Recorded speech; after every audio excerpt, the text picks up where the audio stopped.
an hour before we got the terrible news.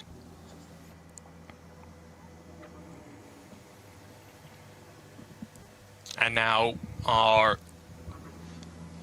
field passing their condolences on to his team as well, who were stood at the front of the grid. A reminder of the dangers of motorsport, and a reminder as well to maybe those who are new to racing at the NLS as to why there are such stringent requirements around permitting and working your way up to the fastest cars.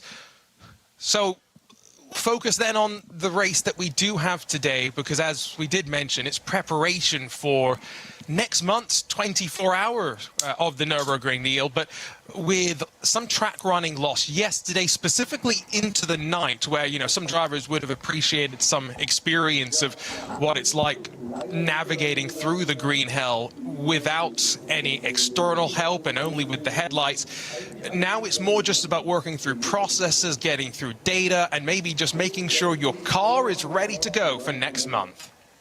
Yeah, so many things to consider on top of carrying Juha's memory with us. And a lot of the cars have a black ribbon on their number plates on the sides of the car and on the front in memoriam of Juha Miettinen. But yeah, key things to remember is that yesterday's race, which was red flagged after only about 25 minutes, which was 2 laps for most of the competitors, means that only one of the drivers got any seat time in yesterday's race. So today's race, the 4 hours is crucial, because obviously some of the cars only have 2 drivers, some have 3, some have 4. So the chance to get everything right, the pit stops, the driver changes, the refueling, the stint lengths, and to get all the processes up and running, this is the only chance now.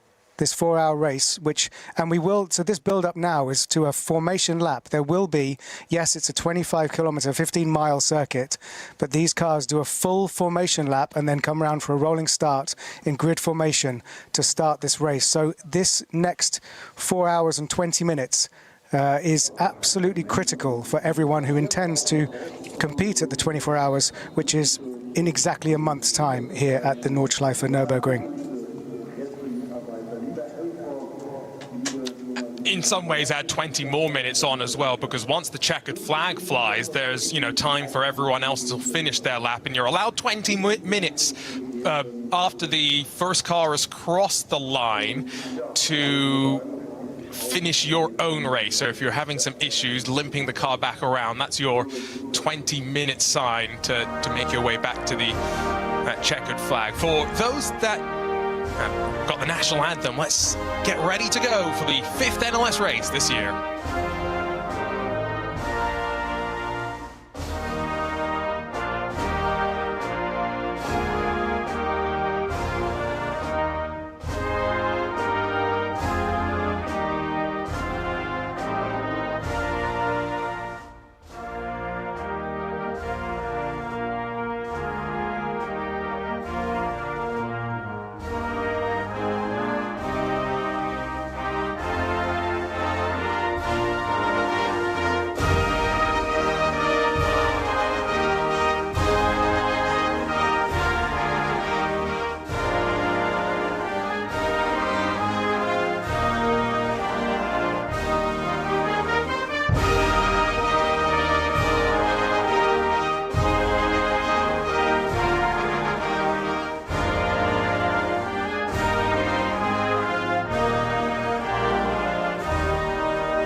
This marks the 5th NLS race of 2026 for those that are in the championship fight, but the preparations continue to mount for what is now a round of the Intercontinental GT Championship as well. And so that has meant that next month's race has taken on increased significance for many of our manufacturers. And so let's talk about some of the storylines coming out of top qualifying, because that was something else that earlier today we prepared ahead of next month. A special opportunity for 37 SP9 and some of our SPX machines to head out onto track. 2 timed attempts, relatively little traffic, although we did get some yellow flags and a couple of cars that did not set times, two Porsches in particular. But Neil, it has been drying over the course of the morning through initial 90 minutes of qualifying, through top qualifying as well. And it's a Ferrari that will get ready to lead us to green in the first of our 3 qualifying groups.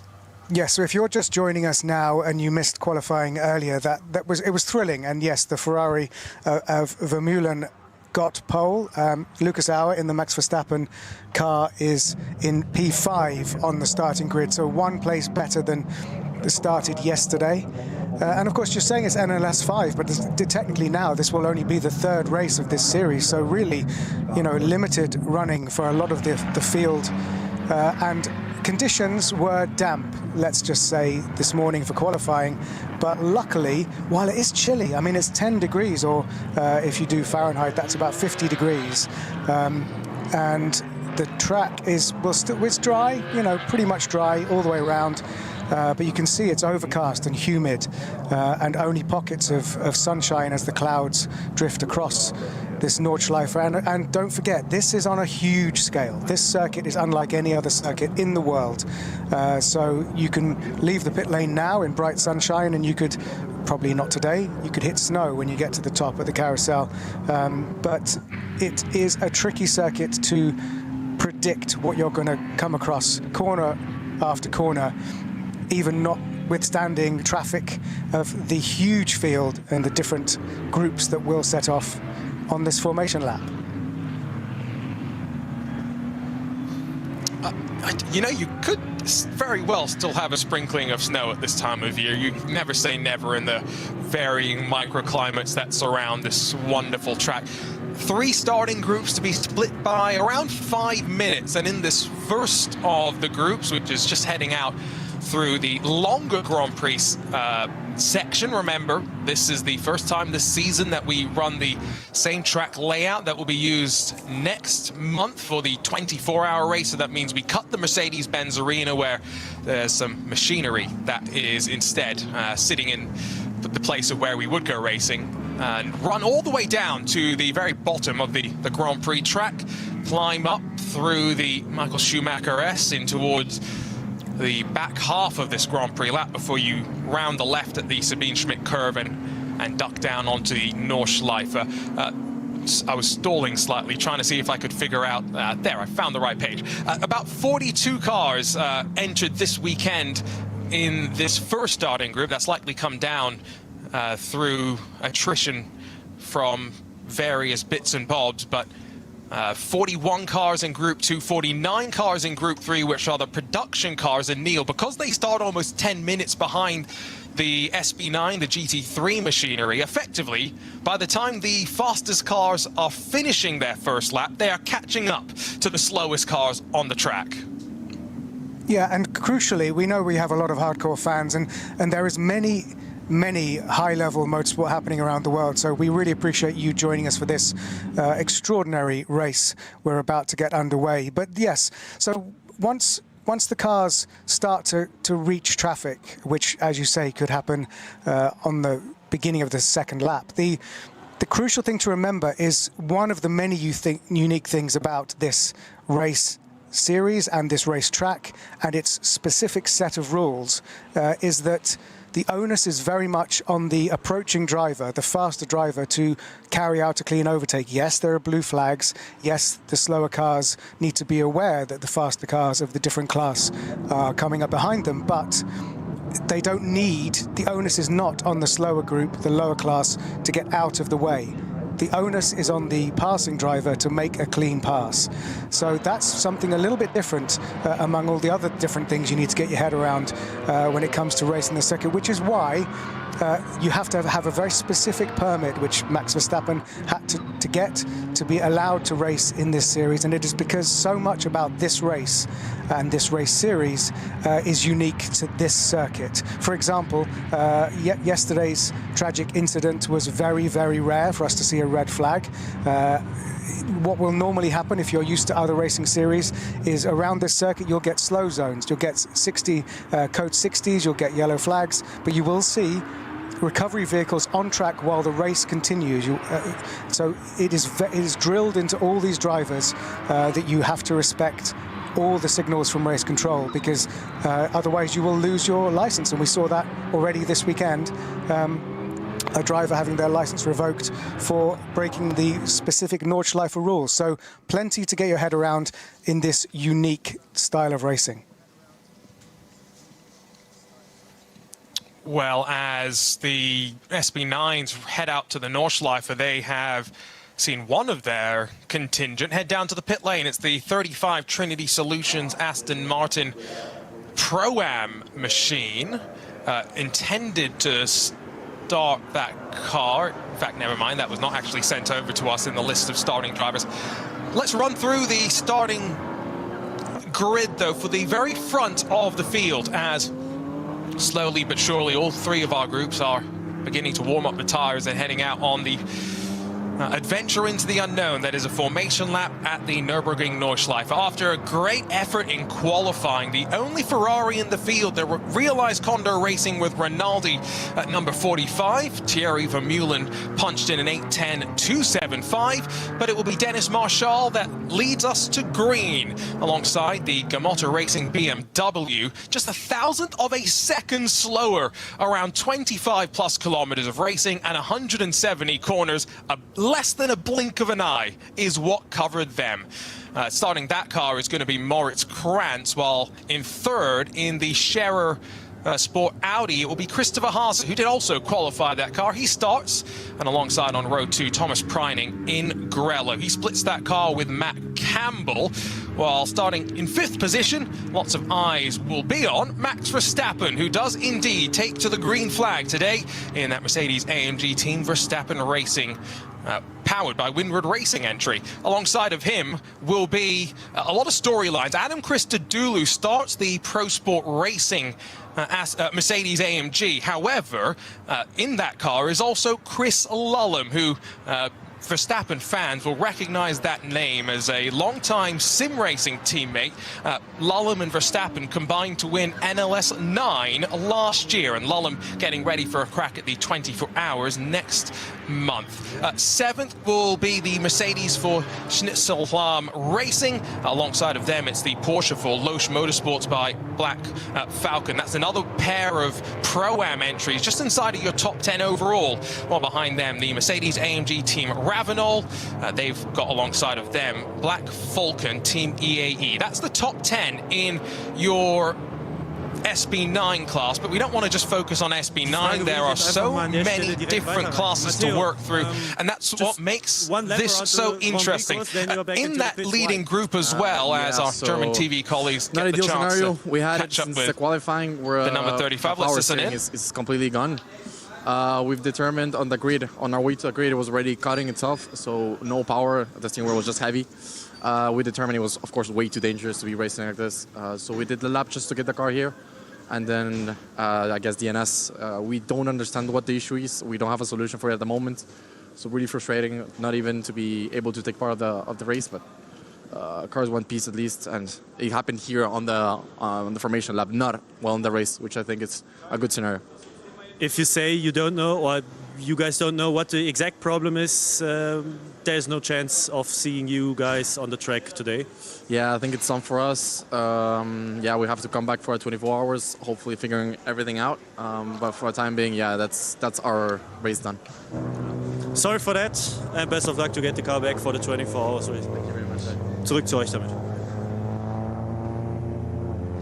So very disappointing there for the number 35. Power steering issue, which, you know, power steering is required for your average race, but certainly here at the Nordschleife there would be no point even starting to attempt a lap without power steering. So a real shame. And obviously the thing about this, Arjuna, is that you can restart the race. If the car gets going again, you get it back to the pits and you can work on it and rejoin the race. But clearly they've made the decision that it is not going to be reparable in time for them to get out and even shake down the car again. So a real shame. So it's one DNS from the formation lap. So 121, our initial entry list for today.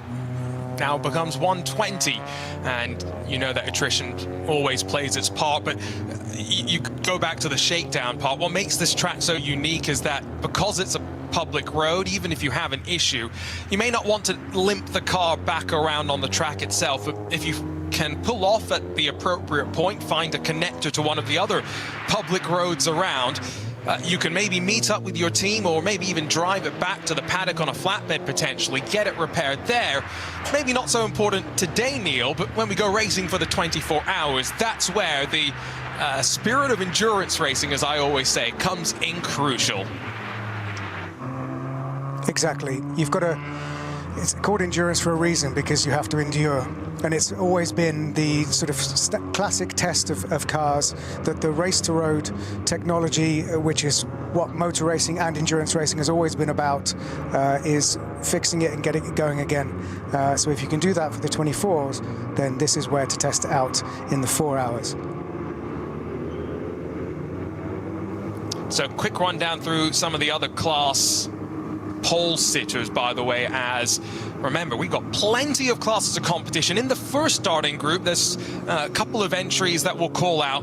They're not fighting for necessarily much of significance, but the BMW M3 Touring joins the HWA Evos in effectively the SPX experimental class. The BMW M3 Touring is, yes, basically under the hood, an M3 GT3 car with some extra accoutrements, and what a wonderful job they've done to bring that project to life. HWA is a very old school throwback car. They start in that first group. The BMW M3 Touring going to start in on the 7th row, really only 5 seconds off, which was a really impressive effort for Neil, a car that we know is gunning for pole position around this wonderful 25 and a bit kilometer track. Yeah, while the GT3s and so many of these sports cars are at the absolute cutting edge, we mustn't forget our heritage, and that's what that project is all about, and proving that it can still mix it up. And looking at a map of the Nürburgring Nordschleife, just to give you a sense, that little bit at the bottom is a part of the Grand Prix circuit. If you're used to Grand Prix racing, then you're used to 3 sectors. This has 8 sectors. And so as you get into this race, as it starts, we go green flag in about 5 minutes time, just get used to the fact that gaps will grow. Dropping a second here or 10 seconds there, even 30 seconds here and there may quickly become meaningless. And another thing to flag up before we start is the whole business of pit stops. Obviously, if you're used to Grand Prix racing, then a pit stop of over 3 seconds is bad. These have a regulated amount of time for the pit stop, for the refuel, and so that we don't even see quick driver changes like you would in other endurance racing formats. The driver change is slow and measured, and all of that is built into the overall racing because it's the same for everybody. So just a few of the headlines to get used to before we go green is that just get used to this being a long, dramatic, and volatile race circuit, and from lap to lap, so many things can happen. A great aerial look for those watching in vision on one of many streams across of YouTube. Remember, for those who may be traveling today, we will be live on RS1 through the entirety of our 4 hours, part of our Radio Show Limited network of channels, but there's plenty more racing. Yes, there's World Endurance Championship action to come, and our team ready to cover that. It's a relatively cool, crisp morning. Let me quickly run down some of those other pole sitters in some of the other classes. We've got Porsche Esports, Porsche Endurance, I should say, rather, Trophy Nürburgring competition. They have an esports version of that category as well. We've got 7 starters. That's important because they get maximum championship points towards the overall NLS championship, fought across all the classes if you're new to the world of NLS. Muller Motorsports, an 838, 505 pole for them in the mixed conditions. 82 pole, which is similar cars, but some slight tweaks to some of the technical specs. There's plenty of gravel on the track in the penultimate sector running up to the mini of the carousels. But 82 pole went the way of the Black Falcon Team Fanatec, the sim racing crew, if you will. That's why I had esports on my mind. They were good enough for 5th in the Cup 2 class, so keep an eye on them to try and work their way forward. In SP10, it's Pro Sport, their Mercedes, that was 7 seconds quicker than Toyo tires with Ring Racing, the Toyota GR Supra in SP10. That's, of course, made up of the GT4 classes. And the last class, or classes I want to highlight, are the production car classes. VT2, where we've got 2 of them for slightly different regulations, but 7 and 8 cars apiece. SRS team Sorg Rennsport in the VT2 Hecker class will be on pole, while it's the 495, Pascal Fritsch and Michael Bohrer on pole in the VT2 front class with about 6 seconds between them. We are weaving back and forth as we run down the Dottinger Hohe, a 1.5 kilometer blast before we get ready to file up 2 by 2. And Neil Cole, get ready to get this 4-hour race underway. And I like what you said earlier, it's all about enduring.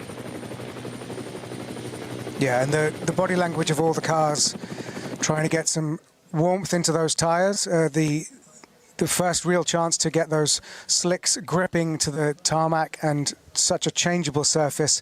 And I think what we could see was almost blossom coming across the windscreens of those cars as they went up near Carousel. Was the actual blossom from the trees in the springtime in this beautiful and woody area of Germany, rather than gravel. So I think the track is pretty clear.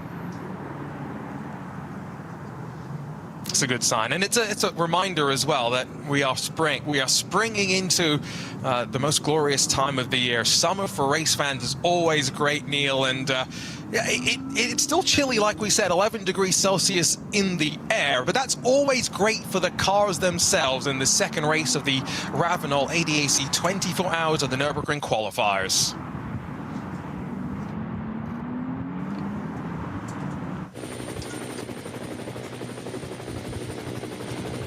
Such a great feeling as we build up to the end of the formation lap.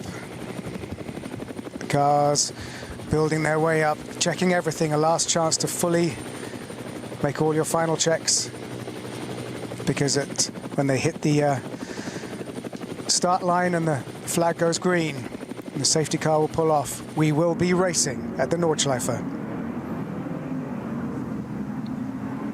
And remember that we won't go racing until much further down the start-finish straight than maybe you have been accustomed to in years previously. So a long wait before the realized Condor racing with Rinaldi 45. That as Dennis Marshall at the wheel on the inside of that front row will be able to punch the throttle and head down to turn 1.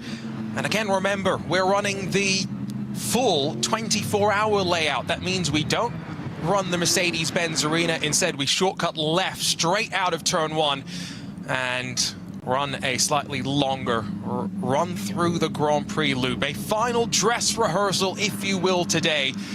But racing for some will be on the back burner. Today we race in the memory of Juha Mettinen in the second of our 24-hour ADAC Ravenol Nürburgring qualifier races. Yes, a bit of a misnomer. We're not qualifying for the 24-hour race, but we're building up to the great event. Green light, and we are racing at the green hell, and instantly Grello pops out of line as we shovel our way down to turn number 1, and the lights flash as some drivers get run out of room. Big send from the Gamotta Racing BMW to try and hang on around the outside, but as we tiptoe out through turn 1, it is going to be the realized Condor racing car that holds on. Grello defends from Scherer's Audi as we now run down the Grand Prix loop. Max Verstappen has jumped up to 4th position as well as they flick down through the left, continue descending. Tidy start, still with the tires coming up to their full temperature and pressure range. Finally, Grello's gotten himself up into 2nd and single file down to the Dunlop hairpin, but only momentarily, because around the outside, a bold move to try and make things happen so early. Grello runs out of room and the Ferrari leads us on the climb up to the Schumacher S. Neil Cole. A more dramatic than expected first couple of corners there, and some position changes already. Verstappen up to fourth. Grello, we call it because it's green and yellow, up from fourth to second. Very dramatic. It's Does Thomas seem to be some Preining weaving. who starts Still that trying to get some car. temperature into the tyres at the front there, which is odd. Not surprised as well, given that you don't set your car up for the Grand Prix part of the track. It's all about maximizing performance once you hook the left through the Sabine Schmidt curve. And it is going to be Dennis Marshall that leads this race. As into the Hadzenbach we dive for the very first time, with a couple of car lengths now starting to build between the front couple. Gamotta Racing, that BMW, has been dropped down quite significantly all the way out of the front five, and that goes to show the danger of turn one and maybe overcommitting on the outside and running yourself out of room. The hands fast there for First chance to Max ride on board with Verstappen Max as he Verstappen clatters over the curbs. in the Winwood Racing, Verstappen Racing Mercedes-AMG GT3. Remember, GT3 is the, that's why. So we have SP9 is GT3, SP10 is GT4. Those are the two main classes, with SPX as the special cars. So if you're used to endurance racing, then if we say SP9, that's the GT3 class, which is the leading class in this race. And as those SP9 machines funnel out now through Schwedenkreuz and down into Arenberg, already now settling into the run through the Nordschleife. It's starting Group 2 that is ready to get us underway. It's Porsche Cup cars, 992.1 generation Porsche Cup cars. We have a new generation Cup cars racing in 4 select Porsche series around the world. And no doubt they'll make their way to the ring eventually, but the fight for the Porsche Endurance Trophy Nürburgring is already 4 wide as we fly down through the stripe and in towards turn 1. It's that blue and white Porsche that holds the inside, the red and blue asymmetric Porsche that now finds the danger of going on the outside. He runs himself out of momentum. We got a car pointed in the wrong direction as well. Believe that's one of our Subarus, unfortunately, that's got entangled up with one of the BMWs, but the first signs of trouble in starting Group 2.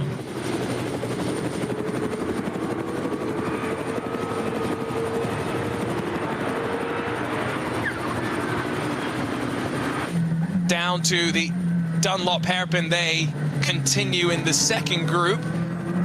For those watching, we can now see the perspective of a Hyundai Elantra, and you can also get the sense for the Thank you for joining us. We vehicle types that are racing in the opening now. stages of the NLS5, the Nürburgring 24-hour qualifiers. The 24 hours of Nürburgring Nordschleife are in a month's time. And so here we are in the very early stages, 5 minutes into this 4-hour race. And remember, settle in, because while it is a sprint, it's also a marathon. And the leading field had a bit of a tasty battle into the first few corners, but now they're kind of settling into a racing position. Max Verstappen is in 4th position in the Mercedes-AMG GT3 Winwood Racing Verstappen racing car. And it is Marshall at the wheel of the Ferrari 296 GT3 Realize Kondo racing car that is leading this race from pole. Although the Grello appears to have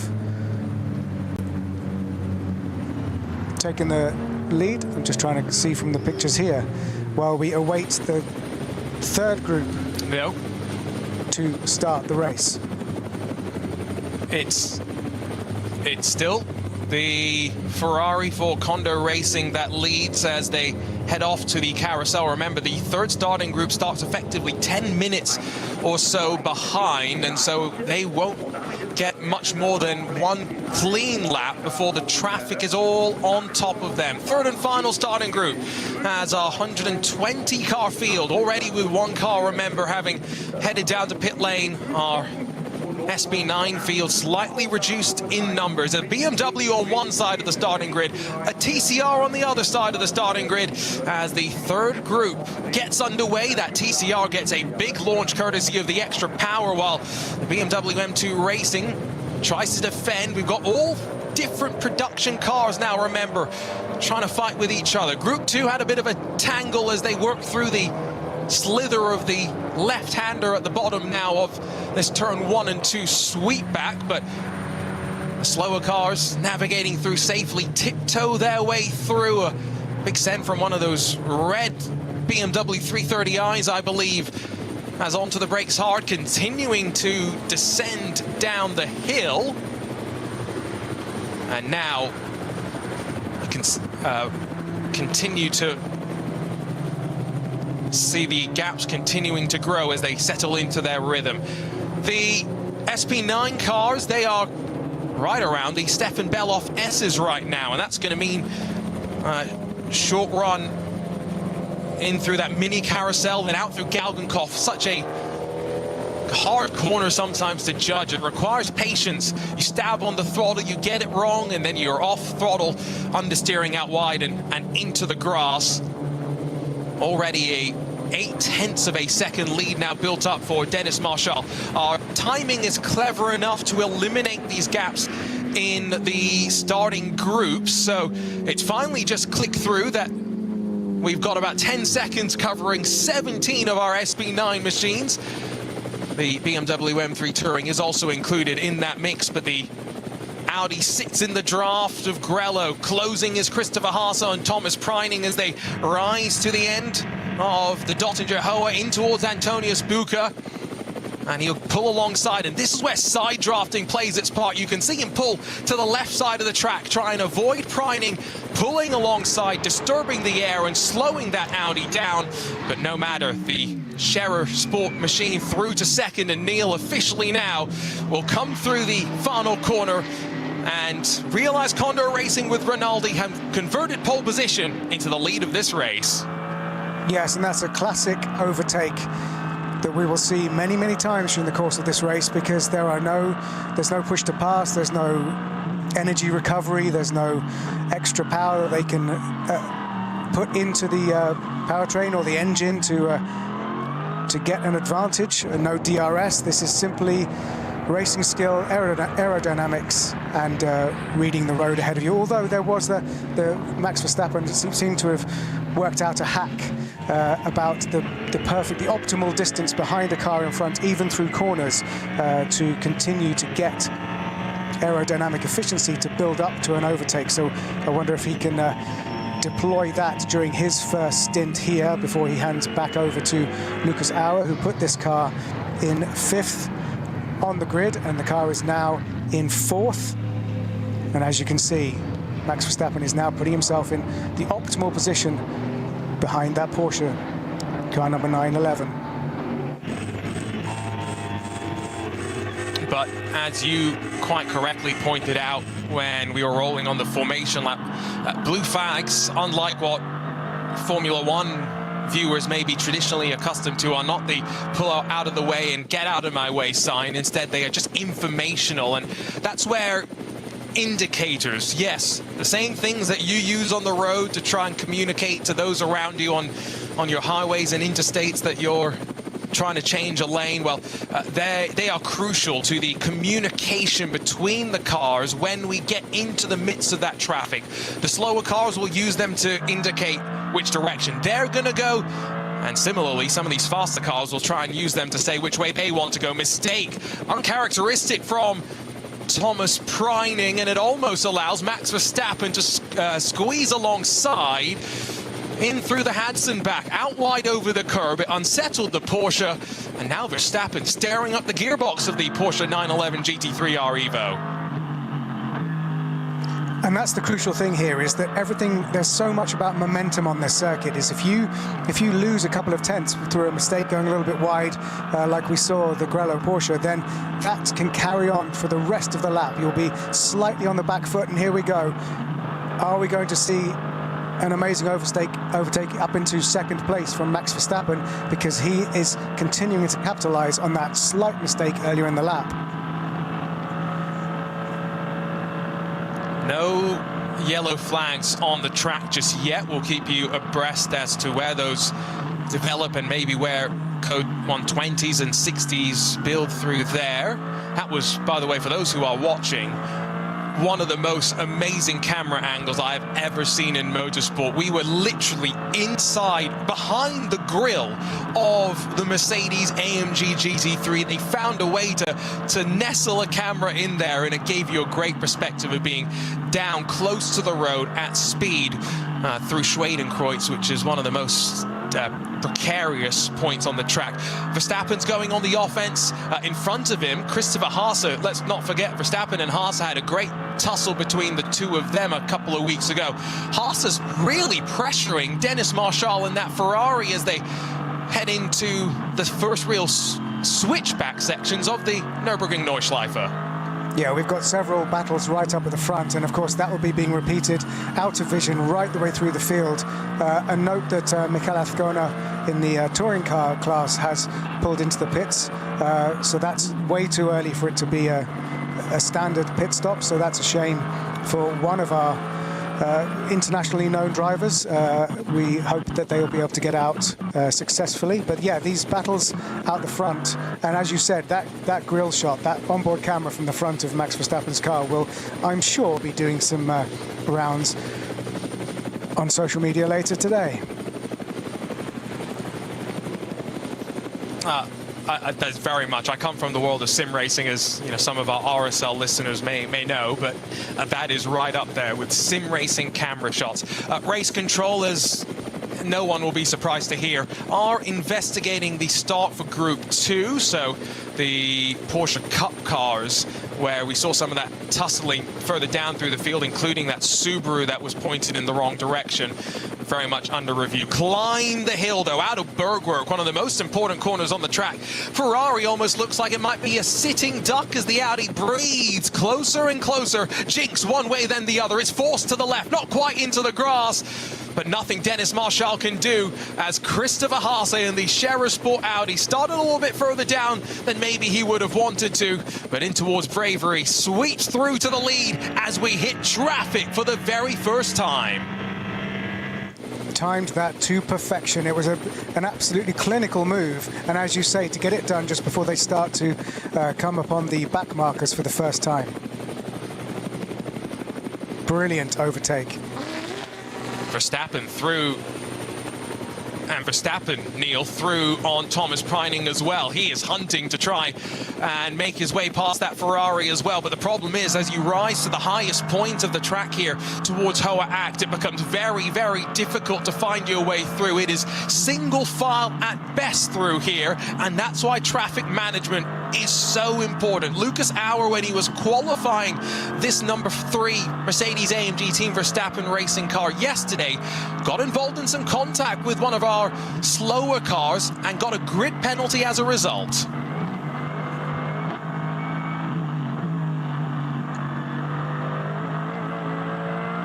The Marshall-Haase battle is a very interesting one. As you said about the grid, you know, there are some drivers here who are racing against each other who have been driven together as teammates in the past very successfully. So one of the beautiful things about NLS and the Nordschleife Nürburgring 24 hours is the mixing up of the driver fields and the driver pairings just adds to the storied nature of a race like this.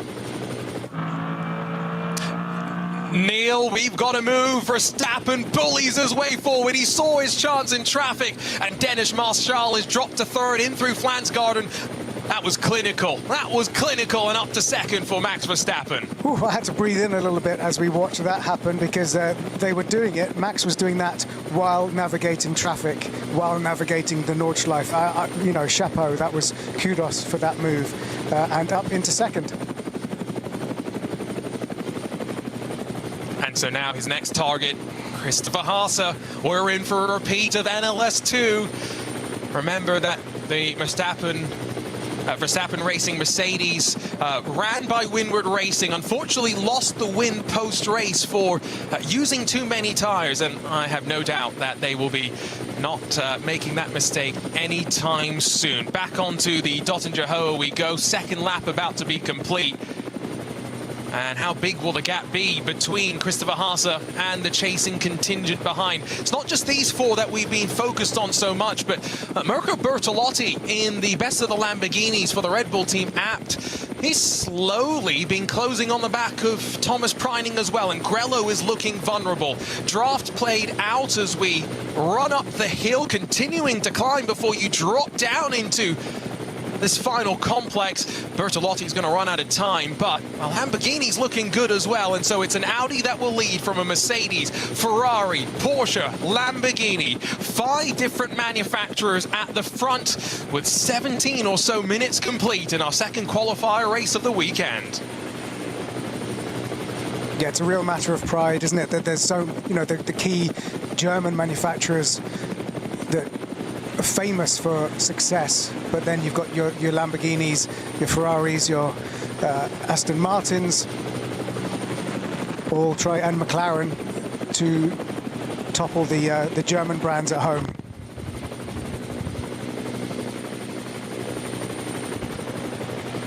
Down the hill they continue to go. The BMW M3 Touring is sat in 11th, by the way, overall. What a move from Verstappen. He saw his opportunity as they worked their way through one of the tighter parts of the track, through the ice curve, and just planted his foot to the floor and stamped his way up to second, Neil. That was an incredible move.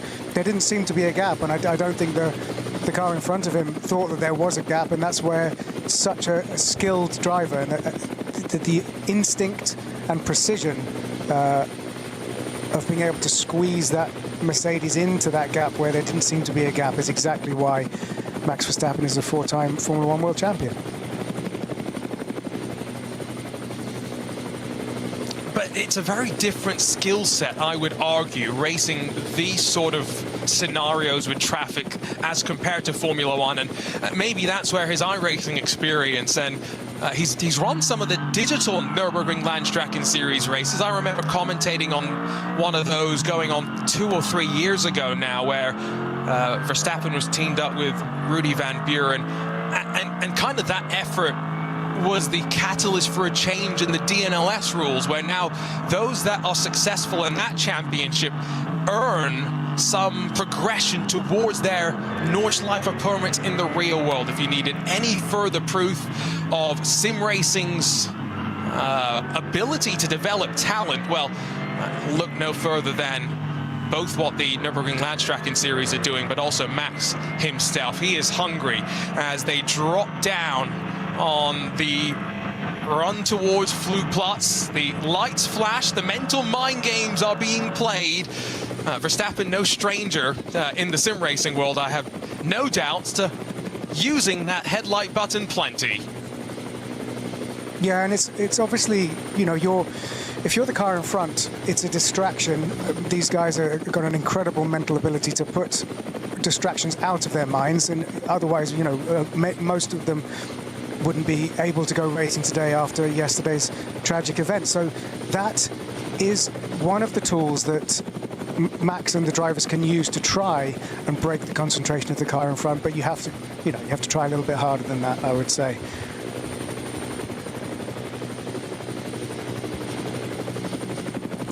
You say, but sometimes it's just those little distractions that can really unsettle you.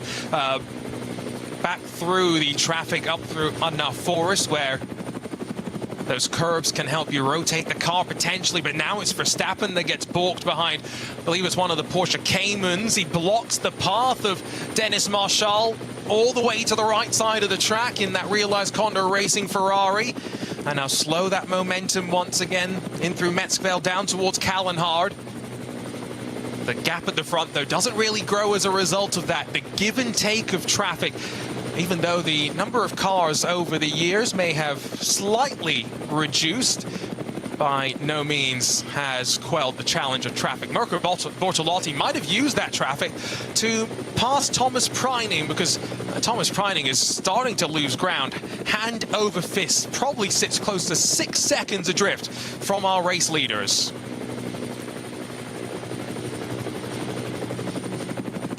Yeah, 120 cars is still a pretty sizable field for everyone to navigate around, and we're 22 minutes into racing here, so 3 hours and 40 minutes left to go.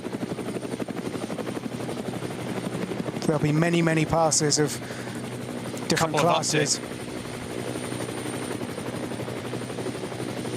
Couple of updates, Neil, after the start fracas in starting Group 2. The 88 Subaru Technica International entered an SP4T.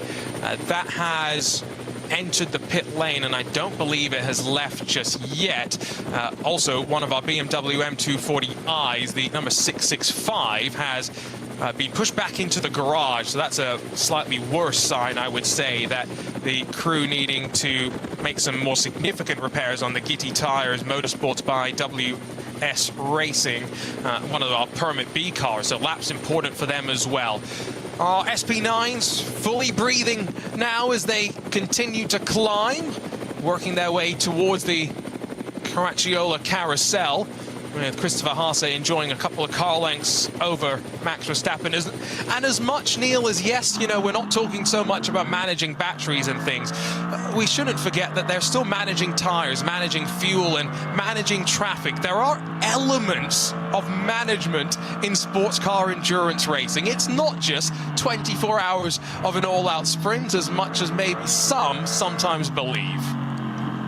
Yeah, of course, and it looked like in Carousel there, which is that beautiful banked curve where you can sort of do the equivalent of ditch hooking around the inside of where it's been cemented. But there was a slightly sketchy moment from Haase, and like we said earlier, a sketchy moment where he went slightly sideways and twitched a little bit on the inside of the banking has meant he's like potentially lost half a tenth or a tenth, and that has brought Max Verstappen closer to the rear spoiler of that Audi R8. He's menacing, weaving one way than the other. In the Cup 2 class, it is the 920 that leads currently. However, that is the Raphael Renhofer and Noah Nagelsdick entered car, no team name for them, but being chased down by a car that I know many will be cheering on, the Black Falcon Team Fanatec car, which is not a full Cup 2 entry, running some slightly different suspension, some alternative fuel as well. Only a couple of tenths splitting those two right now, though. As it stands, it is a very close fight, and I'm sure plenty will be cheering on Jimmy Brockman, Steve Brown, Misha Shadowroon, all as Manuel Metzger currently takes the start responsibilities. Bit of a gap building between second and third now as that Ferrari focuses more on the charging Mirko Bortolotti. That Lamborghini looking very, very promising inside of the opening 30 minutes. But once more back onto the Dottinger Hoa, the SP9 cars will drop 1.5 odd kilometers for them to slowly breathe, Neil, to relax, because they've got 25 kilometers and 170 corners to repeat as a roller coaster once more. Yes, and interesting, that rear view we had just had from the Audi looking back at Max Verstappen. There was a lot of movement on the rear wing of the Audi.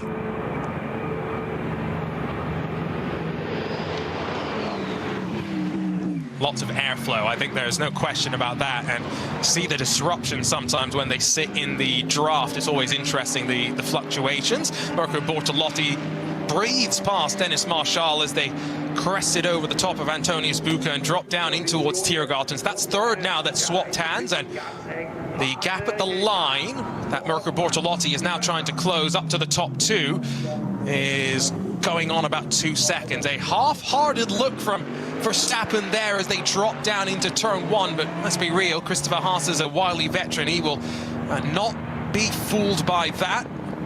I love the lap idea time of was Max an Verstappen doing anything 8:17.41.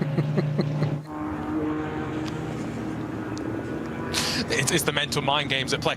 Neil, in terms of lap times, though, fastest driver on track right now is Mirko Bortolotti, 8:17.419. He's only a couple of thousandths of a second quicker than Verstappen and Haase, but it's a, like I said, good sign for the Lamborghini, a little bit further down in qualifying than I think they would have wanted.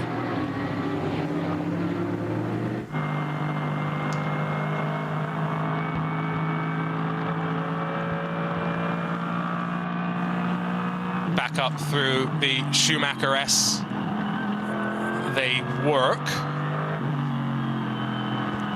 I've got to say, sometimes you would say that a smooth race car is a fast race car, but at least through the Grand Prix section, not particularly smooth for Verstappen there. But again, goes back to maybe what I said slightly earlier. You set the car up for the much bumpier and slightly awkward Nordschleife when the slightly razor smooth surface on the Grand Prix section of the track maybe doesn't suit it so well, Neil.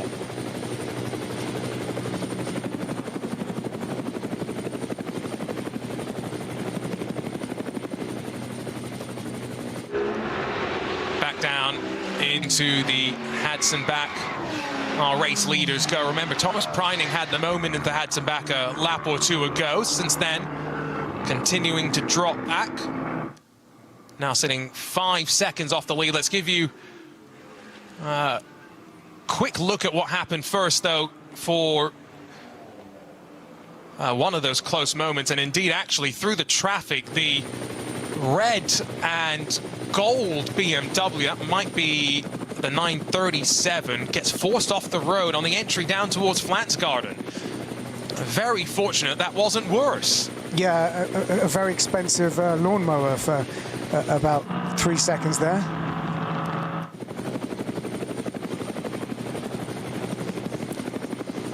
Just looking through my entry list to try and figure out which of the cars that would have been, but we've had a change for the lead. Verstappen passes Christopher Haase on the run in towards Schradenkreuz, and now down into Arenberg. They'll drop in towards the Foxhole, and Verstappen will try and build his lead. Yeah, big moment within the first half hour of this race. Max Verstappen takes the lead of this 4-hour race, and his body language for the last lap and a half has been, I'm going to get past. And now, can he pull ahead and extend that lead? It doesn't look so like at the moment. Haase is staying with him. The good news, Neil, is that just taking a look at the track map, they've got plenty of clean air before they'll catch the next group. The second group is made up of, plenty of fast cars. Those 992 machines are a rocket ship in a straight line. Maybe don't have the aerodynamic performance through the corners of a GT3, yes, but can very much match, if not best, them down the Dottinger Hoa. 3 drivers for this Scherer Sport Audi 16. Christopher Haase starts, but he'll hand the car over at some point to Alex Sims, with Ben Green as well. Pair of Brits waiting in the wings for Verstappen and Lucas Auer. Just 2 drivers in which to split their time between. And Verstappen has said candidly over the weekend that one of the tasks for him being here at the track is to help Lucas get as much seat time as possible. Yeah, it's an interesting pairing, isn't it? Of course, these two have previous that goes back over 10 years, Formula 3 days, and Lucas Auer very much known for DTM, I guess, more, but a very, very established and talented driver. So yes, they've got to balance the amount of time that they give Lucas in this car with the amount of time that Max Verstappen, with his limited schedule, is able to get behind the wheel of this car. So yeah, everything is a balance. So that's clearly one of the reasons why they have 2 drivers in that car, whereas many of the other cars and teams have 3 drivers, in some cases 4. For Grello, they were entered yesterday with 3 drivers. The road chief, Christopher Breuer, was called up to racing Grello. He knew what a prestigious honor it was and what his task was as well, which was to do the opening stint, stay out of trouble. Don't see him entered on that entry list today, but there are plenty of drivers who, as we've called out before, Permit B, they are trying to get their final license checks done ahead of next month's race, with no real further opportunity to be able to do that. We have seen a change, by the way. The Black Falcon Team Fanatec car has jumped in front of the Cup 2 runners, and so now I have no doubt that fans of sim racers around the world will rejoice as Jimmy Brockbent and Steve Brown, Misha Schuderen and Manuel Metzger, only a couple of tenths clear though in that battle. The Cup 2 class sees around 3 seconds, excuse me, covering 4 cars, and that includes the 82 class entered Black Falcon Team Fanatec machine. Still working through the Nordschleife. Christopher Haase has not let Verstappen run away by any means. Marco Bortolotti trying to keep close, but he's lost a bit of ground in the last handful of sectors. Seems to make up a bit more time at the start and the end of the lap, whereas the Mercedes and the Audi very evenly matched throughout the entirety of the lap, I would say, Neil.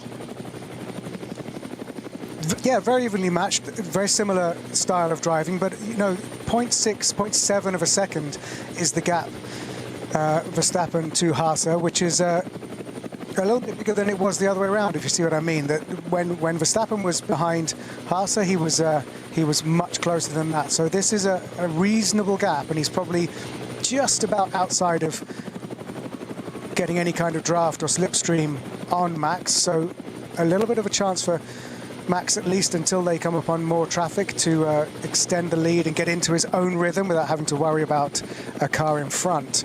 And then the gaps after that, sort of 2 seconds, and then another 2 seconds, and then another 4 seconds. So these two are the closest at the front of the field, and as you can see, Haase is starting to gain ground on Max.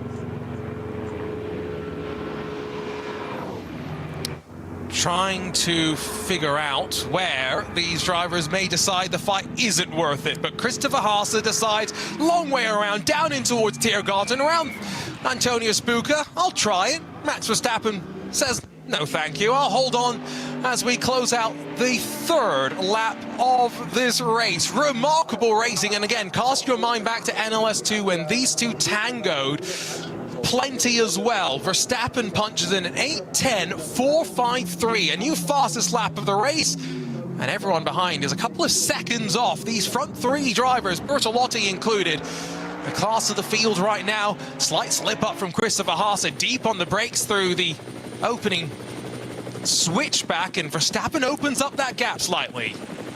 Yeah, it looks like every time Haase goes for a move, it slightly unsettles him and he has to pull back a little bit. But that was very close. The potential overtake was very well defended by Max Verstappen.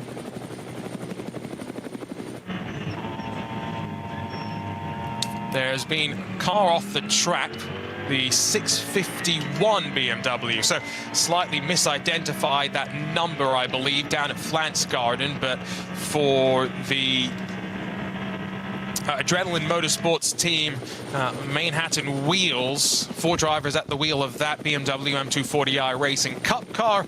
They have been able to continue and nurse that car back around.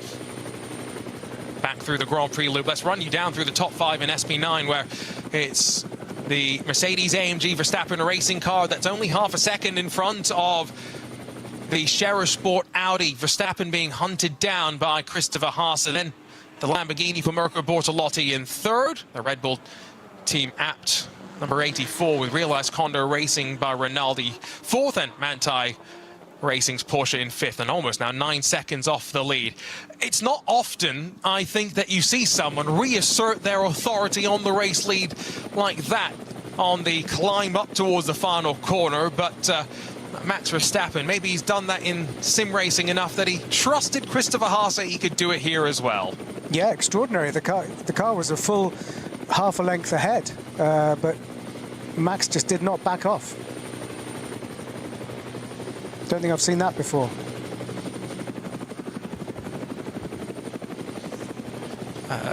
The confidence that maybe sometimes comes with the inexperience of the Nordschleife. Again, I'm not saying Max is inexperienced. I'm going to get people throwing me messages on social media. But relative to the rest of the field, yes, he's got those sim racing laps, but he's back here at the track for a reason, because when the schedule cleared up, an opportunity for not just Lucas Auer, but for him as well to get those repetitions in and to build all of that procedural knowledge heading into his attempt on next month's Ravenol ADAC 24 hours of the Nürburgring, and one of the most exciting races of the year, in my opinion. It throws all sorts of different challenges at the drivers, and we are expecting, Neil, a capacity 150 car entry list. So, you know, we've got 120 today, add 30 more, and it becomes even busier out on track. Yeah, and of course, you know, by the very nature of its name, it's 24 hours. It goes through the night. And while we race in memoriam of Juha Miettinen, who tragically lost his life yesterday during the first of our races, which was, of course, naturally abandoned after that 7-car incident.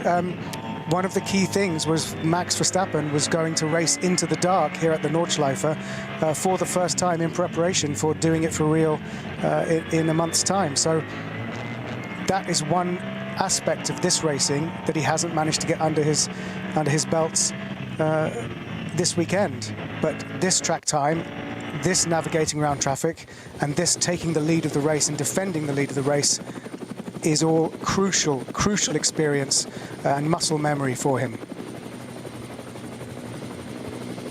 Now, he touched the curb on the right-hand side there, Neil, as he dropped down into Wersheifen, which is the slowest part of the track here. He's got no lack of confidence in using all the track on offer. That's really what we've seen as well, and what's helped him make the passes. You think back to how he got past the Danish Marshall Ferrari initially, using the traffic on the run-up towards Flansgarden and forcing his way through in the various battles with Christopher Haase so far. All about his willingness to trust the car underneath him and his judgment of the white lines. Again, a reminder, race control investigation into the Group 2 start has been ongoing since the start of that race, so about 25-30 minutes ago, but no word as to any penalties just yet. A little bit further down through the classes, let's give you an update on them. The M240i class, teammates right on top of one another as it sits right now. It's a 650 and the 651, relatively close to one another. Cup 3, that's also part of the Porsche Endurance Trophy Nürburgring, but for Porsche Cayman type cars. It's the 953 that is your leader there, with about an 18-second lead as it currently stands. While in one of the production car classes, VT2 rear-wheel drive. Now remember, why is that class important? Well, because they have more than 7 cars, and so they score maximum championship points in the overall championship. All drivers in all classes race in an overall championship as well, and if you have 7 or more cars, you score maximum points. And so for VT2, there are those points on offer, and it's the SRS team Sorg Rennsport that is leading there. Through the traffic, working through the drop down out of Hoa Act, and now halfway, I would say, towards Galgenkopf, through the very, very slippery part of the Nordschleife. Christopher Haase, the Audis come back to life through the twisty stuff, and now this is where Verstappen made his move for second. No traffic around them just yet, but as they get into the Stefan Bellof S's, Neil, Verstappen has to get onto the brakes slightly, and it costs him some momentum. Haase straight through as well. Yeah, not too much time lost in that overtake of the traffic, but it does unsettle the lead car a little bit more than the second car. So this could be the time where that gap of 0.629 seconds between Haase and Verstappen starts to come down a little bit. And can I just say, the conditions are absolutely mint. They're really spoiling us. It's dry, the track has dried out, and while it is only about 11, maybe 12 degrees Celsius, it's probably now dry the entire length of the track, and at the moment, no sign of rain. So extraordinary scenes here at the Nordschleife. There is, though, a slow zone at Brunchen, and it's because from word on track that the realised Condor Racing with Rinaldi, the pole-sitting Ferrari, is stopped. We'll get word on that when we can. As Christopher Haase climbs up in towards Antonio Sbuca, does he pop out? He's got to time this, remember. Sweeps all the way to the outside. He wants to avoid that side draft. The game's being played at speeds closing in on 280 kilometers an hour. Haase almost balked out into the grass, has to lift off and tap the brakes. Verstappen holds on to the lead once again. That's a lot closer and getting a lot more physical in their battle. Yeah, beautiful to watch. Two talented drivers in two great cars, respecting each other, but also very, very assertive driving from both. And, you know, a close move. But again, Max Verstappen resists. One of the BMWs gives them a wide berth through turn one. The sun, going back to what Neil was just saying, when we had started top qualifying, we were talking about very grey clouds. Now we're talking about the sun popping out from amongst those scattered now clouds, and it's a great condition to go racing. Slow zone upgraded to code 60 at Brunschen, so I'm just taking a look at the track map once again, and I do get the sneaking suspicion that unfortunately after the excitement for the Ferrari in qualifying, it's not so in the race. This is where, by the way, you can just see the Audi stalls out, Neil, as Verstappen comes across and starts to disturb that air. Side draft at play. Yeah, physics. There you go, physics in action. If you ever needed to study aerodynamics and add a little bit of human skill and instinct to it, then that's a clear example of that. Just stick that up on the PowerPoint. Yeah, disappointing. The Ferrari is apparently in the gravel trap, or at least was about a minute ago, which is what's caused the code 60. So we haven't seen any pictures of it yet, but a real disappointment for the pole sitter. And another attempt. That's a replay. I apologize. This was in the... Yes. This was in the run onto the back straight. Haase tried to go to the outside. Really, let's be real, the Grand Prix section is probably your best bet for most passing opportunities because the track is at its widest. On the Nordschleife, you're reliant on the traffic to present you opportunities or to wait until you get back onto the Dottinger Hohe, which basically means it's a very long 25-kilometer roller coaster that you have to be patient sitting behind someone else when you want that clean air in front of you. Yeah, you raise a very good point there, Arjun. The only place where you would even consider track limits is when it gets onto the small section at the south end of the circuit, which is the traditional Grand Prix circuit, the tiny portion of this track that is a traditional racetrack, because the rest of it, you're so close to the grass, you don't even want to ride the curbs. You've got Armco very close, so yes, you're right. That's where you've got the most runoff for a traditional risky move, but the rest of the track, you're very confined by this beautiful, nearly 100-year-old strip of asphalt through the forests.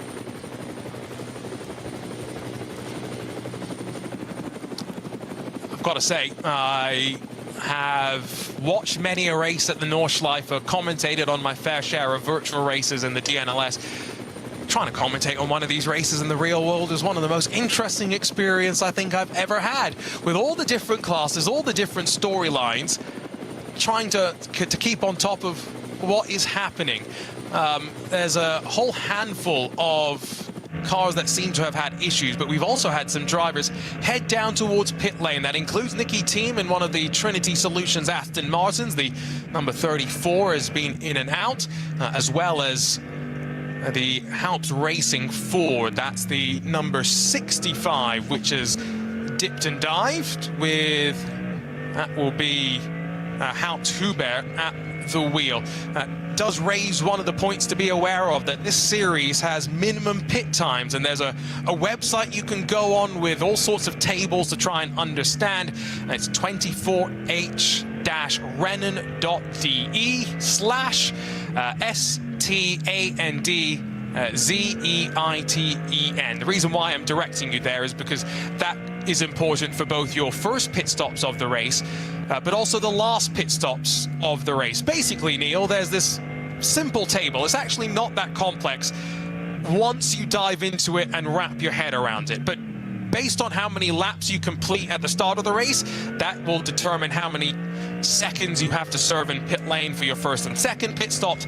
And then depending on when you come into the pit lane at the very end of the race, as well, very close between the Mercedes-AMG team Ravenol, as the Mercedes gets uncomfortably close to one of our BMWs.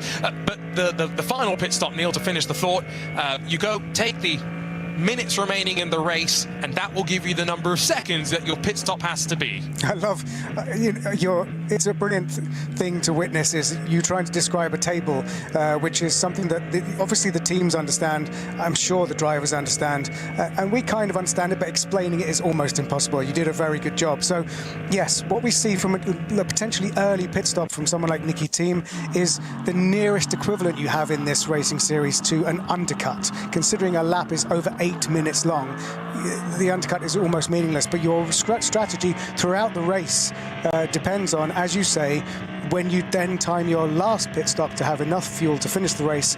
And then, of course, if there are slow zones in the last portion of the race, then there is a risk that you take on enough fuel for the end. So yes, if you like spreadsheets and tables, then go and look where Arjuna just pointed you. But we'll try and keep you across where everybody's pit stop is and what phase of the race they are at. Well, and maybe what's more important with that, though, is that you can't judge what's happening in the race until you get to the end, because there are no guarantees as to exactly when a driver will come down for their last pit stop based on when they come down for their first pit stop. It will all depend on their fuel and whatnot. Now, we're heading into a code 60 zone, and Max Verstappen has had to slam on the brake pedals. And I say brake pedals because there was someone behind him as well. That is what has happened to the Realize Kondo Ferrari on the outside of Brunchen, but there was a silver production car with them as well, and so that explains that slow zone that we have. They will be moving the recovery vehicles out there. That's why the yellow flags slow the racing cars down to a reasonable speed, and then when the greens are shown once again, foot back to the floor, let's go racing. Christopher Haase has lost a bit of ground to Max Verstappen. Yeah, he was very quick on the restart, wasn't he? And this is one of those things to do with the license that they need to race at the Nordschleife, is the absolute respect that every driver has to have for the slow zones, and everything is monitored, and you can have your license whipped away from you if you do not obey. And that's the level of trust that the stewards have, and the drivers have, and the teams have in everybody obeying the regulations. Well, we now have word as to what that other car involved with the Ferrari was, mainly because race control are taking a look at it, and it's the Renazzo Motorsport Porsche Cayman, the 945. That's been reported to the stewards, Marcus Nolken and Daniel Nolken, in the Cup 3 AM class. Porsche Endurance Trophy Nürburgring split into the AM and regular designations in the GT4 cars that are eligible. Quick moment there for Christopher Haase just to tighten the belt straps as he rides up the top of the Dottinger, but he is nowhere close enough this time to have a move on the outside of Max Verstappen. It means that we can all breathe and avoid any signs of drama. A little bit further back to that action with Mercedes-AMG team Ravenol, Lucas Stoltz in that Windward Run car behind the car that started on the outside of that front row, the BMW. Can also tell you, by the way, we've got takers to pit lane, and Neil, it includes Max Verstappen, who comes in at the end of lap number 5. So pit lane wise, we have seen a driver change for the number 65 Ford Mustang GT3. Frank Stippler handed over to Hubert Haupt. So let's see if we are. Looks like it's a refuel and no driver change. But yes, so we've seen so that car, the Ford Mustang, was in 11th, qualified in 11th, and is now, because of that first pit stop and driver change, has dropped down to 14th. But as we said before, there is you can't really judge these positions yet until several of these pit stops have played out. And for Verstappen, my understanding is 145 seconds will be the minimum pit time there, if I'm reading the table correctly. You saw it on screen if you're watching. If you're listening, let's let you know about a penalty for Huber Motorsports, the 925 Cup 2 Pro entry, incorrect grid position, and they will have a 32-second time penalty. Also has just come through as well for the 919, another one of our Porsche Cup car entries. So maybe some confusion in that second of our starting groups, and that is why the investigation had been ongoing. The Gamotta Racing BMW continues to defend as we climb up after dropping down onto the bottom of the Grand Prix part of the Nürburgring, down at the Dunlop hairpin. Mirko Bortolotti, by the way, also into pit lane in the Red Bull Team Abt Lamborghini. Hesse for Row Racing in the BMW M4 GT3 Evo, followed in by the BMW M3 Touring. Jens Klingman, I think, had started that car, and the first stint officially in the books for that BMW. And Neil, why are they coming in? Well, potentially what they're trying to do, search for some track position right now. Yeah, shrewd. A mixture of getting the fuel in early, because obviously this isn't a driver change. Max Verstappen staying in the car. Get the fuel in early and get that sort of undercut. So Bortolotti and Verstappen both staying in the car, in the Mercedes and the Lamborghini respectively, and then they can go longer when the Audi that is currently leading the race, that hasn't pitted yet, will eventually have to come in. But the number 84 Lamborghini started in 12th position on the grid, so pitting from 5th and staying in 5th at the moment is a very good position for that car with Bortolotti still at the wheel. Now, one car that maybe this is a glitch on my timing, but it's not been an easy run in 2026 for the BMW Z4. I believe I said Z earlier, the American in me starting to slip out slightly after the 14 years I've spent on this side of the pond. But I don't believe that they even headed out for today's race. Of the 108 running cars that I see, I don't see that awesome BMW Z4 that we're all looking forward to hopefully seeing in the 24 hours as pit stop cycles through for KCMG and that white and blue Mercedes as well.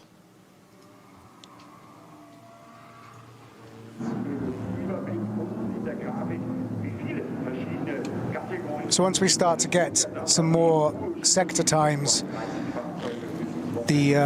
having pitted, Max Verstappen Racing, Winward Racing, Mercedes-AMG GT3 is in 2nd place, and the Haase-driven Scherer Sport Audi R8 is currently leading, but that will have to pit for fuel at some point, probably within the next 10 minutes or so. In pit lane is the number 62 HWA Evo. That's the yellow-white, the more easy to spot on track car in terms of the color combinations. Plenty of driver changes, by the way. I see Alessandro Gueretti has jumped into the Dynamic GT Porsche Pro entry, and that's just one of the handful of driver changes that we did see. No driver change, though, for that BMW M3 Touring. You can see that no real rush because of that minimum pit time, and they are working through the process of strapping in the new driver into that car. And so, gotta say, it looks spectacular.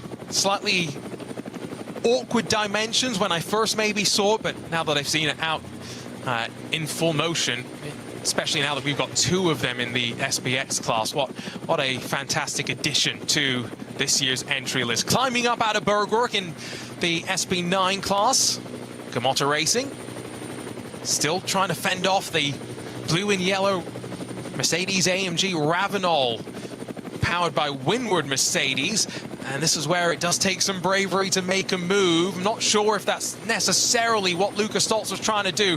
Pops out of the draft, maybe to try and stall his own momentum out, but no, storms up the inside and up a spot past Kamota's BMW.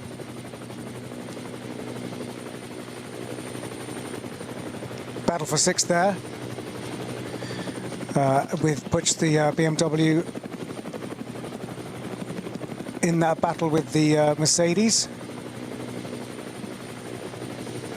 But yeah, it's really, when you watch, you know, trying to describe the driver changes, they seem to sort of be so slow. If you're used to endurance racing, where it's a scramble to get someone in, and they have time to have a little conversation, to exchange some data. The outgoing driver can, as long as they can hear each other through their helmets and all of their kit, a chance to actually just give a quick brain dump of what they've just been through, what the car feels like, you know, the stuff that the engineer can be telling them, but also just the actual experiential feedback anecdotally from one driver to the other is absolutely crucial. And on this race series, there's a unique amount of time for them to be able to do that. Without a shadow of a doubt. That's a great point, actually. Whereas, you know, especially I think the information side of things, but going over to just that driver change as the fight for what we think is sixth in SB9 hits one of our slow zones. So still up towards the tail end of the lap. I believe this is still the remnants of that Ferrari and Porsche being cleared. You can see the track vehicle on the left side of the track still loading up one of the cars. But, you know, Robert Wickens, it was so great to see him come and race here in the 24-hour race. He has said quite candidly that the hand control system that he and the Bosch engineering team have been continuing to tweak on the software side is very capable of running for any length of time, so no matter what racing you want to put it in, but also cars, right? It can be packaged up and put in GT3 cars potentially, like he's doing over in IMSA. Put it on pole position this weekend on the streets of Long Beach after the Lexus had a post-qualifying technical infringement. But he's also said, you know, prototypes, maybe an Indy car in the future. And so, you know, think about all those challenges for global motorsport that someone like a Robert could come and take on. Here at the 24 hours of the Nürburgring in a GT3 car as part of this SB9 class, Neil, I think he would probably be very quick. Robert's one of the quickest racing drivers, I think, that you'll find just in terms of pure talent. But with that more lackadaisical driver change, it gives them more time. They're not so focused on that as one of the places where they've got to get it down to 10 to 12 seconds like they did at Long Beach. Yeah, that's a very good point about the accessibility of the sport. And, you know, it's good that you mentioned Robert Wickens because, of course, he is having a very good weekend over the other side of the Atlantic. So, so much to shout globally about this racetrack and this race series and the format compared to, you know, so many other great racing series that we also follow. More takers to pit lane. Christopher Haas is already in. Adam Christodoulou and Thomas Preining find their marks for Pro Sport and Manthey respectively. I see the door opened for Grello, and so yes, there is going to be a driver change, and so that means only one thing based on the entry list. It is Matt Campbell who will be jumping into that 911 and let loose on the Nürburgring Nordschleife, and not running a full season, of course, in his Porsche Penske campaign. And that's part of the reason why he is here, unlike some of the rest of the motorsports paddock. Race control, non-respect of speed limit in pit lane. So that's as simple as not hitting the speed limit either by pit entry, so braking too aggressively, or releasing the pit limiter too early and getting on the power, leaving the pit lane a bit too quickly. It's not often that you'll see that, but it is one of the Adrenaline Motorsports BMW M240i's that has gotten themselves that penalty. Always better to get these penalties out of your system now, Neil, than in the 24 hours. Doesn't mean they won't do it again. I mean, it's a, you know, you're coming into the pit lane or you're leaving the pit lane, whichever is more appropriate, full of adrenaline, and you know, it's no guarantees that you'll learn your lesson. But yeah, a real shame. Something as sort of is seemingly simple as that can drop you that amount of time is a real shame. Now we, as we predicted, the first set of pit stops have shaken things up a bit, and as this pans out, we should have Max Verstappen in the lead again.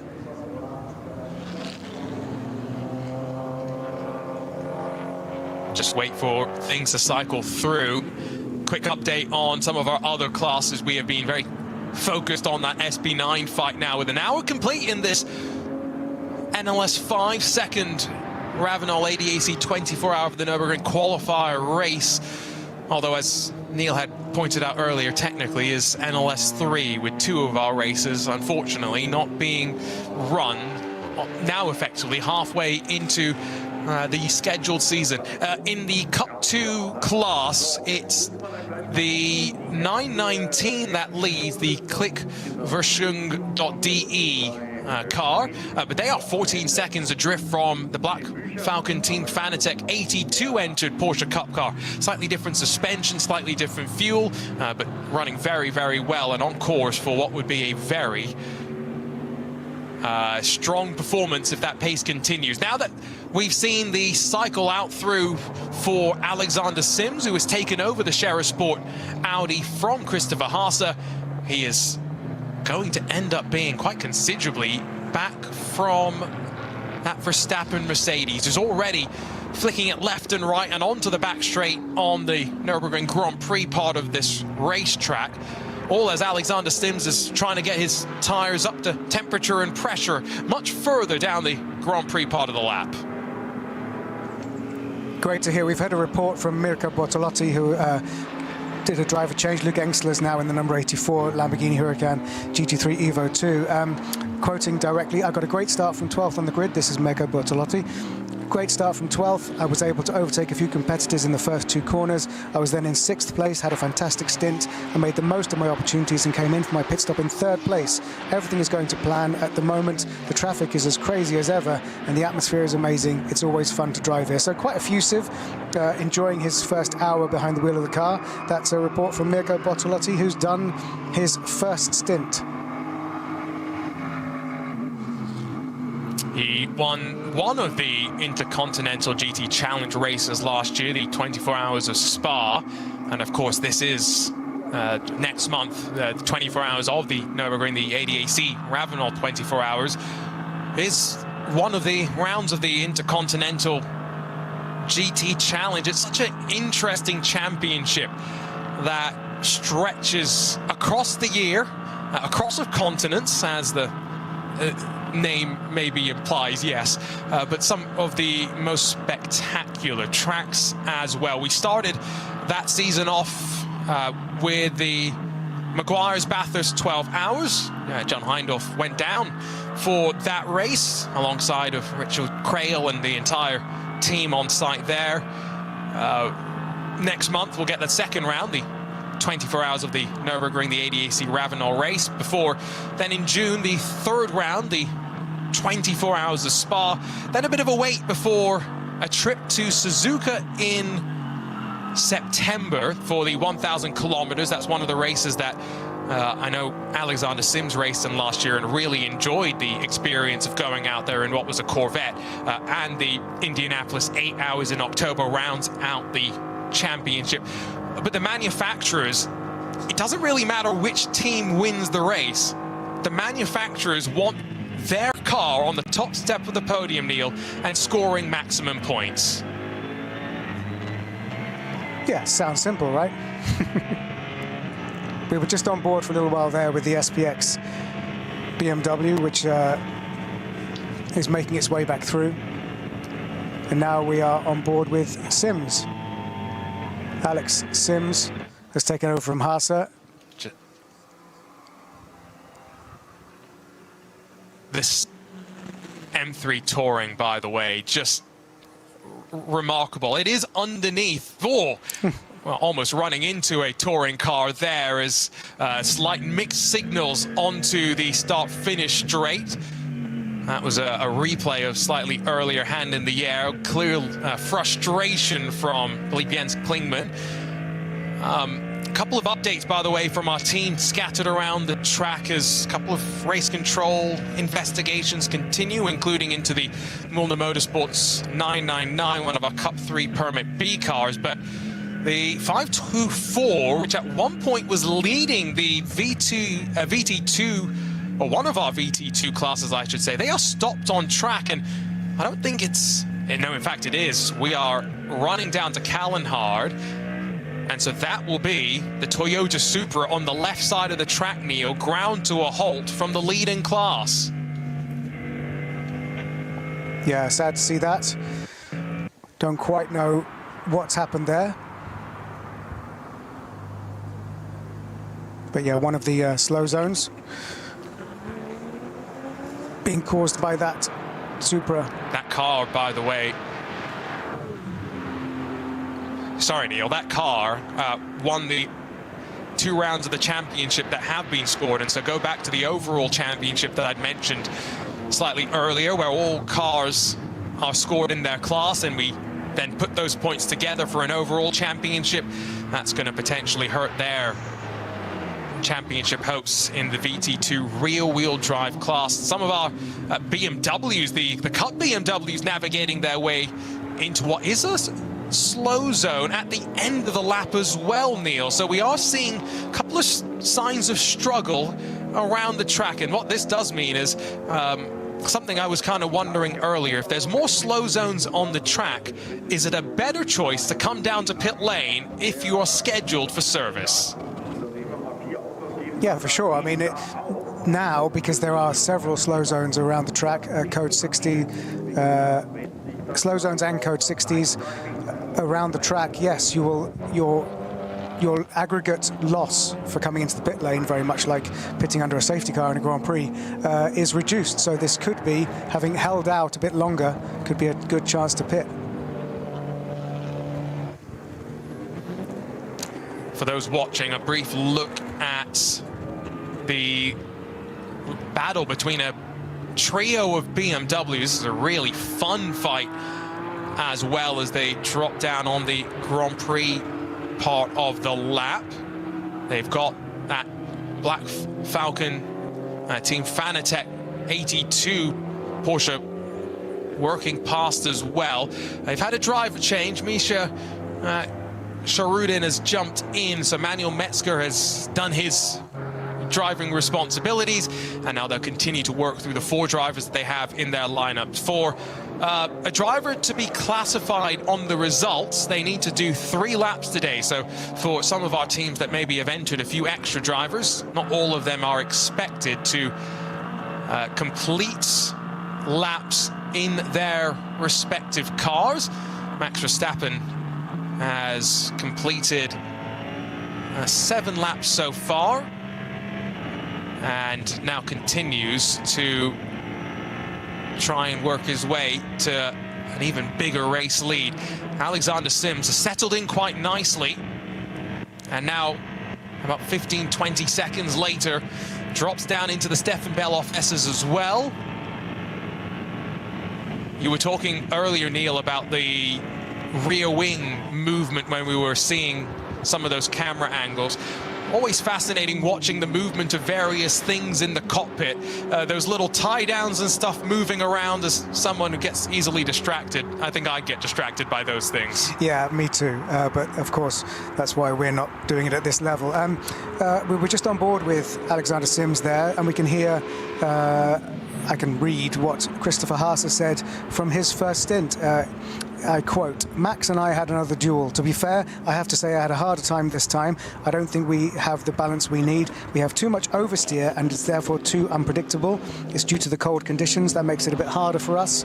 And then it makes it harder in a duel. The battle was very respectful again, and that's what makes it fun. I was never in a position where I could have been the one to overtake. You just have to accept that. It's part of the game. But the moment will come when I'm perhaps better positioned." So brilliant praise from Christopher Haase, but also slightly ominous words for this race as it progresses.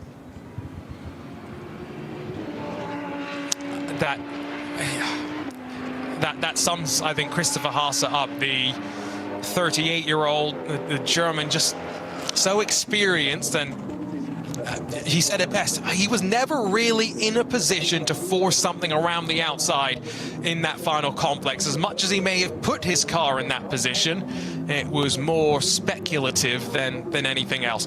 It's still the Lamborghini Huracan Red Bull Team Apt 84 car that's in third, although Mirko Bortolotti out. Neil had mentioned what he had said after getting out of the car. He's handed over to his teammate in that number 84. It's Luca Engsler. At some point we'll see Patrick Niederhauser in as well. Although with 3 drivers across this race, question as to maybe how much time you want to end up giving each of them. Timing screen is finally updated. I was trying to get a sense for what the gap would be at the front of the field, Neil. 26 seconds between Verstappen and Sims, but again, remember, slightly different timing of when they came down to the pit stops means that they spent different amounts of time in the pit lane as well. And we refer the honourable listener and viewer to the table that they can assess exactly how that's going to shake out for the rest of the race. But yes, as things stand, Max Verstappen leads by nearly 27 seconds from Alexander Sims. That's a Mercedes leading from the Audi. Then it's a Lamborghini, Aston Martin, Porsche, 2 BMWs, a Mercedes, a BMW, and a Ford Mustang, rounding out the top 10 in terms of the manufacturers in this race. And I've said it before, I'll say it again, I'm not one that likes to talk BOP, but that's a good sign for all manufacturers heading into next month's race. It may end up coming down to something akin to what we saw a handful of years ago, where the ability of the team to repair the Ferrari 296 and quickly swap the effectively entire rear body part out enabled them to get back out on track, losing minimal time, and surge to the victory there. This race has been kind to Ferrari in years past, but we've seen speed from the Aston Martin on occasion in 2026. Currently the Manthey Racing 911 Grello, Matt Campbell at the wheel, hunting down Nicky Thiem, who was one of the first to come down towards pit lane. He was quickest in the opening qualifying session of the day, was Nicky, although that was partially due to being on slicks at the end of the session when the track was drying up. We didn't see the same level of speed from the Pro Sport Aston Martin when we went for our 1 hour top qualifying sessions. 2 attempts, full fuel, and it was the 45. Realized Condor Racing with Rinaldi. Thierry Vermeulen at the wheel, that by just 1,000th of a second put it on pole position over Gamotta Racing in the Pro-Am BMW. That Gamotta Racing car, they've done a driver change, I believe. They're down in 9th as it stands right now. Meanwhile, some of our production cars making their own trips down pit lane. And Neil, what is different for them in this particular race, as we talked about that table, but this is the first time this year that the production car classes are also having to adhere to the minimum pit stop times. In regular NLS races, they don't really have to worry about that. So procedural things for them to get to grips with as, well, the Mercedes-AMG Team Ravenol number 80 getting to grips with the sight of the rear end of that BMW M3 Touring. Battle for 7th overall. Yeah, great to see, and there's only a car and a half's length separating these 2 cars at the moment, so a brilliant showing and some great racing for us to get our teeth into for 7th position. Although right as we say that, they've hit one of those slow zones. That is still the VT2 rear-wheel drive former class leader that has sat there. Now remember, part of what is going on is the dance of the marshals as onto the curb for that Mercedes Ravenel. Very, very close moment for Maro Engel, and almost ran into as well by that Gamotta BMW, who had to very quickly get on the anchors, Neil, to avoid running into the Mercedes. Yeah, reflexes of a cat. And once again, relying on the fact that the grip levels are now high. We are running in very, very good conditions, and yes, it's chilly, but the grip levels are very, very good at the moment. So any kind of understeer is more to do with the car than it is to do with tyres or grip.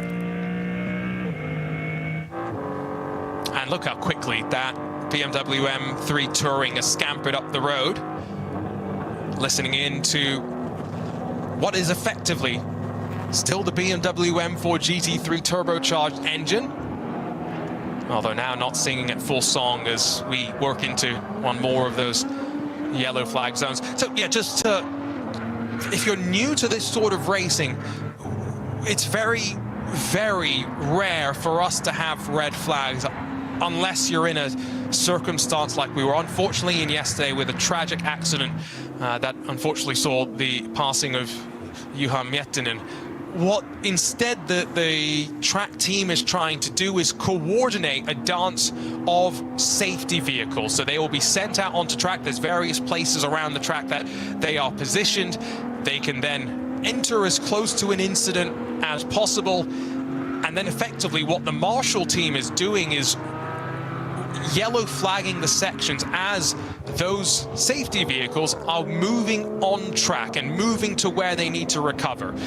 Once they get to the car, maybe you'll have the code 60 will slow the cars down even more to ensure our track workers are as protected as we can in this situation, and load the car up onto a flatbed and then repeat that process, but inverted. Now this flatbed has to head outside of the track, so it will, move to a point at which it can exit off the Nordschleife, and at which point those yellow flags will cease if we, like I said, need to use code 120s and code 60s to guarantee the safety of our track workers. That's exactly what we will do, Neil, because this is a track unlike any other. It's why that permitting process that we've talked about is so unique. And again, the racing itself is so unique. There is really no other place on earth where you can race something like a GT3 purpose-bred, thoroughbred race car that all these manufacturers are spending thousands every race to optimize the performance of, versus the production car that you and me can go and buy off a German auto trader, put a roll cage in it, and try and make it acceptable to go racing in the NLS. Yeah, it's an incredible job that they do, and the fact that whatever other race series you might be more familiar with, we would naturally freak out and have it's anathema to us to see support vehicles on track during an active race, but they do it so well here, and everybody knows the rules. But in fact, talking about the rules, that we have seen a penalty for car number 47, the KCMG Mercedes AMG GT3, for not respecting code 60. So, every now and again, you can slip up, and it costs you.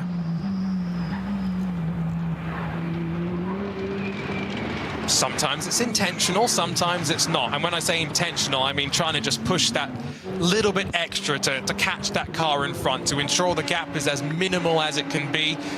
Engsler gets checked up behind traffic as the fight for second puts the power down out of Tiergarten. 2 hours and 40 minutes left to go in this final dress rehearsal for our teams ahead of next month's ADAC Ravenel 24 Hours of the Nürburgring. The gap is now up to 30 seconds. So Verstappen in that Mercedes windward run car is running strongly. I'm also just wondering, I saw something flapping on the rear wing of Alexander Sims, who has now actually scored, is down in 4th place. So we'll see if there's maybe a technical issue on that car. Still running out on track as far as we're aware, though, in 2nd on the road itself.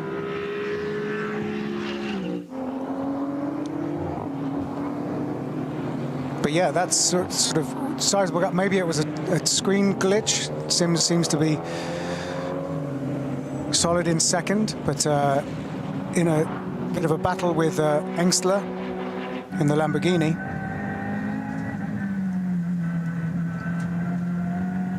The Hyundai Elantra N TCR, the number 830, has got to keep an eye on the mirrors as this fight nestles either side of it. Still on the Grand Prix part of the lap though, so that's the probably best place to let traffic pass before you then have to start dealing with the traffic making its way around you. There's only a handful of TCR cars, by the way, entered for this weekend. We're expecting plenty more for the actual 24-hour race, but that was the leading TCR machine that the fight for second worked its way around. Down into the Hadzenbach they will head once more. Started in 12th, let's not forget, and Mirko Bortolotti, I think he may have slightly undersold what an impressive opening stint he had. To go from 12th to 3rd, that's not just making the most of your opportunities, Neil. That is basically everything going almost perfectly. You're not turning the AI down to 0 difficulty like you might on a video game. Yeah, you can understand why he was sort of so positive when he gave that interview, having stepped out of the car, Mirko, because, yeah, that's a huge effort in the first hour. And confirmation that the time penalty for the number 47 car is 45 seconds, which could prove costly towards the end of the race. You were talking about the touring car there. Baseng took over from Mikel Azcona, and of course they did have an issue earlier on in the race. Came into the pits very early on in the first 20 minutes and went out again. So it's good to see them getting some serious and competitive running in that Hyundai.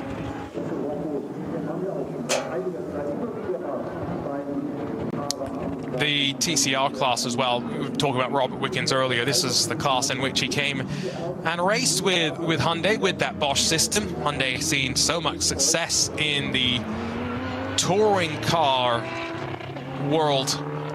I say world, literally around the world. So successful that at one point they had multiple models competing, and both at the front in the i30 and Elantra racing simultaneously. A slight change to the touring car regulations, the TCR regulations, to give it the class its actual title as it's officially named, will allow slightly bigger engines, and the wording in the rules has been changed. Previously it specifically said, if I remember correctly, only 4 or 5 door cars were eligible, and I think now it's a lot more permissive, so you may see some 3-door TCR machines. Of course, TCR racing around the world in various sprint championships, but here at RSL, in our partnership with IMSA Radio, we see those cars as well on track stateside in the IMSA Michelin Pilot Challenge, where sprint turned to endurance. It's a very different ball game, and Franco Girolami did kind of find that out the hard way when he headed to Daytona at the start of the year for the BMW M Endurance race, the 4-hour season opener for the Pilot Challenge, and a little bit too physical, bullied the rest of their championship rivals a bit, got a couple of penalties, but changed direction going into that next race. You learn from your mistakes, Neil, and boy did they learn. Straight back to victory lane in the Cupra TCR, which is the latest of the TCR cars that has really just been running rampant in the US at the very least. Just a quick update on the fact that the car number 48, the Arrow Assenheimer Müller Pereira Black Falcon Porsche driven by Pereira, may still be stuck in the Pflanzgarten, which in our continuing attempt to translate the many corners of the Nürburgring Nordschleife is one of the easier ones. That's a plant garden. And apparently it's a technical fault, and the team are at the side of the track trying to repair it to get it going again, which is of course allowed within the rules of this race. And I do believe that as long as he's pulled off on the left side of the track, he will be in a spot where the team can get to him. Lots of speed as the BMW M3 Touring is passed finally by Maro Engel and that Mercedes Ravenol. number 80, slips through on the climb up towards Bravery, on the much curver to give its German name, which translates into courage. I did hear that with you, Neil, and John Heindorf working through the various corner names. Pflanzgarten given its name, if you are curious, because there used to be a plant garden slash nursery there, not because the cars launch into the air and land, which I thought was a much better reason for why we'd call it some sort of plant garden. We're planting cars onto the track there. Well, there's growing interest in the sport, so that would be appropriate. But yes, some of the curve names are quite literal, and some of them just refer to the nearest town to the bit where that circuit was built in. When it was built just under 100 years ago, been racing on this incredible stretch of asphalt for nearly 100 years.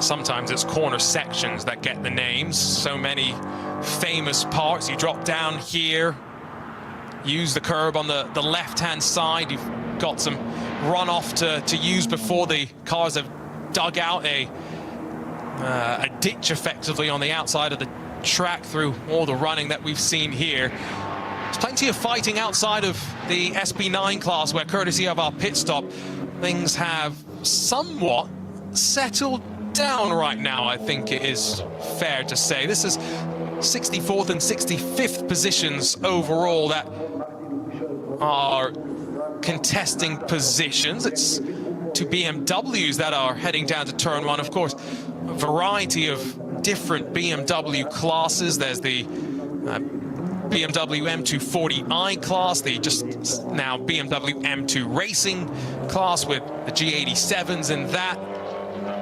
But you can see the gaps that have slowly built through the respective fields. As just 4 cars in the BMW class with the M2 Racing G87s. These must be a lot of fun, Neil, I would assume, to kind of throw around the track. Not much grip, and you're very much asking for momentum everywhere you go, as Ranko Mijatovic tries to hold on to 64th overall. Well, given half a chance, I'd love to try it out and let you know and report back. But having not sat behind the wheel of one of those particular BMWs, I don't know. But we're now watching the Rover car being hunted down by the Mercedes. How quickly Maro Engel cleared Jens Klingmann and instantly started to put the pressure onto another BMW. Don't think there's much that Max Hesser's really going to have in reserve, as all sorts of different traffic, a Subaru, a BMW, a Hyundai in the mix as the SB9 cars hold the inside line on the brakes down into the Yokohama S, the blue and gold Ravenol Mercedes. Now up yet another spot as Maro Engel, after taking over from Lucas Stoltz, is now up into 6th position. Only a couple of seconds now up the road to catch up to Matt Campbell, who will be the next target. And we all know just how quick Maro Engel can be around the ring. It's a chance for him to set some benchmark times. Although the other windward ran Mercedes is headed down towards the pit lane. So another 5-lap stint by my calculations for Max Verstappen. And so 90 minutes in, slowly releases the belts, and I get the sneaking suspicion Lucas Auer might jump in to the checkered flag, and 2 hours and 30 minutes for him to gather up some final experience after being yet to get in the car. Now, they are going back into the garage. Is that a sign of something more ominous, or just, again, lackadaisical pit stops here with the timed minimum pit stop time that you must adhere to?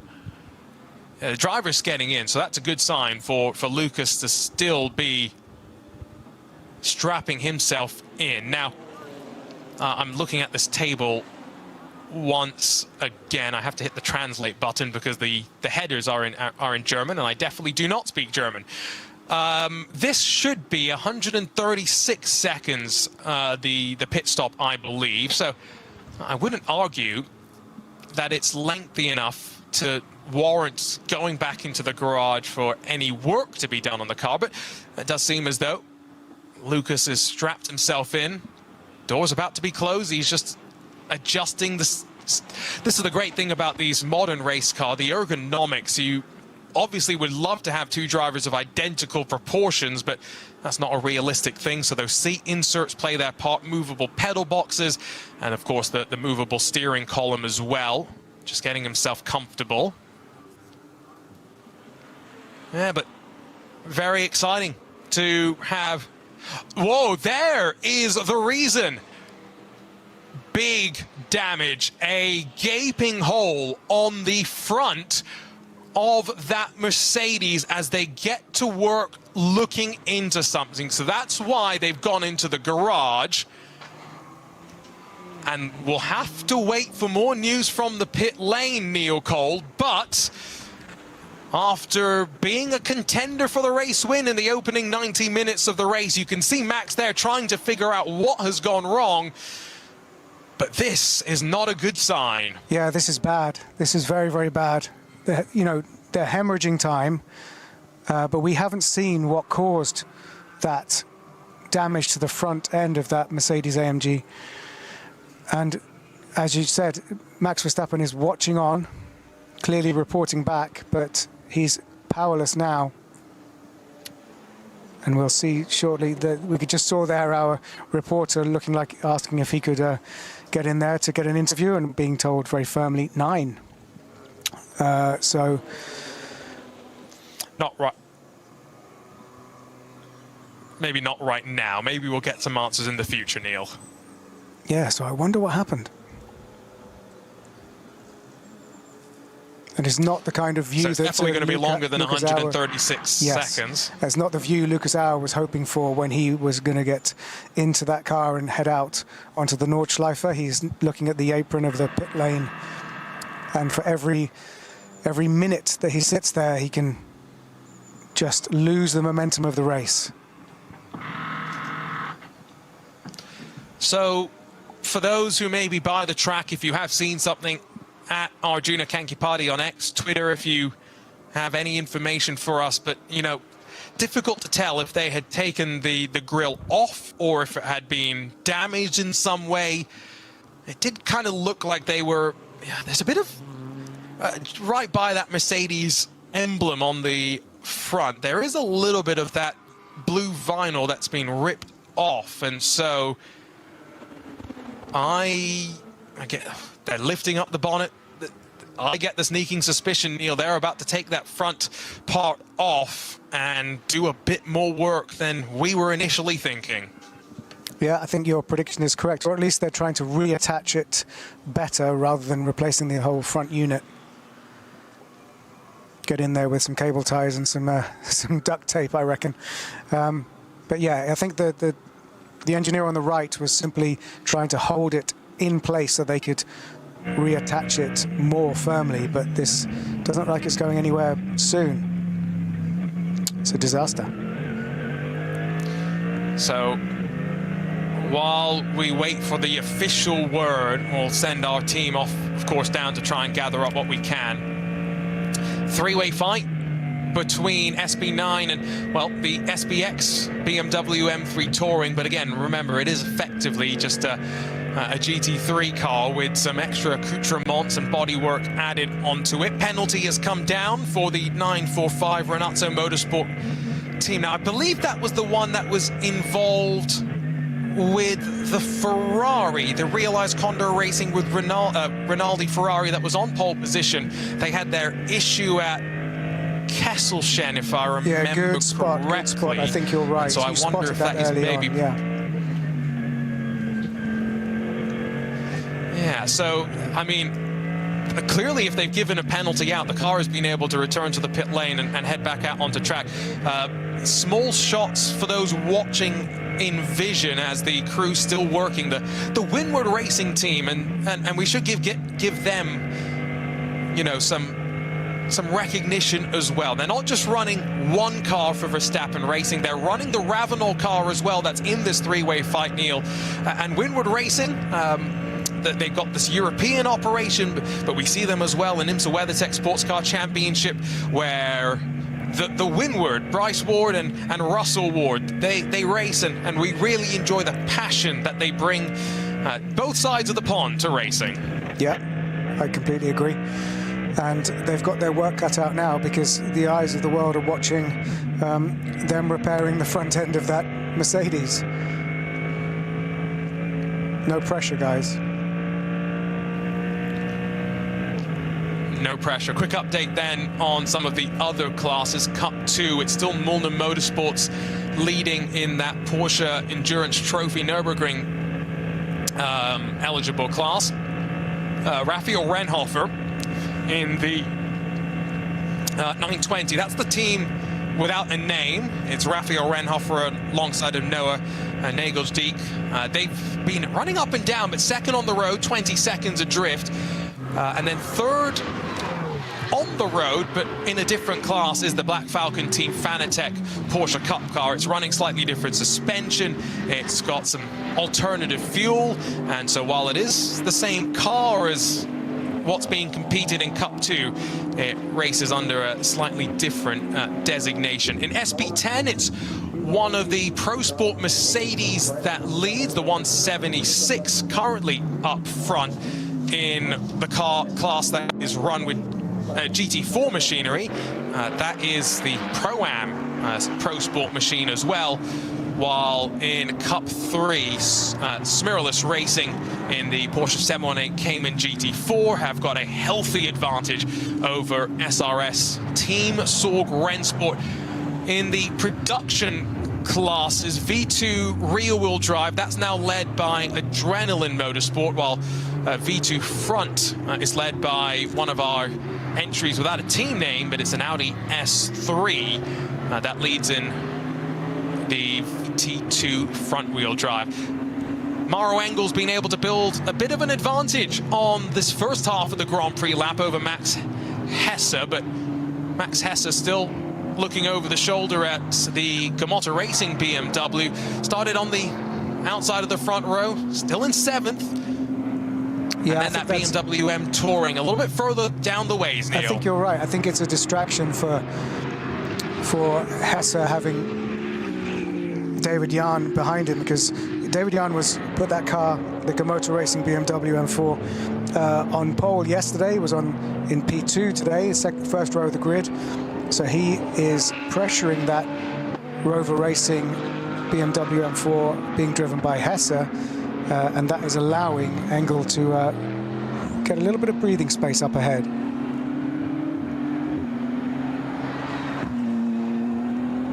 Looks like the number 47 is now stationary at Klostertal. So remember, that's the KCMG Mercedes, that blue and white Mercedes that got a penalty for speeding in one of the code 60 zones. Not seeing anyone else that's stationary. That is just on the exit of the Muck curve, so it's a very fast corner as well to be stationary and also be blindsided from the cars that are going to be making their way up there, as we're on the 11th lap of this race, 20 minutes away from the halfway mark in the second of our 24-hour ADAC Ravenel qualifier races.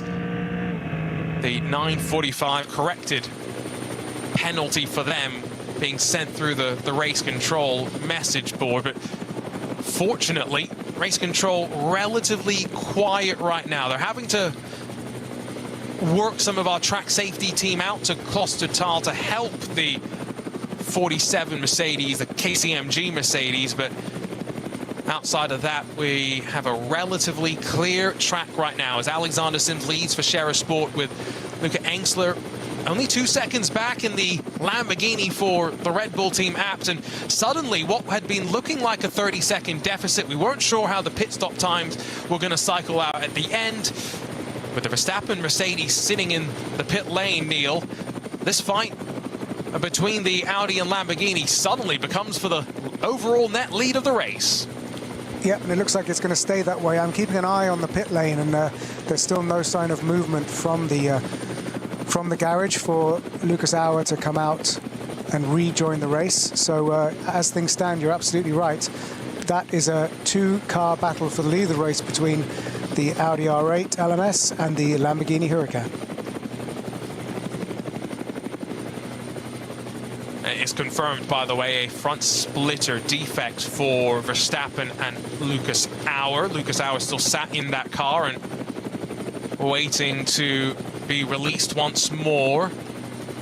What a glorious day it is. We're from the mixed conditions in qualifying, where yes, wet tires were required, as well as the grey cloud cover that we had for top qualifying. The sun has made its presence known and increasingly will be slowly warming up the track. There is a slow zone around Bergwerk where these three are fighting through right now.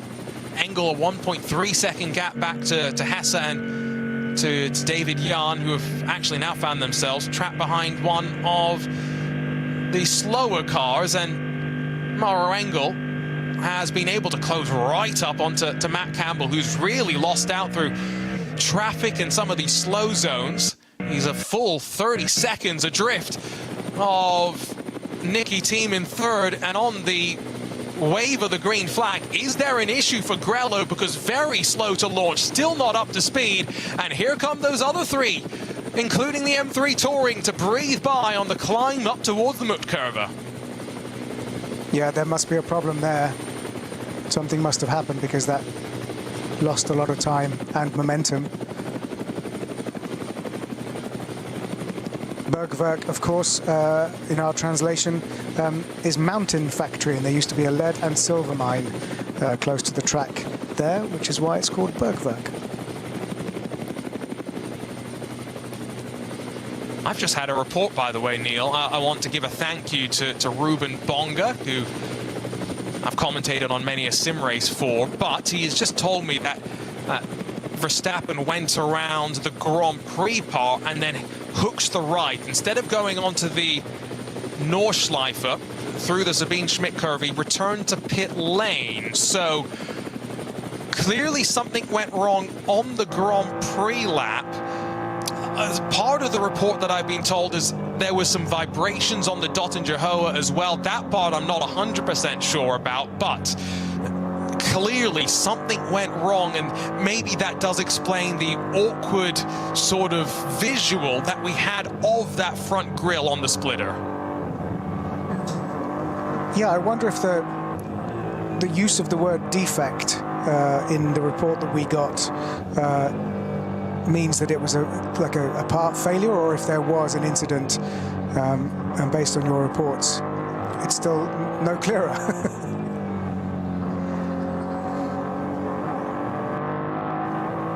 Again, thank you to those that pass on this information to us, not just our team at the Nürburgring TV crew, but our audience as well, your eagle eyes around the track. There's another car that's just had a technical defect flagged on the notice board. That's the Asbest BMW 325i.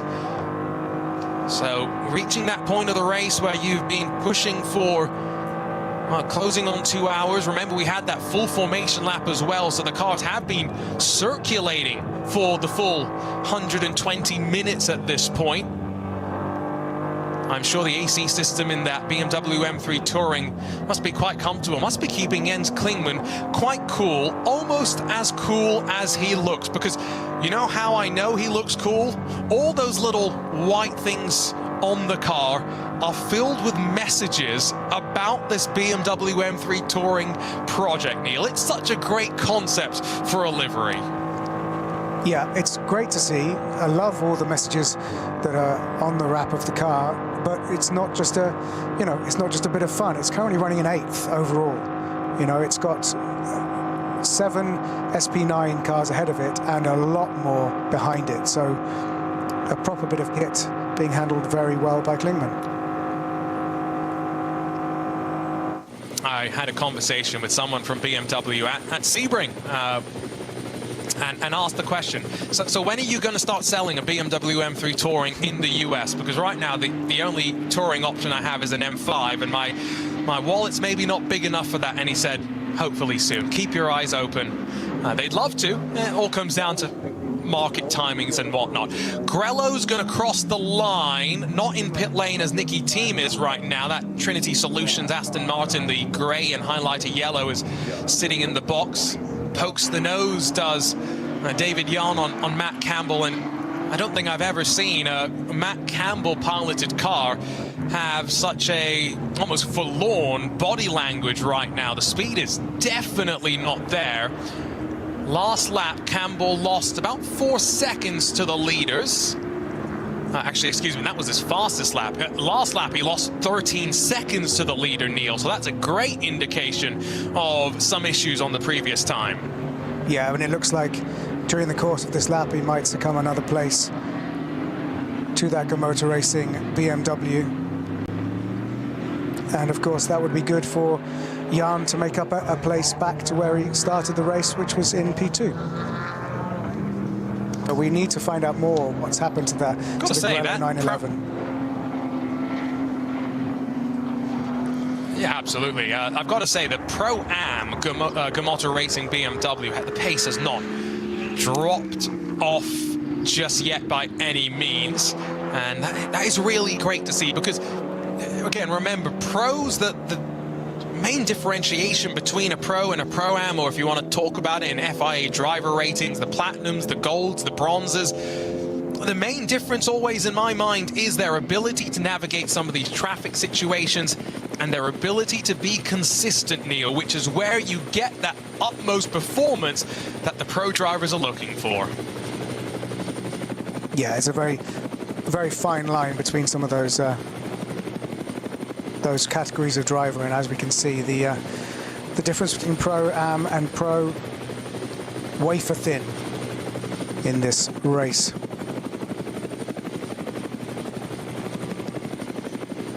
Thank you to John Dalton, who's just messaged on Twitter to say that there was big vibrations down the Dottinger for Max, and then as it compressed into Tiergarten, so I would assume that's as it reached the bottom of that complex and just begins the rise up into the braking zone, a large clonking noise. So I'm not going to put the two and two together, but I think it might be elementary to Sherlock Holmes as to what potentially has happened there. And no word as to when they will be back out onto track. Indeed, still sitting in the pit lane, seeming as though just keeping an eye on sector times for Matt Campbell. Pace has somewhat rebounded, so that's a promising sign. It's always difficult sometimes to tell because they may be running different fuel levels. Their tire compounds may be performing slightly differently because one of the most unique things about the NLS, it might be the last remaining major championship with a tire war, open tire rules in the GT3 class. And I think, you know, a lot of our listeners and viewers might, that's something that can be ignored, is that there is no set tire for this race. Everyone is allowed to bring their own tires, and some of the teams have tire manufacturers as title sponsors of them, but many of them are working their own compounds. And a classic example there of the way that the safety zones work perfectly here at the Nürburgring is a flatbed making its way around the track, and the drivers obeying the rules to make sure that it's safe for everybody involved. And so slowly, that's the rolling yellow flag zone that continues to push around. 48 seconds off the lead is Matt Campbell right now. It's still only half a second between Alexander Sims and Luca Engsler in the Scherer Sport Audi and Red Bull Team Apps Lamborghinis respectively. And again, a top 5 rundown shows 5 different manufacturers. Aston Martin sat in 3rd, although now with a driver change, Nicky Team has, I would assume, completed his drive time for the day. In jumps Christian Krognes to get to the end. Mercedes in fourth with the Ravenol Windward car, and then rounding out the top five, the BMW M4 GT3 Evo, Rowe Racing Max Hesse piloted car. Meanwhile, in that fight for the lead, they've just exited a slow zone, and that glorious sound of the Audi rumbles up towards the carousel. Now, these are two cars that in many ways, a lot have argued, are similar. Yes, they may share some of the basic underpinnings, but there's a brand new Lamborghini that is coming. They have been, through the years, slowly learning more and more. This Lamborghini Huracan was their own interpretation of the Audi R8 platform, and what an interpretation it was. Their brand new Lamborghini Temerario has debuted in IMSA, and we'll see it slowly making its way around the world in increasing customer numbers through the next 18 months, I would say. More driver changes, and this time it's for the Equipe Vitesse Audi, as one of their drivers gets strapped in and the Goodyear tires get attached onto the car.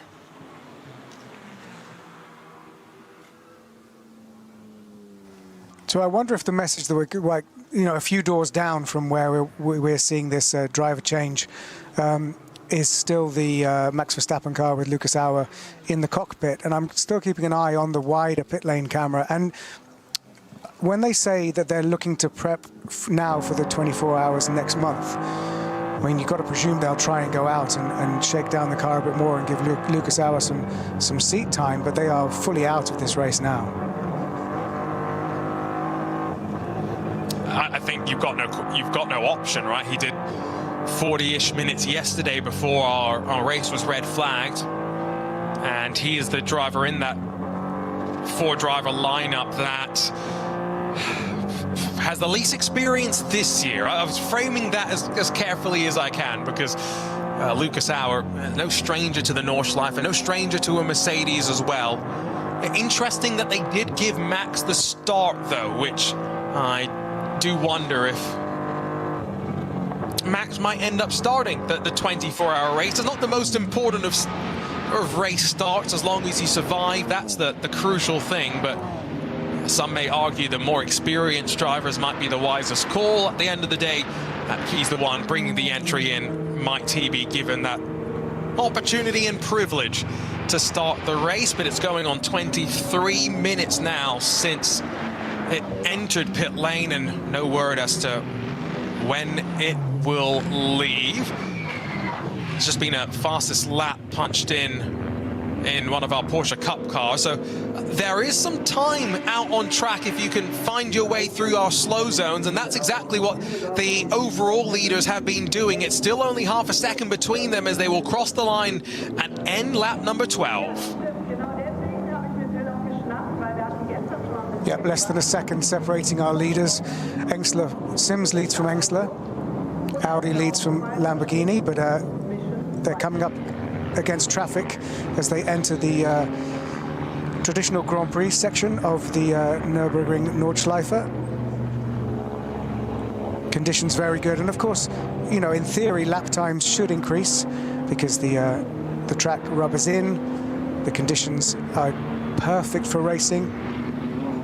Even the sections of the track that are under many overhanging trees that might have kept their moisture and humidity from earlier in the day should be fully drying out. So we can expect the new drivers coming into the cars to be setting some pretty tasty lap times.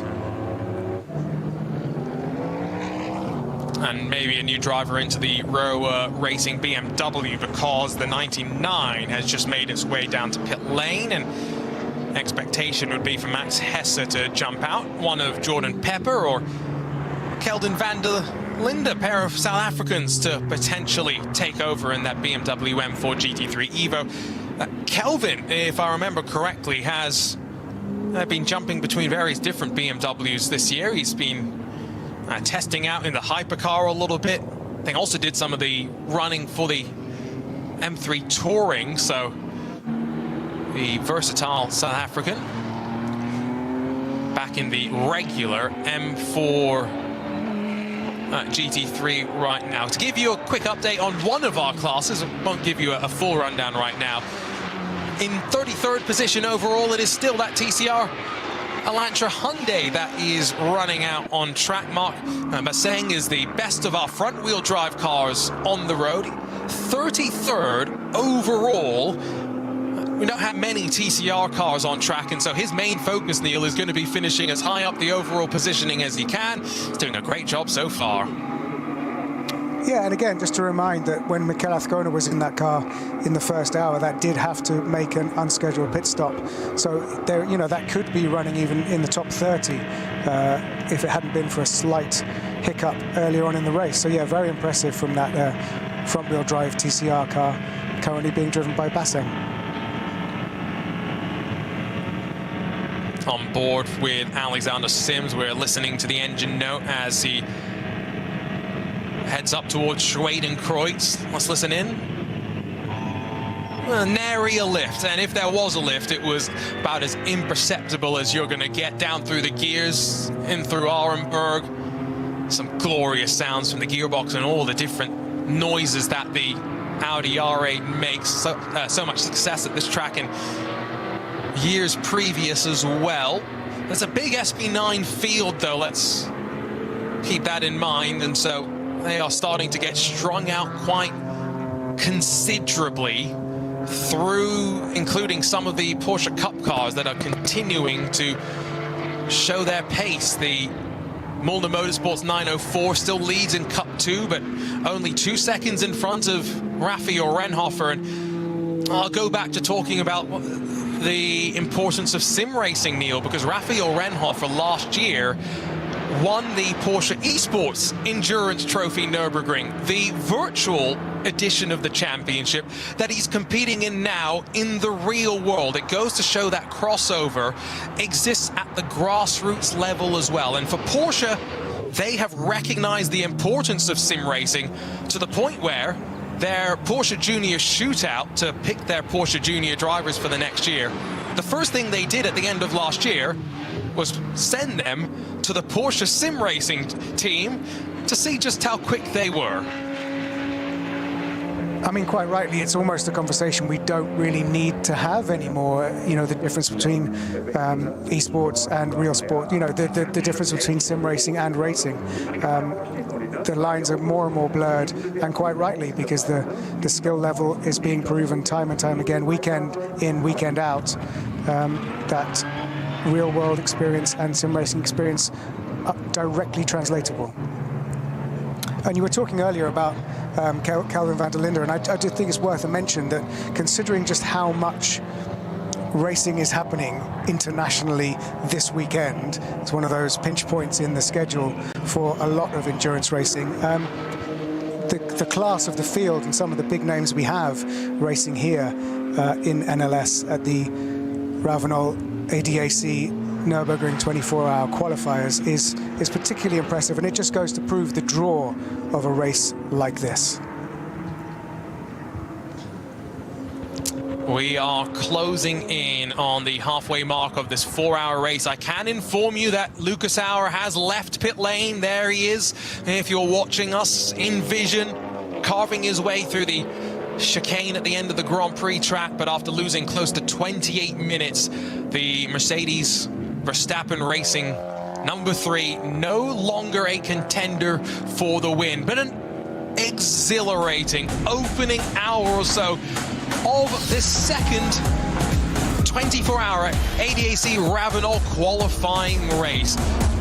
We saw the drop of the green flag with the Ferrari, the sole Ferrari in the field, the Realized Condor Racing with Rinaldi, number 45. Only 1,000th clear in top qualifying of the Gamotta Racing BMW in control as we got set for the 4 hours of racing that laid ahead of us.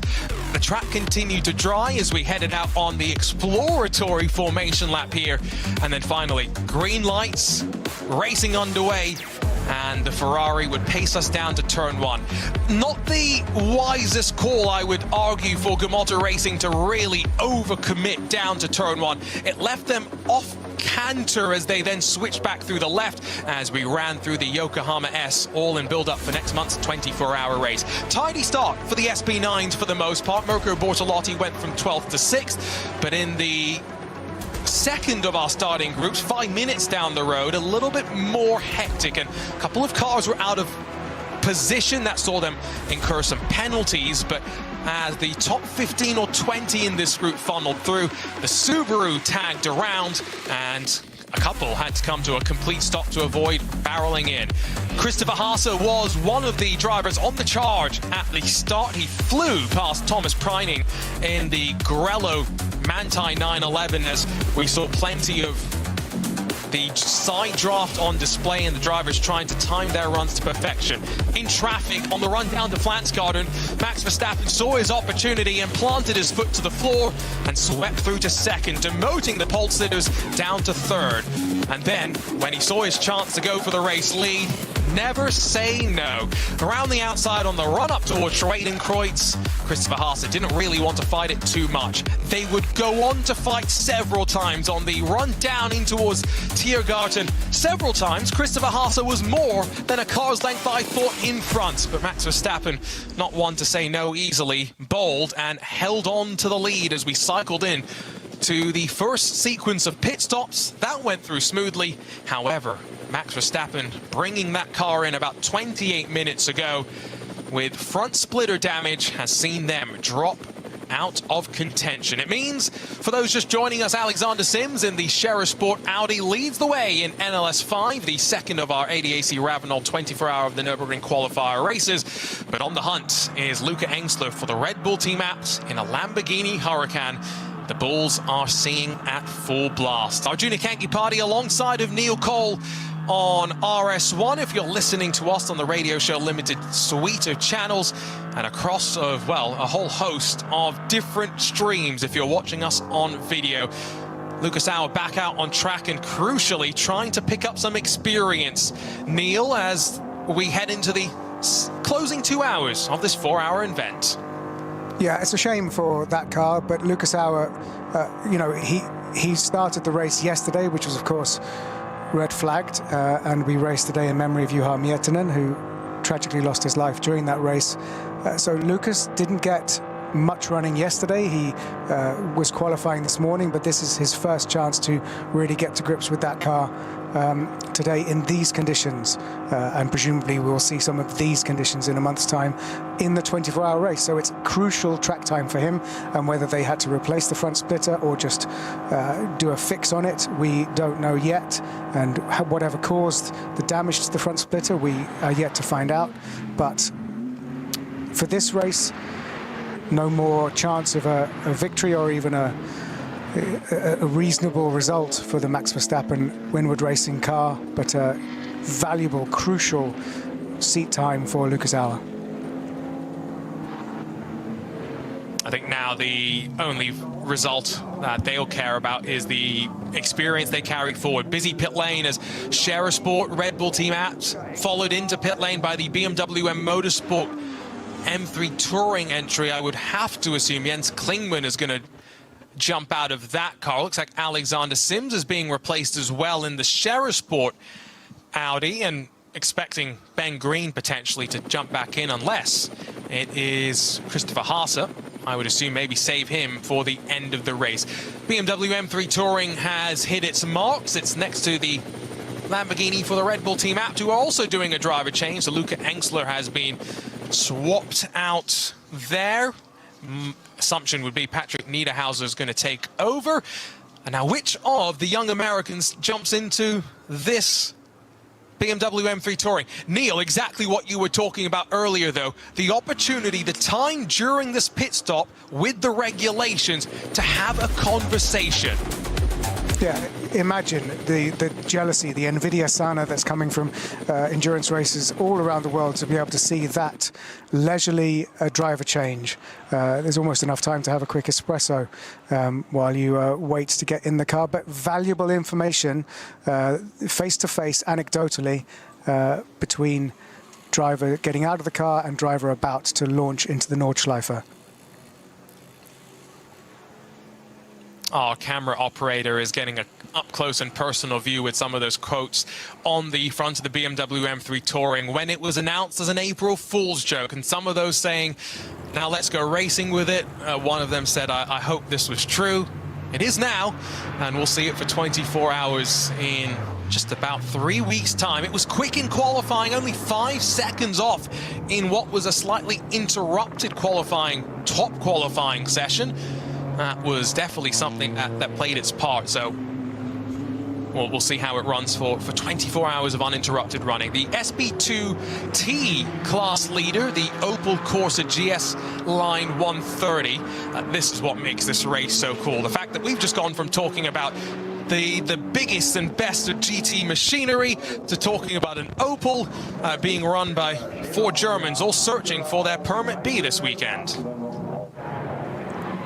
That's the beauty of this race weekend and this race series, and this wide field of different classes, all mixing it up together. There is an issue, I think, for the Grello car. We saw that it was not firing on all cylinders at times earlier on, and it has been reported as driving slowly in the Brunchen area, the number 4 car.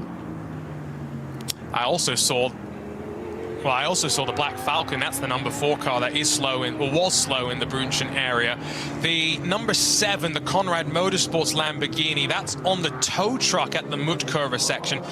And that maybe explains why we had some of the slower zones up towards that part of the track as well. A couple of other driver changes. It wasn't just Ben Green getting in, replacing Alexander Sims. Patrick Niederhauser taking over in that Red Bull Team Abt, number 84. Neil Verhagen, 6 of one, half a dozen of the other on how you say that name. He's in 6th position right now. He's taken over, so that will mean that Connor De Filippi will jump in for the final hour of the race. And going back to the 82 and the Cup 2 fight that we've talked a little bit about, from the lead of that combined running, Black Falcon Team Fanatec, Jimmy Broadbent has just jumped in, and they've dropped back out of the combined overall lead. This is one of the first times, Neil, I think I've ever seen this withdrawal of time penalty, 45 seconds, for the KCMG Mercedes. Yeah, the plot thickens. You don't very often see a penalty withdrawn. So maybe the team boss went up to the stewards and remonstrated, and for once they listened and withdrew the penalty. Extraordinary. So the 47 was, I'm just double checking because there was a couple of different things reported. So they had a time penalty for failure to comply with minimum pit stop time. There was no argument about that. It's 32 seconds plus the amount of time you were underneath. So in their case, it was only 1 second. That wasn't too bad. They were under investigation for not respecting code 60. So I think that's what they've been able to argue. Now that's traditionally a GPS derived judgment, so the fact that they've been able to argue their case says a lot, as Ben Green a bit wide out through Schwedenkreuz, still maybe with a full fuel load and tires coming up to temperature, not quite on the apex. Not the only, by the way, non-respect of code 60. You know, the importance of these procedures, it's hard for us to understate them given the nature of the racing on the track. There's been 2 non-respect code 60s that are going to come with both time penalties, but more significantly, Neil, points on the license, and that's for the 999. That is the Mulner Motorsports Porsche Cayman GT4 RS Club Sport, so one of the Cup 3 entries for today's race, but also for the Gitti Tire Motorsports by WS Racing BMW M240i. So there's 2 drivers that have been found to be much more egregious than what KCMG was alleged to have even done. Yeah, and it's impossible to overstate just how serious it is if you get enough points and you get your license to drive here, specifically here. It doesn't have any impact on the rest of the circuits anywhere else in the world, and vice versa. Whatever your experience anywhere else in the world has no relevance here. You have to come here, you have to get your license to be allowed to drive, and if you lose it through disrespecting the codes, which is why we're allowed to race in this format where the slow zones and code 60s and the safety vehicles on track, everyone has to trust that and abide by that. So yes, quite serious if you are flagged for that. It's not just a time penalty. And we can see that Lucas Auer is definitely keen to get going again. Yeah, lights are flashing, and I think this is a good way for us to judge the speed of the BMW M3 Touring relative to one of our former race leaders.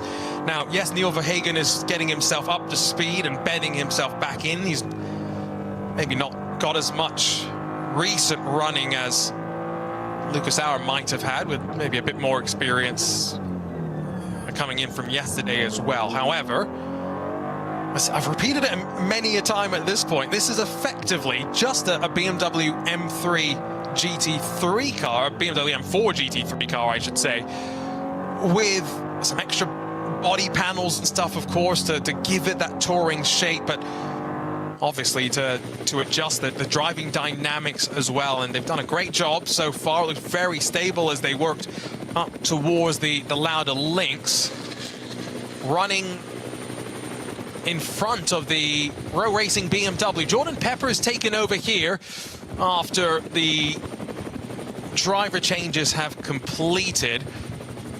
Also, Christopher Mies, he's jumped into the Haupt Racing number 67, and a couple more teams now making their way down to pit lane. It's Ravenol's Mercedes, Mauro Engel, followed in by the Gamotta Racing BMW, David Jahn, who had that sterling effort in qualifying to be 1,000th of a second off of our pole time. And just to back up what you were saying about how serious that former joke, the BMW M3 Touring car is, it's currently running in 6th. That's 6th, or it maybe just dropped to 7th, but it's running in the top 10 in this field of, huge field of SP9 GT3 cars. So even if Verhagen, tomato is bedding in and warming up the tyres, he's doing a great job. Excellent there. I haven't talked to Neil about, you know, his involvement in the project, but I have talked to the other American in that lineup, Connor DiFilippi, and he said when I chatted with him at Sebring about his involvement, he was just kid in a candy store, the smile on his face. You know, a lot of these drivers, they get to race these GT3 cars all around the world, and that's a great life, don't get me wrong, but it's a competitive life. You know, there's a week in and week out grind that can sometimes wear you down. When you get to be a part of something like this where, you know, maybe then they're not really fighting for, I think, the overall win. Pole, yes, but I think the win over 24 hours might be asking for a lot. There's no one really in their class they'll be necessarily fighting with. This is an opportunity to really enjoy 24 hours of this great track. And Neil, I have been dying to ask you. It's taken me 3 hours on air today before I've succumbed to the temptation. But talk to me about that experience of being on track with Sabine Schmidt in the passenger seat, talking you through this historic place. Well, you know, it's a bucket list thing. I was very lucky enough to do a show I used to host for the World Rally Championship, and we had scheduled to have a full afternoon to do several laps with me in the passenger seat and Sabine Schmitz driving me around, showing me how to do the Nordschleife, and then you know, we would swap places and I would get a couple of laps, one to bed in and then one to attack. And of course, the nature of TV, we got there and we had like an hour. So we had one lap with me in the passenger seat and then one lap with me in the driver's seat to get the feature completed. So planning meant that it was all very quick, and she was incredible. I mean, she was an incredibly talented driver. But she was, more than anything, was an incredible sort of guide and passenger, because I came upon a minibus, because this was a tour, you know, when it was open as a tourist track. So I went in as a, you know, just paid my, whatever it was at the time, 25 euros. And I came upon a slow-moving minibus in front of me, and I could see in my rearview mirror that I had two motorbikes approaching very, very fast. Now, bear in mind, I was in a Safari Rally spec Porsche 911 on rally tyres, so it was not suited at all for the Nordschleife, and I pretty much lost it, fishtailed for a while, nearly spun. Somehow, I don't know how, managed to save it. And she was incredibly gracious and laughed in her distinctive laugh, I think at me as much as with me. But you know, I kind of partially blame her for losing it, because she was going power. She was gunning me. You know, she was egging me on to go faster. So I did, and you know, luckily we managed to get the feature done, and I managed to put some of it on my socials over the last week as a very good memory of an amazing person. I think, like you say, the personality is what was the greatest loss of all. Such a great ambassador for this track as well, and sorely missed, but at least now will be remembered forever as the corner that brings you on to the Nordschleife as well. I think that is a pretty fitting tribute for someone who, you know, as a young kid, I distinctly remember watching Top Gear and watching her. I mean, the way she drove that transit around the track, it still is something that I will go back and watch occasionally. And like we said, great ambassador for this track. The slow zone at the end of the lap is cleared, so we've been able to move the stricken vehicles back into pit lane. Been looking at a couple of the different classes. SP4T, that was being led by the Hyundai Motorsport N group, the 303, they've got a considerable lead. The Cup 3 class, this is one of those classes eligible for the Porsche Endurance Trophy Nürburgring. Cup 3 is made up of the Porsche Cayman, the GT4 variants, they're non-turbos, although this may be the last couple of years that we see a Cayman in this sort of scenario, because there were some spy shots that I saw in the last week or so, Neil, where the next generation GT4 car that Porsche will release has been revealed into the world. It may have actually been testing here at the Nürburgring Nordschleife. It's not going to be a 718 Cayman anymore. With the changes Porsche is making to their road car lineup, instead, we're going to get a 911 GT4. It's going to be very, very different. Wow. Good news. Good knowledge. So one of my comfort zone would normally be running up and down the pit lane in a fire suit, and we don't have a huge amount of reportage from the pit lane, so forgive me, I'm going to sort of wear both hats at once. A little quote from Luca Engstler, who has handed over the Lamborghini Huracan number 84 car to Patrick Niederhauser, and has reported, I quote, "I think the pace isn't quite there compared to the Audi and the Mercedes, but I still feel very comfortable in the car. It's a good fight for the podium, and I think that's important. We're flat out from the first to the last lap, and yes, unfortunately, it's not enough for the very front, but we have to concentrate on ourselves, and then everything will be fine." So I wasn't going to try and do the accent, but that is a pit report from Luca Engstler, who's handed over the car to Patrick Niederhauser, the number 84, which is currently running in 10th. The Red Bull Team Abt Lamborghini. Well, and you know, I wonder if, Neil, he's selling the team may be a bit short, because he was staying right there with the Scherer Audi, and now with the Verstappen Mercedes having dropped out of contention, those are our two net leaders. Yes, we're still unsure as to pit stop timing, if it's going to come back towards some other team in about an hour's time when we're in that final pit stop window. But, you know, Mirko Bortolotti, what an amazing stint he put on to open the race up. And then, I mean, Luca himself was very, very competitive as well. I think he's being pragmatic more than anything, but yeah, it's very hard to judge, isn't it? But the people who can judge the best are the people who sit behind the wheel of the car, and they know. I mean, they know. There are micro tells every single sector around this track.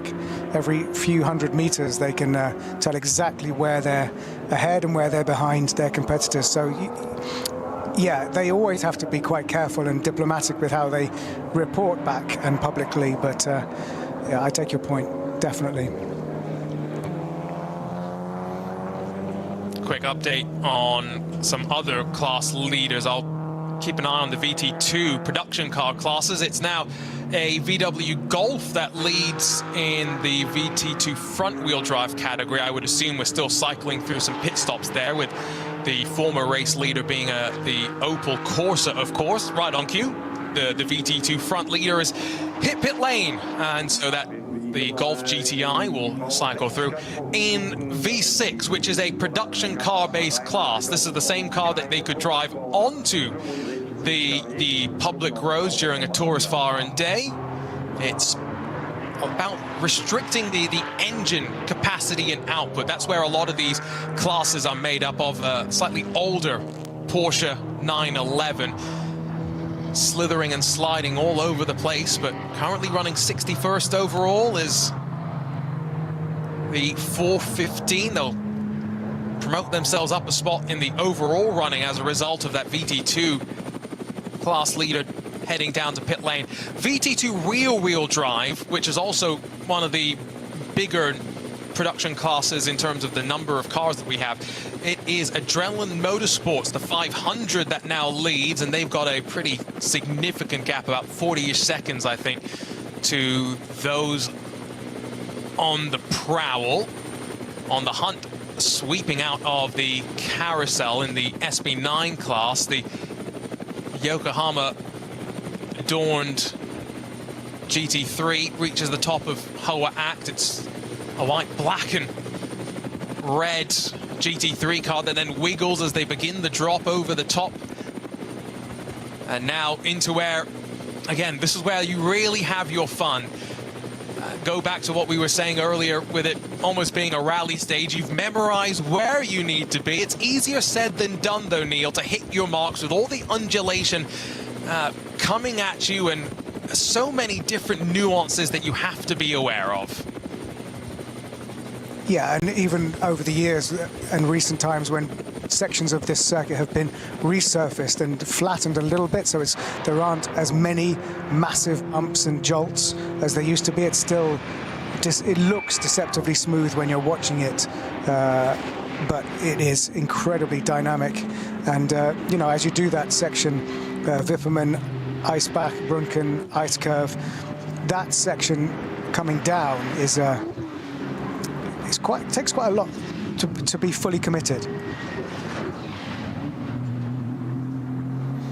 I don't think this is the type of track that many drivers in the world, regardless of skill, could come to and be confident straight off the bat. It's one that you work up to, and you know, go back to Sabine Schmitz as the example. You know, you construct your map of this track over time. You do it section by section, and then you start to piece those sections together, and it's through the thousands and in some cases, tens and hundreds of thousands of laps that some of our drivers have done through their career that you build that ability to effectively drive with the blindfold on. You never want to do that, but I'd wager a lot of these drivers can sense their way around even this slightly unique version of the Nordschleife that we're running for this weekend, and that will be running next month for the ADAC Ravenel 24 hours of the Nürburgring. So excited for that. We'll have our RSL team, at least part of them, on site.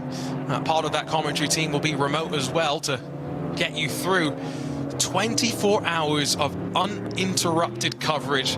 And what a great effort from the TV people at the track as well as our RSL team back in London to keep us on the airwaves in sound and vision. That's just your reminder, by the way, that if you are wanting to try and follow along for a 24-hour race and follow all 24 hours, you don't have to watch them. You can listen to them as well, Neil. And that's why sometimes our commentary, it may seem a little bit like we're missing the action, but we're trying to keep you abreast of all the different battles happening out on track. And there's a lot of battles amongst the 120 cars that were on the entry list this morning. I've regularly been a customer. I've regularly been a listener when I can't be in front of a screen, and it's a essential service that is being offered. So, and I shall be listening again in a month's time. So, kudos to the team for always being able to pull that together. And thank you very much for listening and watching wherever you are in the world. We love your company, and we are just fans like you are.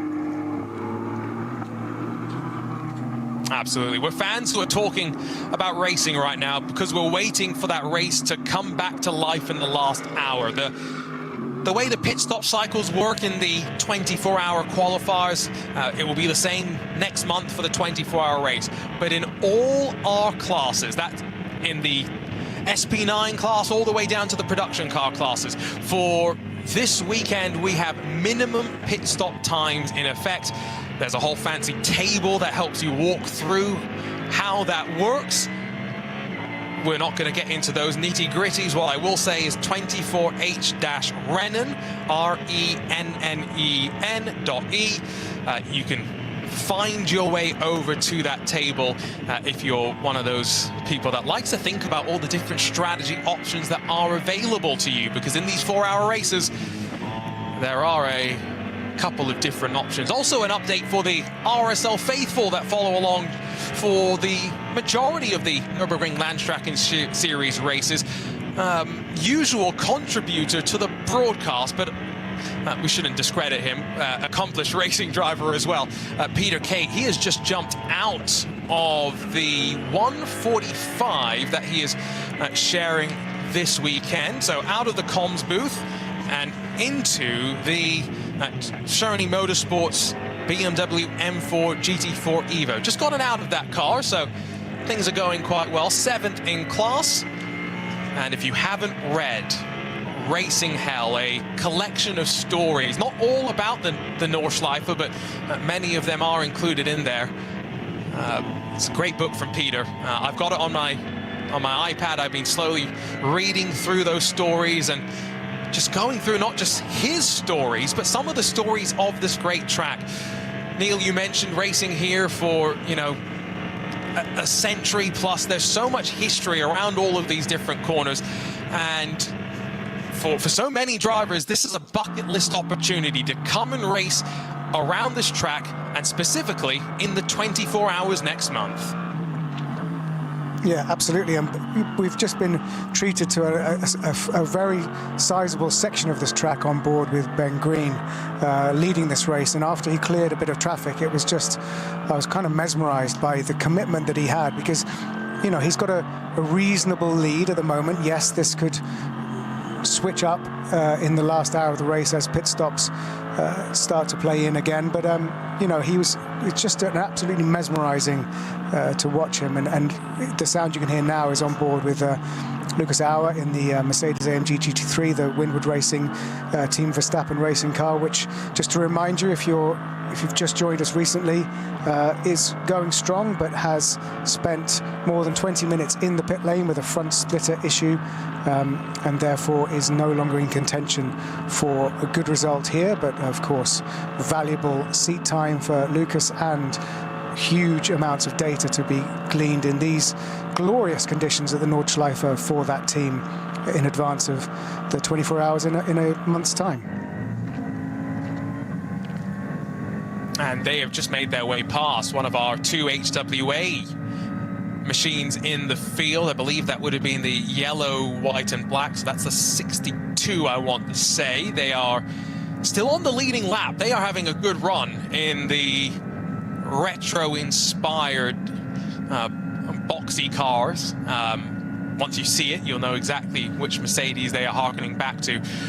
Been a really strong race as well for, well, one of just a handful of TCR entries, but relatively trouble-free for the 830 Hyundai Motorsport N Group as they look to try and add yet another TCR class win to the many that they have accrued across the world, and indeed here at the track as well. Diving down in towards the foxhole. There was a report, by the way, a little bit ago that the Door McLaren, the number 69, they'd actually lost part of their underbody or had some loose body paneling that was flapping around down there. It's such a big compression, Neil, when you get to the bottom and climb up into Udnau Forest, and got to be careful sometimes about where you place your car so you don't find yourself bottoming out too aggressively. and I find myself saying, is it Glock? Because that number 69 door McLaren has got a time penalty of 77 seconds, but also 2 penalty points. So we've seen quite a few disregarding of code 60, and the stewards are not messing about. So Glock getting 2 penalty points on his DMSB record. But the speed wouldn't have been too high, fortunately, I would have assumed. Otherwise, it would have been more significant. The maximum penalty that they can hand down would be as severe, as stringent as pulling your license, which, as several competitors have found out, they will do before the 24-hour race and leave you with no recourse to compete. And Steve Brown, who's in that Black Falcon Fanatec 82 entry, I remember talking to him about that. He went through that same experience, and, you know, he said he owned up to it at the end of the day, Neil. He said, you know, I made the mistake. There's no excuses. I went through at a speed that I shouldn't have. I didn't do the things I was meant to do. And then he had to go back and earn his place back on the grid. It's ultimately what you need around a track as long and as unique as this.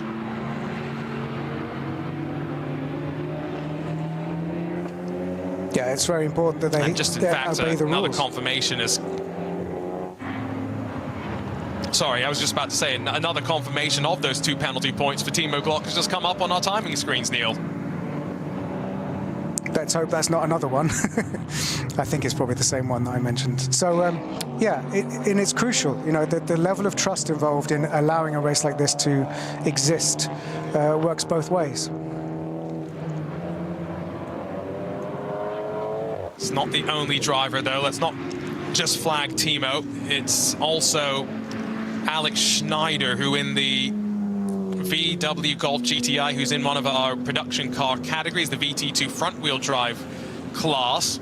He will also get 2 penalty points and a time penalty of 75 seconds. So these little things that you don't want to make the mistake when it gets to the big race, because you're not necessarily going to get a chance to make up too much ground. Modern endurance racing, with reliability being where it is for the most part, we very much need to keep out of trouble, stay on track, and minimize time in pit lane. VT2 rear-wheel drive, as the name implies, rear-wheel drive, turbocharged cars with relatively small displacement engines. This is a class in which you will see some of these teams at the end of the year fighting for the overall championship. Again, remember, the cars are scored in their own class, but then those points are totted up, and often the overall champion of the NLS is someone in a BMW, in one of these production-based cars, and at the front of the VT2 rear-wheel drive class is a BMW 330i. It's still Adrenaline Motorsports in that number 500. We've got a couple of laps over the rest of the field right now, and sometimes, Neil, this is what happens in these slower classes where the attrition can be maybe a bit higher of a factor. The gaps grow. It becomes on the driver to avoid mistakes, which when you're running by yourself with seemingly little to play for, it can be very, very easy to do. Yeah, across all motorsports, there's a sweet spot where you need to keep your concentration levels up. You need to be pushing. You need to be close to 100% just for the car to function properly, let alone you to maintain competitive concentration. So it isn't easy when you're in that kind of no man's land sometimes.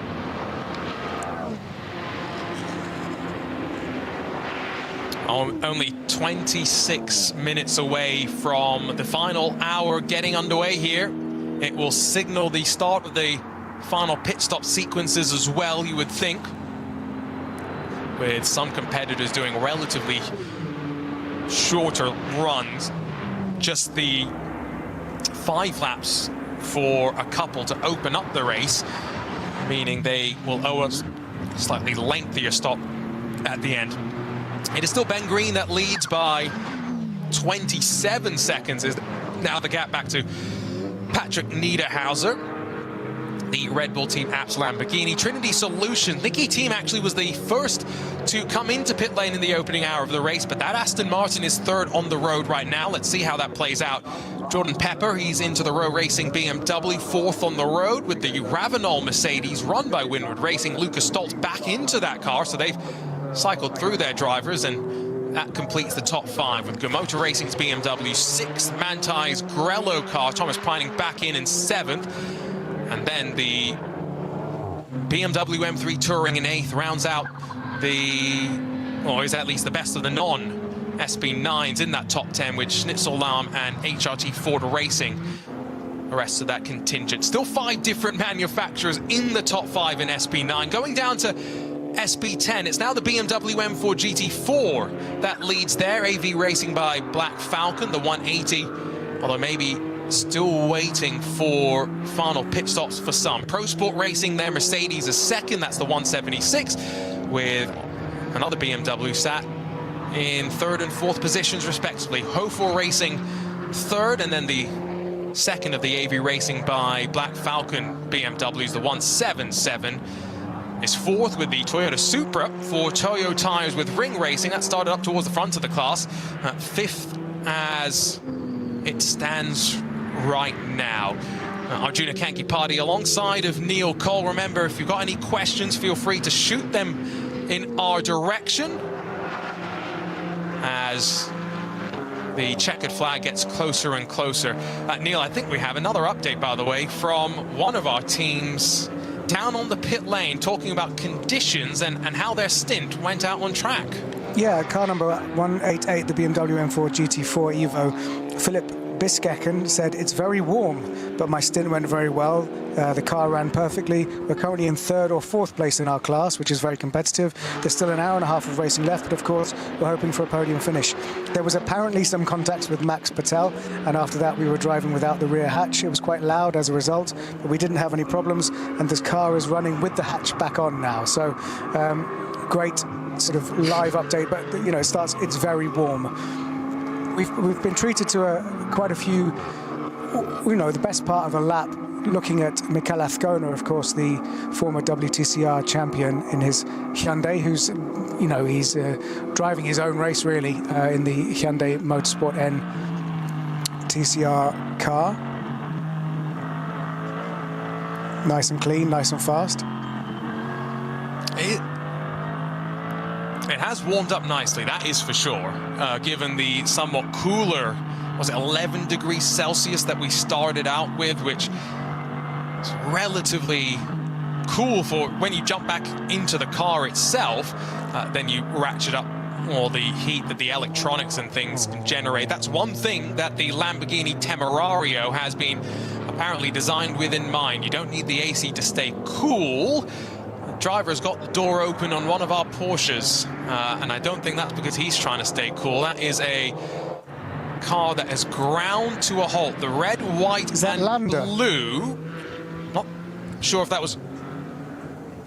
I think you may be right.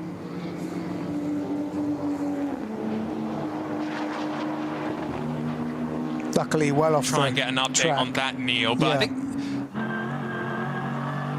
yeah. That was from, if that was Lander, and I think you are correct there, that's third in that Porsche Endurance Trophy Nürburgring Cup 2 class, and will promote a handful now into a fight for that third and final step on the podium. Still as Lucas Auer continues to get some laps in at the end of the day. That's all he's really doing. Where did they end up, Neil, after spending the 28 or so minutes in pit lane? How many laps did they end up losing before they were able to get back out? That's a very good question, which I should probably know the answer to. I'll have a look. Please hold caller. I'm scrolling through my timing on my side as well. Try to find their name. It's a long way down the list, isn't it? Well, they're 4 laps down, 3.5 laps down. So Auer is currently on their 15th lap. So. And they're about 17 minutes down.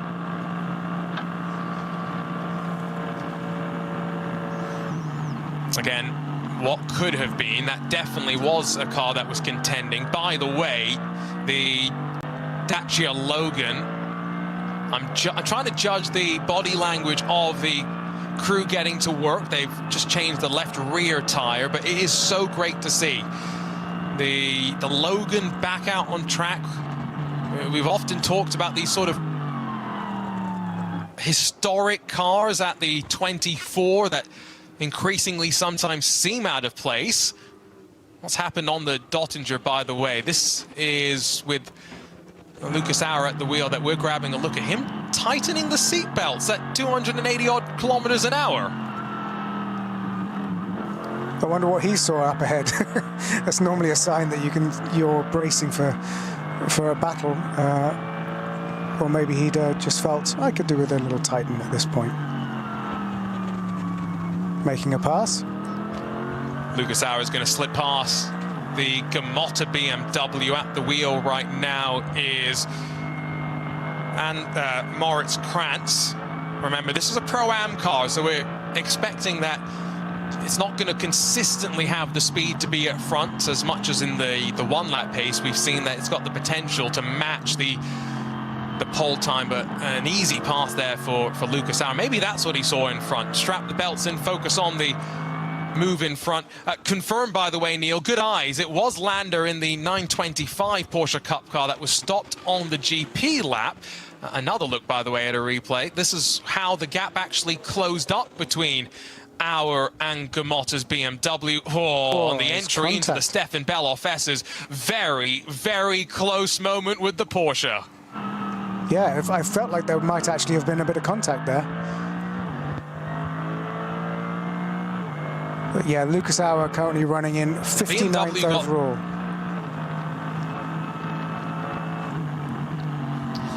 So not fighting for position, but that BMW got just checked up on the drop out of Flansgaard, and you literally, if you have enough speed, leap onto the ground, turn the car right, and then there's a second right-hander where that BMW lost all its momentum. Auer very lucky. That could have been a bigger moment. Lucas Stoltz is about 5 seconds off the top four right now. The Aston Martin of Trinity Solutions is the car he's on the hunt with. He's right to that inside through Schwedenkreuz. That's right where you want to place that Mercedes. And meanwhile, in the pit lane for one of the Hyundais, that is the former SB40 leader. Damage on the right side and heavy damage as well.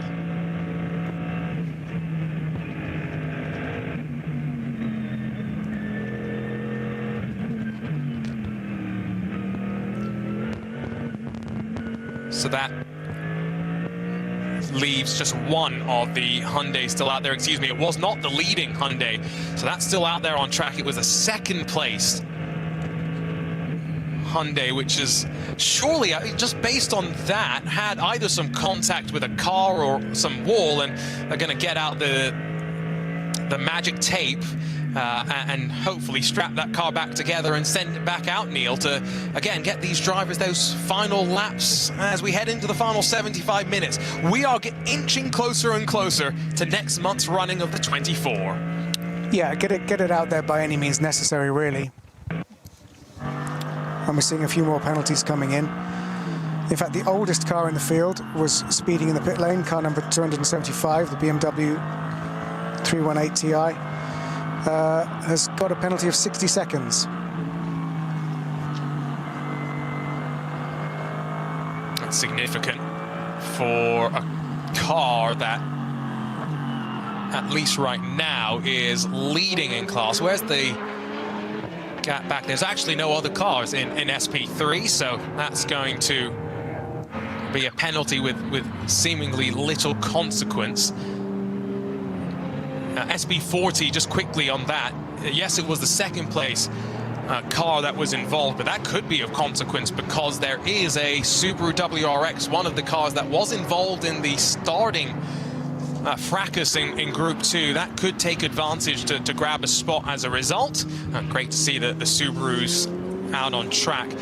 It's in that SB4T, it's a Hyundai Elantra N1 RP, so it's not a traditional touring car Elantra like maybe you had thought about. While for the Subaru, it is just classed as a Subaru WRX, with I'm sure a whole host of modifications made onto it as well to convert it into a race-breathing machine. Through the Grand Prix lap, a little bit further down for one of our GT3 Audis in the field. The nice mix of manufacturers that we do have. Again, just a reminder, it's Audi from Lamborghini, from BMW, from Aston Martin, from Mercedes. That's your top 5 in terms of manufacturers. And really, I don't think we've seen the best of the Porsches today, Neil. That Manthey Grello car, it started off strong, but then really started to fall backwards. Yeah, I'm keen to hear a report as to what's actually happened with Preining at the wheel.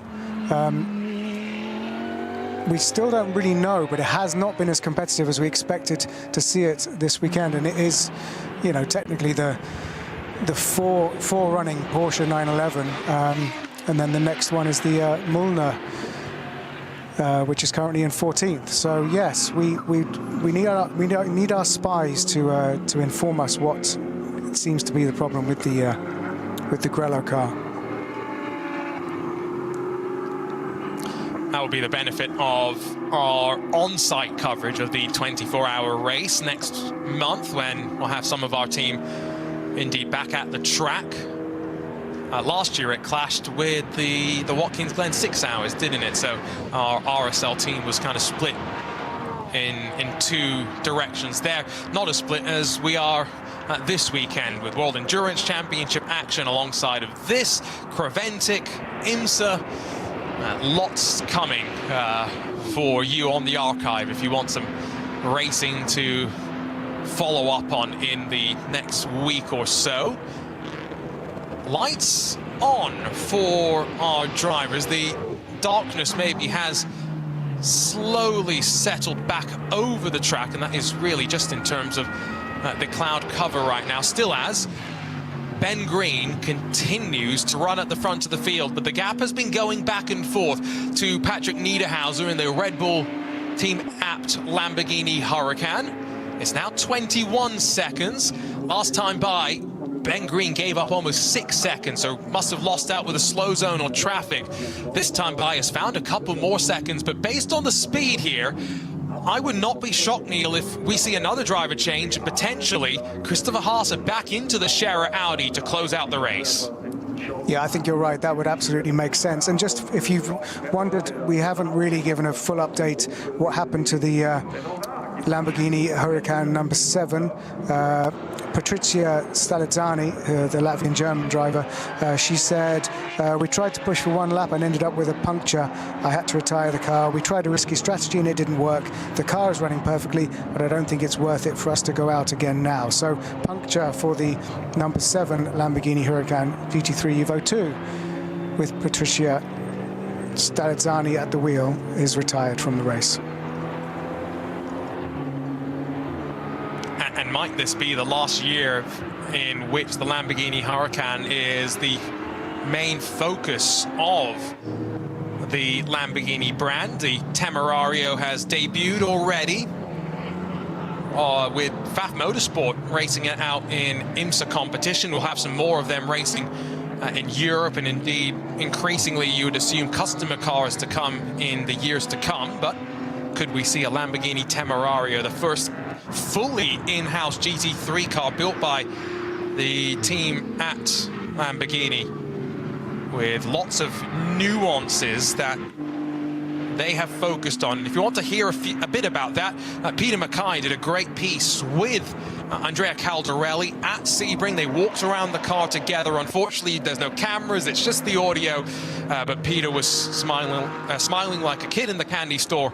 I think Andrea probably was as well. Didn't share all the secrets. There were some questions that I know Peter wanted answers to that he didn't get answers to, but nevertheless, you can learn a lot more about what will hopefully be a successful car, as successful as the outgoing Lamborghini Huracan will be. Into pit lane, 1 hour and 10 minutes to go. I'm not 100% sure if you will need to save some fuel to get to the end from here, but it is a pit pit stop for the team that came in first, Trinity Solutions Aston Martin. Nicky team did the first couple of stints. Christian Krognes has done a decent job so far, and I would assume if they're coming in now, Neil, they are confident in getting to the end without coming back down to pit lane. Yeah, we're getting to that point now, aren't we?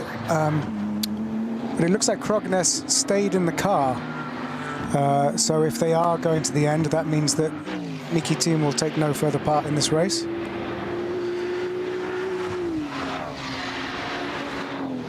Just two drivers for them, so as opposed to the Scherer Audi, which we are maybe speculating if they will do another driver change in a handful of moments' time. I guess you divided up pretty evenly there. Pretty similar sort of story for Preining and Campbell in the Grello 911, albeit it would seem changing drivers in every pit stop cycle. A little bit easier potentially just to go through the motions and get some extra driver change practice in, as much as those two have done driver changes in a Porsche GT3 car plenty.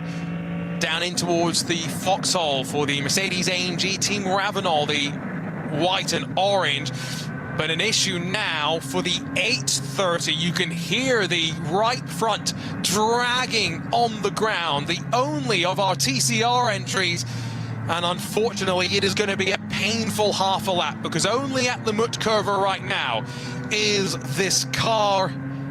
And so for Mikel Azcona, this is going to be a very important job that he doesn't go too fast, Neil, and accrue some more damage on the machine. Yeah, real shame for Mikel Azcona, the Hyundai factory driver.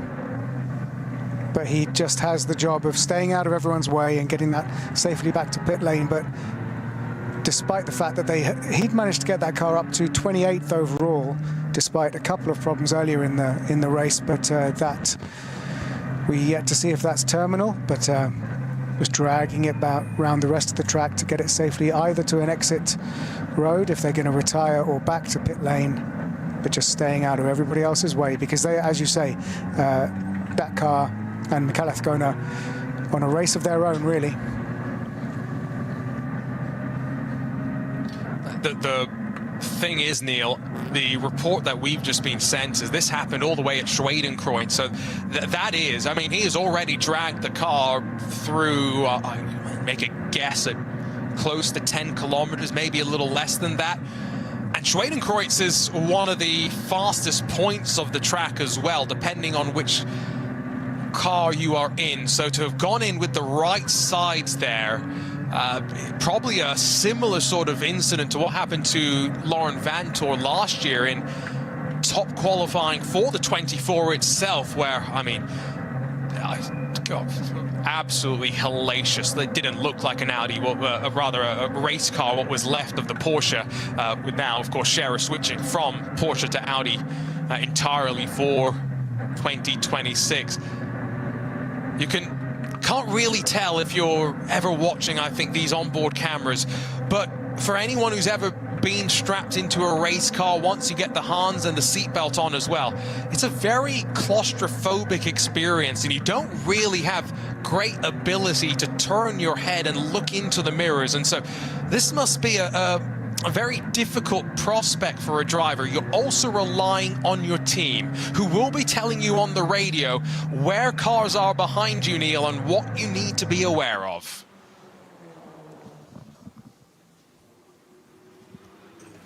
Yeah, I think we're seeing now what actually happened to cause Mikel's issue. Oh, he hits the barrier. Looked like he was trying to make a pass of some traffic, and he went onto the grass.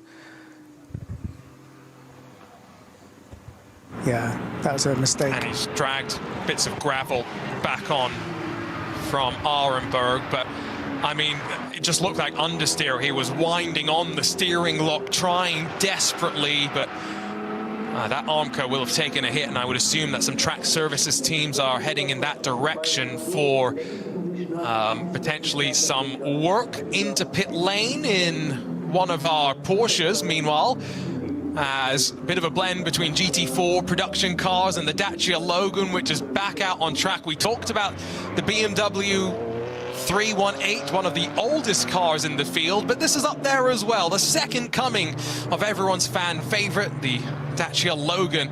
Bright blue, we saw it in pit lane a couple of laps ago. Highlighter green on the wing mirrors as well, and a stripe that goes diagonally over the top of the car.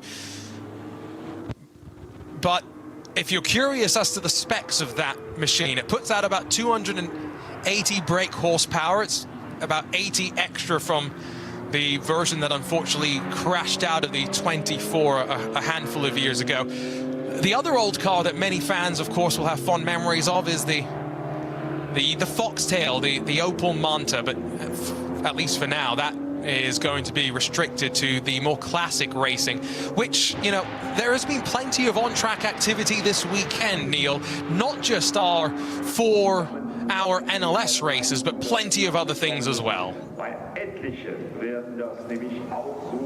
There's something to watch throughout the field, and I'm sure many of these cars and teams have their own fan bases following intensely, but that car is extraordinary. It's a sort of sublime and a ridiculous situation when you watch the leaders in the SP9 GT3 field passing it by.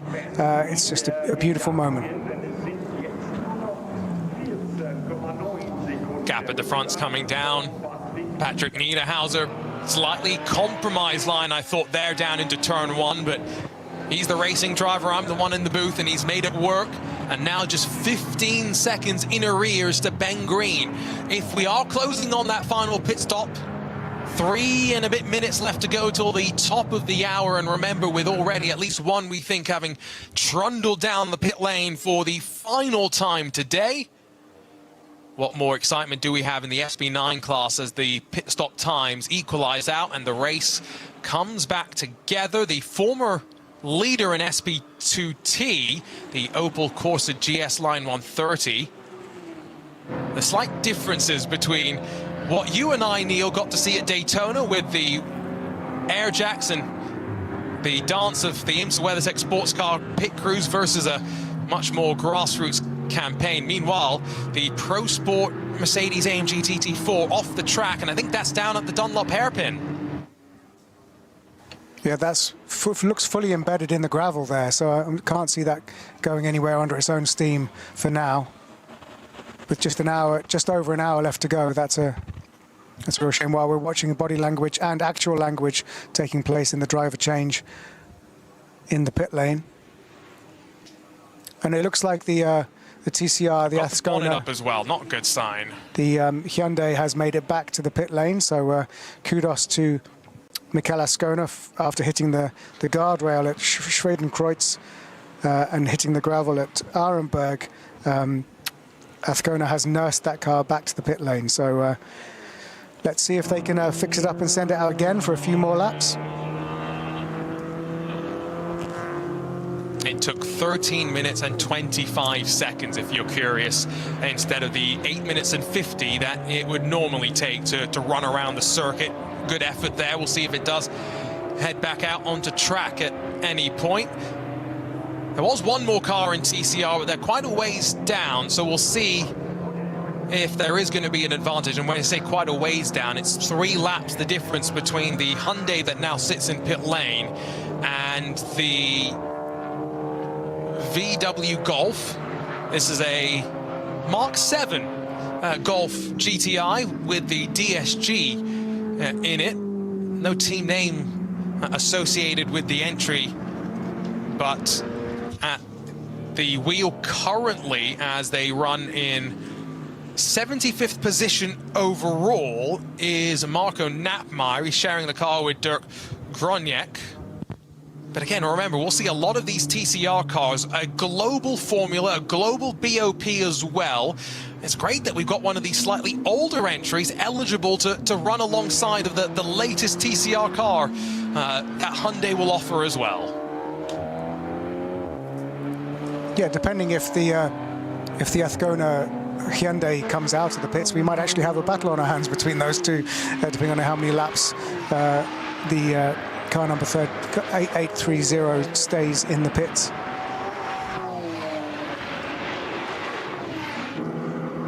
relatively lengthy. You heard the noises coming from that car as he limped it back to the pit lane. That is never a promising sign, is it, for that sort of noise to emanate from any car, let alone a race car. Yeah, I don't believe that there is a Mark 8 Golf available. I've seen some renders of it, but I don't think I've actually ever seen the built car. I do enjoy a VW Golf Mark 8, I must say, although mine now sits in a wrecker's yard somewhere in Virginia. Less said about that, the better. 15 seconds, though, at the front. It continues to shrink. Patrick Niederhauser was 3 seconds quicker than Ben Green last time around, if we're expecting driver changes on both sides. Neil, the first hour of this race was electric. We're into the last hour of the race. We had a bit of a stale, if you will, middle 2 hours where things settled down and everyone just ran to their own rhythm. Hopefully things starting to come closer as we hopefully will see some pit stops sooner rather than later at the front of the field as well.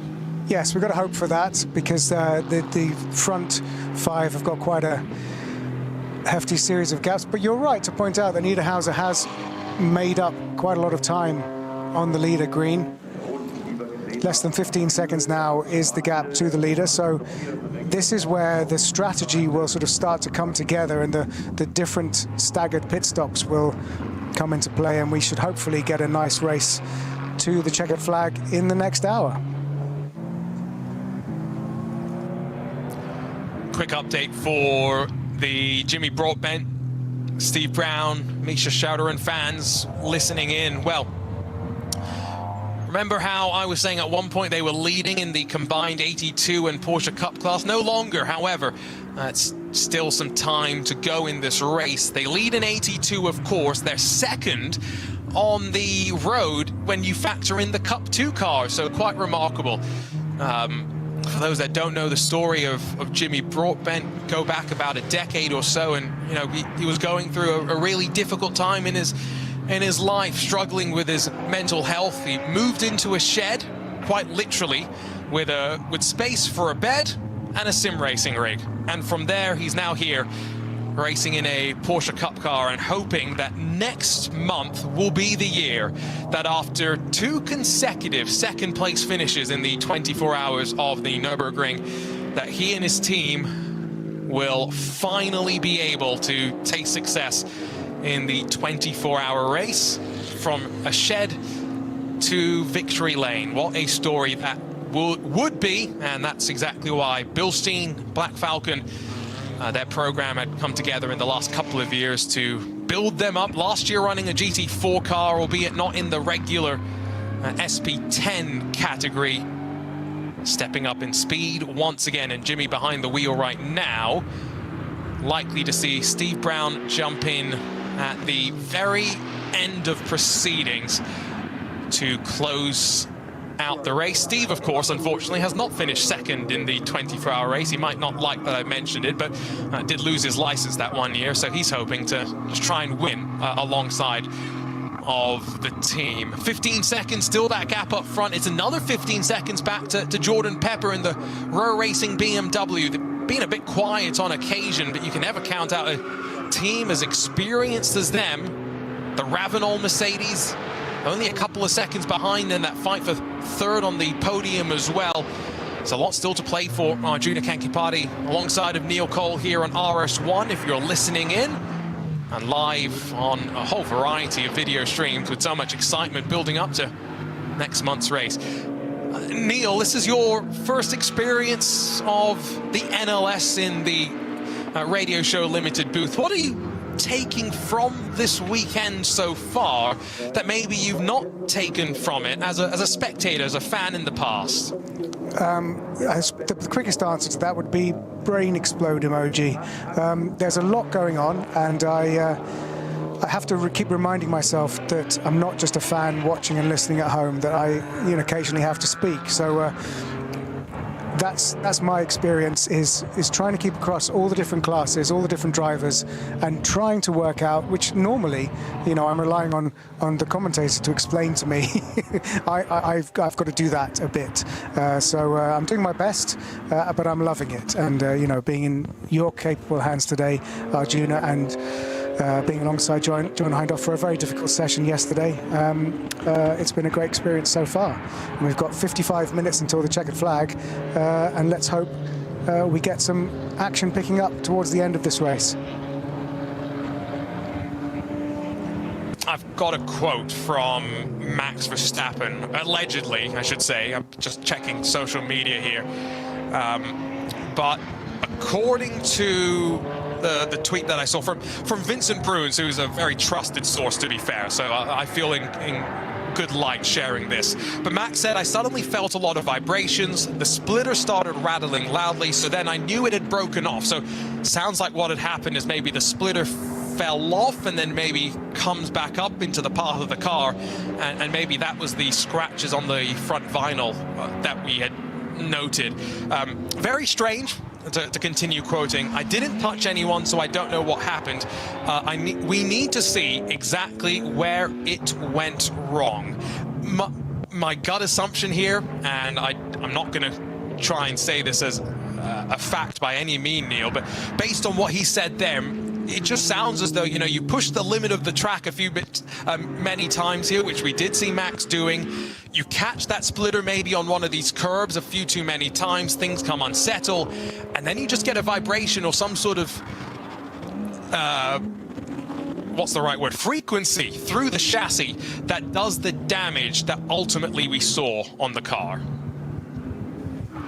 Yeah, it's fascinating stuff, isn't it? And the difference of driving a noisy, powerful, heavy GT3 car relative to, you know, Max's usual ride, to be in tune to those kind of vibration frequencies. He'll be someone who's hyper aware of every difference in stability and noise going on in a car. So yes, that's going to unsettle you, and you realize you do have to bring it back to the pit lane. We also have a nice quote from Martin Tomczyk, the motorsport director at Abt Motorsport, about our car that's currently running in second position with Niederhauser at the wheel. Martin Tomczyk says, "We're driving a super clean race. Mirko certainly laid the foundation with his start, overtaking 6 cars. Then we were lucky to get through traffic.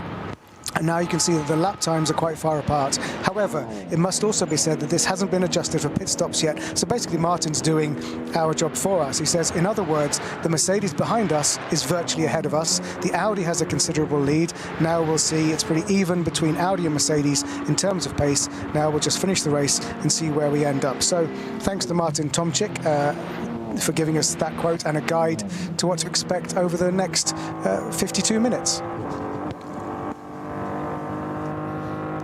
Yeah, I appreciate that, because I made the unfortunate mistake of refreshing my timing screen and losing those stint lengths from the first hour and 2 of the race. So I can't go and do the math with the table, tell you how long we expect their pit stop time to be and where the gap should cycle out. So really do appreciate our team who are providing us all this info as we go. 50 minutes left, though, on the clock. The BMW M3 Touring, it's out there on track still, 7th on the road, although that is partly because we've got some drivers down on pit lane. The Row Racing BMW, Jordan Pepper, is out, and Kelvin van der Linde is going to jump in there. Looks like a couple of other driver changes too, although the Haupt Racing Ford may not be a driver change for the 64. Never mind, Arjun Mainy's back in there now that he's crossed the pit exit. Timing's updated. One driver who I believe will not be doing a driver change is Chris Lullum, who some Max Verstappen fans will recognize the name. Lullum racing under Verstappen's sim racing team and won the NLS 9 race last year alongside of Max Verstappen in his first outing onto the Nordschleife. He's in the second of a double stint right now, back out on track. And Pro Sport, who pitted from inside of the podium spots in the first pit stop phase of the race, well, unfortunately, they've had an issue with their fuel breather. So every time on their their pit stops. They're losing about 20 seconds, and that's really costing them time. Meanwhile, down at Bergwerk, a little bit of an issue navigating through traffic, and now the Porsche 718 came in. Marcel Zimmermann, the 977 in Cup 3. Oh, pointed in the wrong direction at a very, very high-speed corner. Yeah, that's a scary place to be stopped, and certainly it's almost perpendicular to the track. So the marshals and the safety team doing their work, and of course this is where the your licensing, your training of how to cope with all the different slow zones, code 60s, and whatever you need to do to obey the rules of the Nordschleife. That's when it comes into full effect, because the race continues while that car is extricated from the track. I believe that might have been cleared up relatively quickly. I've lost my dancing ants, unfortunately, so I don't have the slow zones visualized in front of me, but climbing up in towards the Mut Curve. It's a long climb as well. In some cars, you'll just stay in 5th gear here, and you won't even get up into 6th gear. You just wait, you wait, you wait. Light breathe off the throttle as you tip the car in. And when I say tip, we saw a car in top qualifying caught out by rain. If there is moisture at that part of the track, it is really difficult to judge. And it was Picariello in one of the Porsches, in fact, that found himself sliding off right side into the wall and took no further part in that session. The 8:30, I've just seen on the timing a note about it. So that's a promising sign that they are in the pit lane. So I wonder if they've been able to get the damage on that CCR car fixed up relatively quickly. We'll get some more news shortly as Thomas Preining closes on the back of the Gamotta Racing BMW. This is all as the menacing sight of the black and white BMW M3 Touring lurks over the shoulder. And some more traffic as they pick their way through. This is where all that experience comes into play.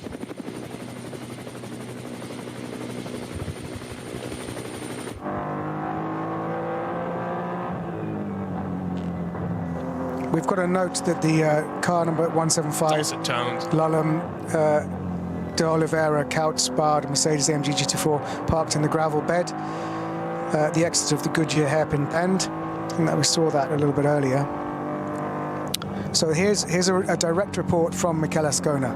I had a puncture in a very fast section. I was going at about 250 kilometers an hour. I turned in, the tire exploded, and I was just a passenger.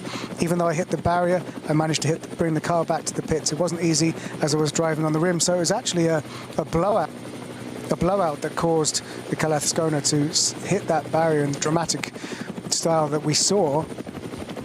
But he was able to nurse it back to the pits on the rim. And it looks like it has gone out again after a driver change. But yeah, good work there by Ascona in his second stint to get around that blowout. So that would have been the noise that we were hearing, and how, again, like I said, one of the fastest points on the track. It's the last place you want to have a tire issue. Meanwhile, the Patrick Niederhauser-driven Lamborghini Huracan for the Red Bull team Abt. Number 84 is in pit lane. Looks like Patrick staying behind the wheel, though. No urgency to get him out. Wait to see if we'll see any more dive down to pit lane. Scherer's there too. So from the race lead, both of the front two, with 47 minutes left on the clock, have descended for their final pit stop of the race. It's a battle brewing up into Tiergarten here. Looks like Grello's got the momentum back on its side as they slip up into the brake zone. Pit entry off on the right-hand side. We saw Max Verstappen pass some slower traffic there. Grello stays out, so does the Gamotta BMW, but the BMW M3 Touring descends the pit lane where Neil Verhagen will get out and Connor De Filippi will get in. If Patrick Niederhauser staying, though, in the Lamborghini for the Red Bull team Abt, as you can see the wheels getting replaced there and a brand new set of slick tires, Michelin slick tires onto the Lamborghini. Question is, Ben Green, will there be a driver change for Scherer in the Audi, Neil? Well, let's look out for it. No, that battle between Preining and Krantz was really hotting up. It was down to a quarter of a second, the gap, and it's getting closer and closer. The Grello is really mounting an attack here. Maybe cooler conditions suiting it a bit better. Lunges around the long way down at the Dunlop hairpin, but as he straightens that car up, he gets the power down, he'll pull alongside as they rise through the Schumacher S, and Thomas Preining grabs what was fourth, but I think technically actually now is second on the road, but net fourth, of course. BMW fights back to the inside, still on the Grand Prix loop, but it's going to have clatter the inside curb. Thomas Preining takes some liberties with the outside curbing there, and then onto the back stretch on the Grand Prix loop, power down, and Grello, bit between its teeth, extends the margin slightly. Confirmation, though, by the way, now that Scherer have left the pit lane. Neil, no driver change. Ben Green will stay in as there's a little bit of a... we can see a little bit, I should say, of the battle scars on the front end of the BMW M3 Touring. Just all that debris being flung up into the front. So yeah, we're not seeing Christopher Haase getting back in that car. Interesting that Ben Green stays out for the final stint to bring this car home.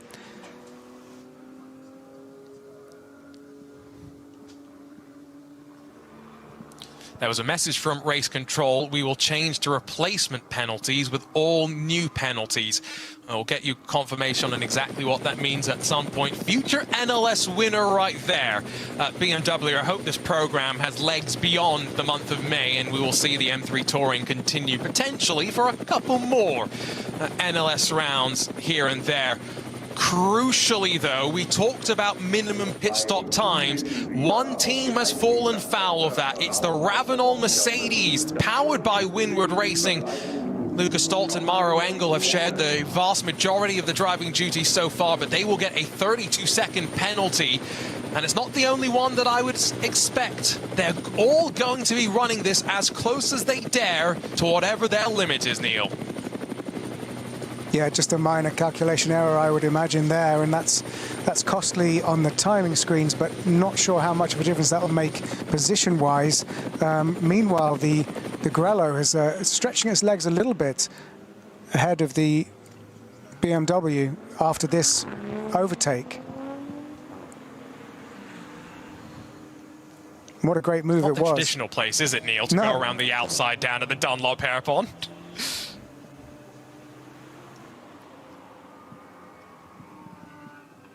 It's the confidence to get alongside and the respect on both sides as well. That's what makes this NLS racing so great. You know that you get these opportunities without traffic to go wheel to wheel, and then once you're stuck in the traffic, especially on the Nordschleife, it becomes a lot more single file. Steve Brown has jumped into the Black Falcon Team Fanatec machine in the AT2 leading Cup machine, but of course, remember, second on the road in the Cup 2 class.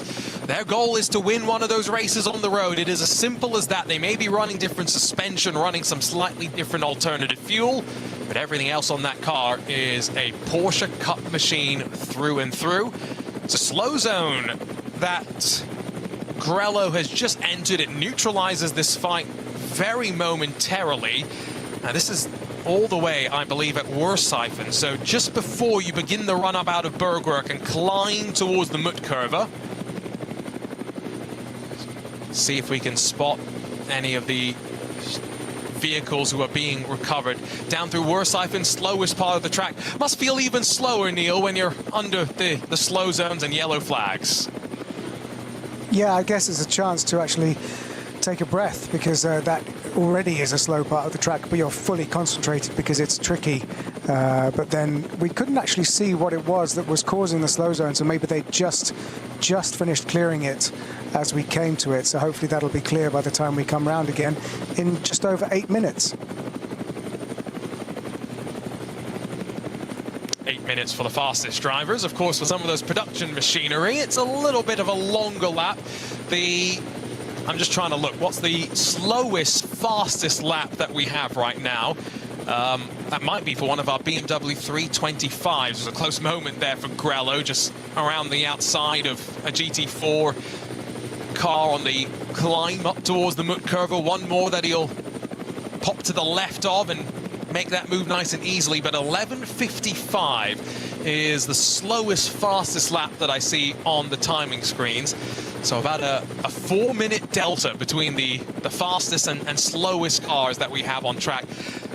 Can't really compare the lap times to previous races for anyone who's looking at maybe NLS2 and NLS9 results to see how fast Max was.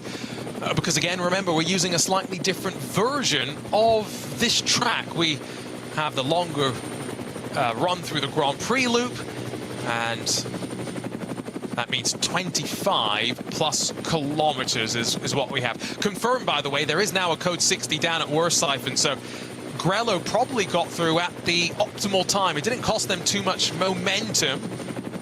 Speaking of momentum, behind Gamotta Racing, another one of the SB9 contingent, hot on their heels. I believe that might be the Schnitzellahm Mercedes, the very yellow and black asymmetric machine as they dodge their way through traffic. Yeah, with Hartling at the wheel. So really sort of trying to navigate and negotiate their way, not just through traffic, but also around slow zones, which means that the Grello car has had a chance to pull ahead, and it leaves the Rover Racing car at a little bit of a disadvantage. Now that we've got some stabilized sectors from those that have come down pit lane, it's about 11 seconds between Ben Green and Patrick Niederhauser. I feel like that could be a gap that continues to close, but we're into the final 40 minutes. Quick rundown of how things stand. Yes, knowing we've got some pit stops to come, but Sheriff Sport led going into the pit stop window in their Audi, just in front of the Red Bull Team Apps Lamborghini. Then Winward Racing, the sole surviving car on the lead lap for them, the Ravenol Mercedes, although they have given themselves a penalty for a too short final pit stop time. One of the things that they are all working through on process before next month's 24-hour race. In fourth, Gamotta Racing, that BMW defending from the Schnitzellahm Racing Mercedes now, but at the line it was just in front of the Manthey Racing Porsche with Thomas Preining given the keys right now. And then the BMW M3 Touring, that's in seventh. That's an SPX, yes, but running as fast as our SB9 class. The Ravenol Mercedes is into pit lane. Let's quickly talk to you about Cup 2 in the Porsche Endurance Trophy Nürburgring, where it is still that Renhofer and Nagelsdijk entry. No team name associated with it, but it leads in class. Second in Cup 2 is Muller Motorsports, but in front of them on the road is the 82 Porsche Cup car entry, Black Falcon Team Fanatec. We'll see if any changes there in the final hour of the race. In Cup 3, it's Smiralist Racing that leads in those Porsche 718 Caymans, the GT4 entries, while in the separate SB10 class with the GT4s themselves, Toyo Ties with Ring Racing currently lead in front of Hofer Racing and the two AV Racing by Black Falcons. A couple more trips down pit lane, but that really was about, I believe, Lucas Stoltz serving the penalty. And I think they may also end up here putting on some tires. They'll do a driver change as well and then send out. I'm trying to judge by the helmet, Neil, who's going to get into that car, but it's maybe Maro Engel. I would posit to you, though, based on the fact that he hasn't driven today, that it might be Fabian Schiller who gets in instead.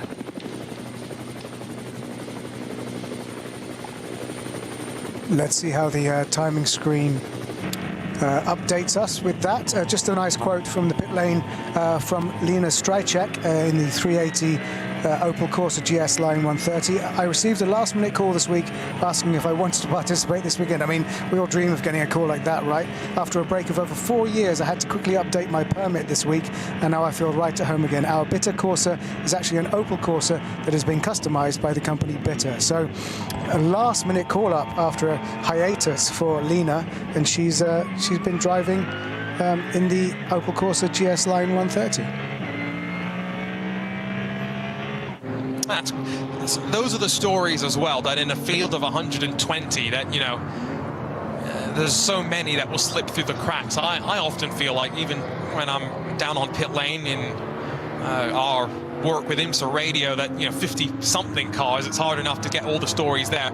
Again, imagine 150. That's what we're expecting for a capacity entry list to the Ravenel ADAC. 24 hours of the Nürburgring, slightly reduced in peak capacity from a few years ago. At one point, car lists, entry lists upwards of 200, but a little bit smaller now. The entirety of the front five in pit lane based on timing. Grello's off and away, followed then by that Ravenel Mercedes. The Schnitzel Lahm and Gamotta Mercedes and BMWs respectively are off and away too. It was Fabian Schiller that got into the Ravenel Mercedes. Gamotta looks like Kranz is still there. Manthey no change. Thomas Preining stays behind the wheel. Now we'll wait to see. Build themselves back up. 35 minutes to go. They're all within sight of one another. It's a sprint to the checkered flag. And you were right, it was Schiller who got in for this last stint. And once this all shakes down, the sort of technically race leader, but we will have to wait and see as they pass all the timing beams.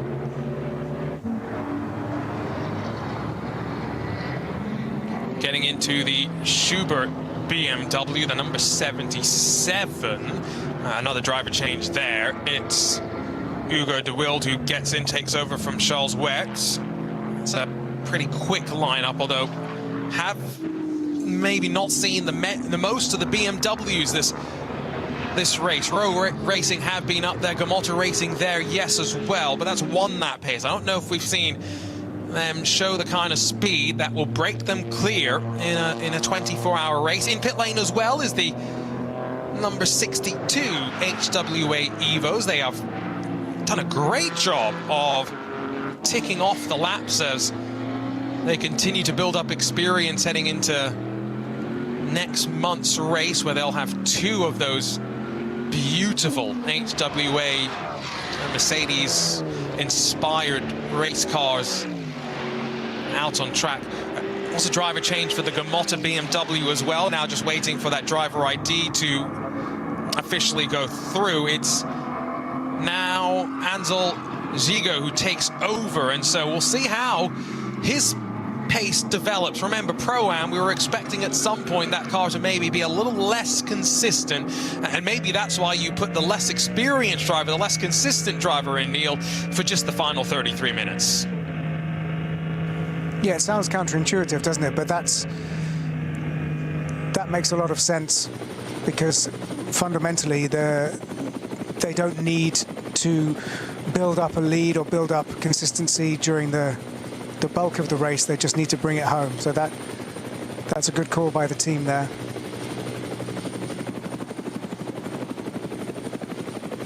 In the BMW M3 Touring, it does look as though it's still Neil Verhagen, so it doesn't look as though Connor De Filippi is going to get any running in that today. I wonder if there was a story with that potentially, but Jens Klingman, Neil Verhagen and Connor De Filippi were the three drivers on that entry list. We'll get a good comparison here of M3 Touring versus M4 GT3. Very similar underpinnings, yes, but at least from the outside looking like two very and wildly different cars. The yellow, white and black HWA is now finished up with its pit stoppers. What a run. Great run there from Kelvin van der Linde.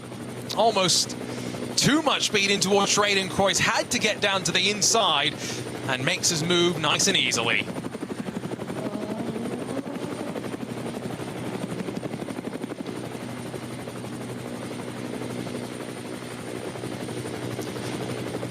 Down towards the foxhole, still chasing down the M3 Touring is Kelvin van der Linde. Remember, the Rowe Racing BMW at one point scored us up as high as third, but now we're trying to get a sense, Neil, for how those minimum pit stop times that we've been talking about have equalized out. And so the Rowe Racing car at one point was way up the road from that BMW M3 Touring, but now things have equalized out. That M3 Touring slides back in front with track position.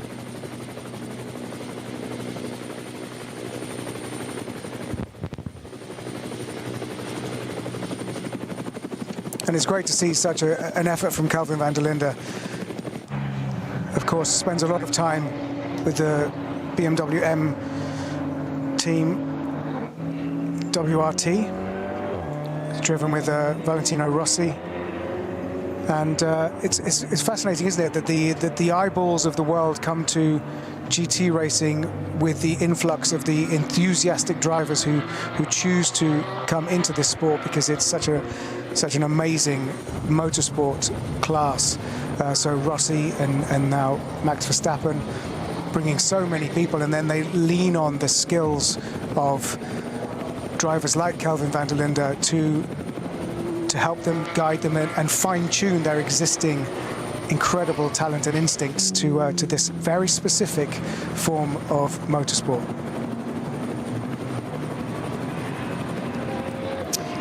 Another confirmation there from race control, by the way, that they are in the process of changing any penalties which have not been served into time penalties added post-race. Kelvin van der Linde got very, very uncomfortably close to the Gamotta Racing BMW, and in turn then almost squeezed another car behind him. The lights flash in a response, but we survived. That's all that matters. 30 minutes left to go. Van der Linde doesn't have the patience to wait much more. He slides past that car as though it's almost standing still. And now as they head up towards the Caracciolo carousel, some more traffic to navigate through, but they'll drop in safely. When you get this right, it hooks in like a dream, like you're on rails and you're spat out on the other side when you put your foot on the floor, and the power runs you up the hill towards the highest point of the track. But that was aggression. Kelvin van der Linde getting the elbows out and forcing a competitor out onto the grass.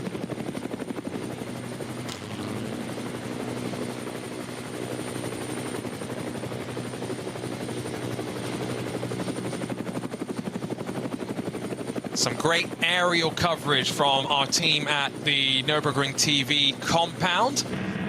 The same great team, by the way, that also helped do some of the digital Nürburgring TV productions. That was nice being able to say hi to some familiar faces. Some clean air up front, though, for Scherer Sport, excuse me, in the Audi R8 LMS GT3 Evo.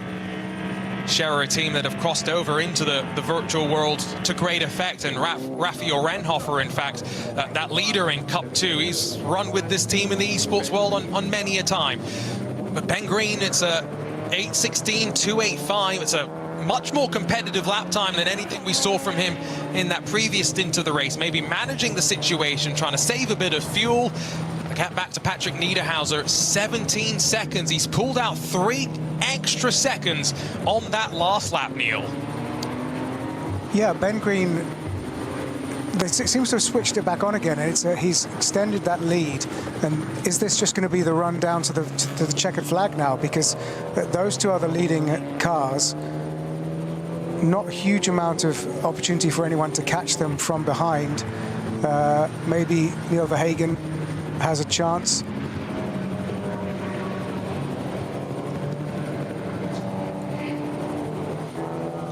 But just waiting for our timing to cycle through, and we'll get some good gaps on the rest of the field as well, Neil. Yeah, it's tricky, isn't it? Fundamentally, though, the race leader, that Audi R8 LMS has been dominant and clean throughout.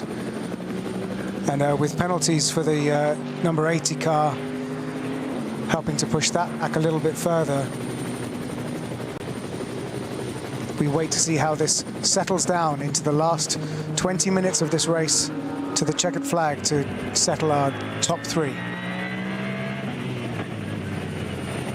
We've got some yellow flags at Metzgveld, so that's on the run up towards Kallenhard just after Adnau Forst. Your race leader is descending into the Hudson back as the BMW M3 Touring has just been passed by the Royal Racing BMW M4 GT3 Evo with Kelvin van der Linde. As we mentioned, getting those elbows out. There is no patience on his side. The black and red BMW that's dropped back, that is Hugo de Wilde in the Schubert Motorsports number 77. Back and forth through the traffic. There's a Cayman that they're trying to navigate their way through, and Van der Linde spots his opportunity on the run up towards the Ford curve to make that move. Slowly but surely pick your way through. Let's give you a quick rundown now that we do know how that top 10 sits in this SB9 class. It is Scherer Sport and Ben Green, then Red Bull Team Abt and Patrick Niederhauser. It's 17.2 seconds the gap between them, but they've got a big gap back to Thomas Preining for Manthey Racing, 64 seconds off the leader. Fabian Schiller, the Ravenol Mercedes team, they would have been in that third spot pretty comfortably without their pit penalty. They're down in fourth, with the Schnitzel Racing Mercedes then behind them. Roar Racing's BMW just in front of the BMW M3 Touring. The turbo noise you can hear right now. And then a lot more of this engine noise behind as well. Schubert's BMW, Gamotta's BMW, and Christian Krognes in the Aston Martin Vantage. That was the car, of course, that pitted first in this race, and therefore made its last pit stop first as well. Edge of the top 10 for them. Quick update on the rest of the classes. Cup 2, it's still that Renhofer-driven entry with no team name that leads in the Porsche Endurance Trophy Nürburgring.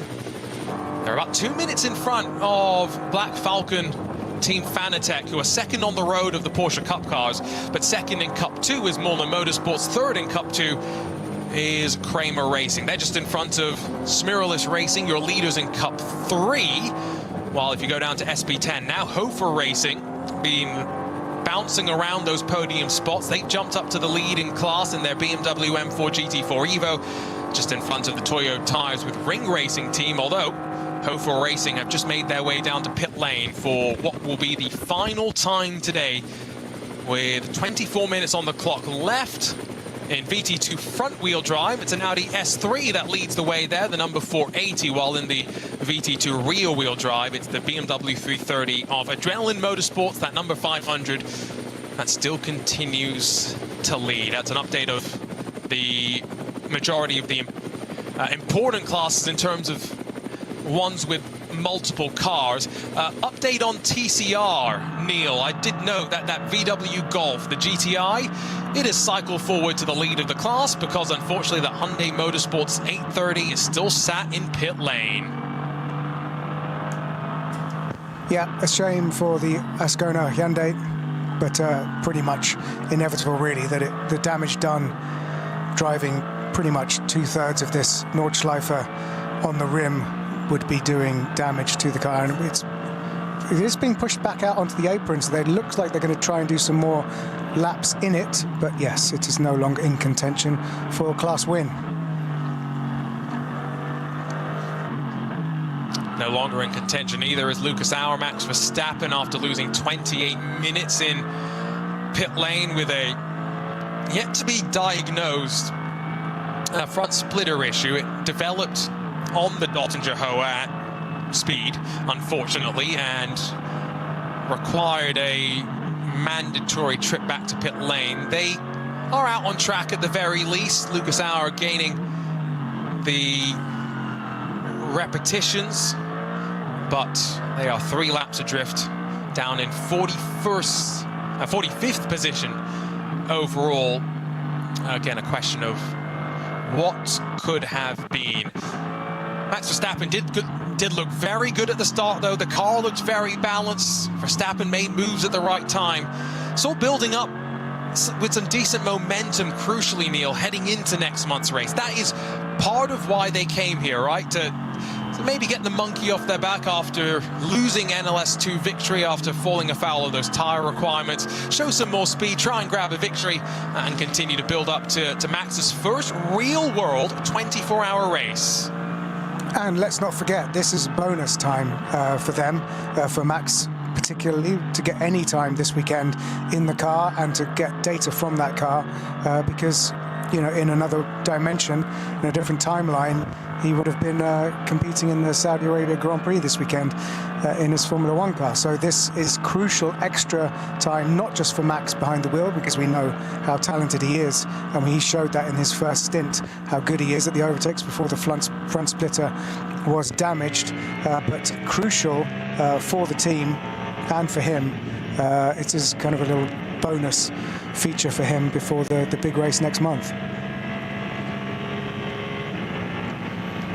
We heard some words from that Hyundai camp in the aftermath of the puncture, and what a horrific place to have the puncture, through Schwedenkreuz at speed. I mean, it's one of the fastest points on the track, and in a front-wheel drive touring car, suddenly having one of the cars that does the power and Die sind ja steer mit einem frontangetriebenen have Auto. a oder? Er ist mit einem failure is pretty frontangetriebenen terrible. Auto Let's go and unterwegs. listen to what's Michael, happening down in the camp. You had a crash at Schwedenkreuz. Why? What happened? Yeah, I had a front right explosion on the moment of turning, so yeah, nothing I could have avoided. I just went straight into the barrier. Luckily, I could manage to bring the car into the box, so the guys, they are fixing the car, so it was very dangerous action there, and yeah, to have a puncture there on this corner where you arrive 250 is not a really nice feeling, but luckily everything is fine. Sounds like a typical Cole Brown moment. It was, for sure. It was. How is it to drive a front-wheel drive car, especially in these kind of corners? I can imagine that the rear of the car gets also quite loose. You have to work with that quite well, right? I mean, for an endurance race, you really have to have a good balance on the car. You cannot be fighting with the rear all the time. So, to be honest, on an endurance, the car is a little bit understeering than usual. Okay. What's the difference? Can you talk us a little bit through? You were also driving in the WTCR Championship, so those are sprint races. The car is coming back into the pits again, not a good sign, but in sprint races, you mean the setup is more aggressively than in an endurance race? Yeah, for sure, because sprint races, you want to find the maximum performance of the car for a 14 laps. But here in endurance, you really want a reliable car, no problems, no mechanical issues. So to be fair with you, the setup really changed a lot for a sprint and endurance, and yeah. Is that a routine check right now, or I mean, you look like you have a big question mark in your face. No, if the car is here, it's because it's not ready to go into the North Life. Should have some issues on the suspension because yeah, the hit into the barrier, it was really strong. So it means it's also all about testing and all this stuff right now. Yeah. It's all about testing and all this stuff right We now. have to check now. All right. Thank you very much. Damit zurück zu euch. Great to hear from Mikel Azcona. And of course, the geometry would have been quite seriously skewed maybe after he had the blowout and then hit the barrier. And just a word on Mikel Azcona. I've spent a lot of time with him in World Touring Cars, and briefly, if you remember, there was the electric touring car series, which I was involved with, and he was one of the pioneers of that, 5 years ago now. So yeah, a very talented driver and a real gentleman to hang around with. And I loved hearing the explanation of the difference between sprint and endurance for touring cars. We had briefly had a discussion about that earlier, but you know, driver's perspective, it's always appreciated. They did try, by the way, to get that 830 out onto track, but took the car onto the Grand Prix loop, realized it was too damaged to continue, and took the shortcut back into pit lane. Down at the bottom of the Grand Prix loop, the row racing BMW, one way than the other on the climb up to the Schumacher S, is making himself visible in the rear view mirrors. They've got some traffic as they continue to contend. Behind them, the Schubert Motorsport BMW M4 GT3 has slid in front of the BMW M3 Touring, so sign of some good speed there for Hugo de Wilde. Meanwhile, for Kelvin van der Linde, good exit, and now he pulls alongside of the right rear of the Mercedes, blasting up to that faster Vidal chicane. You can carry that speed around the outside, and that's exactly what the South African will do. And now forward in towards 5th position for the BMW. Yeah, and that's a great effort from Kelvin, building on what went ahead of him by Max Hesse and Jordan Pepper. A very good effort from Kelvin, proving why he's a pro factory driver.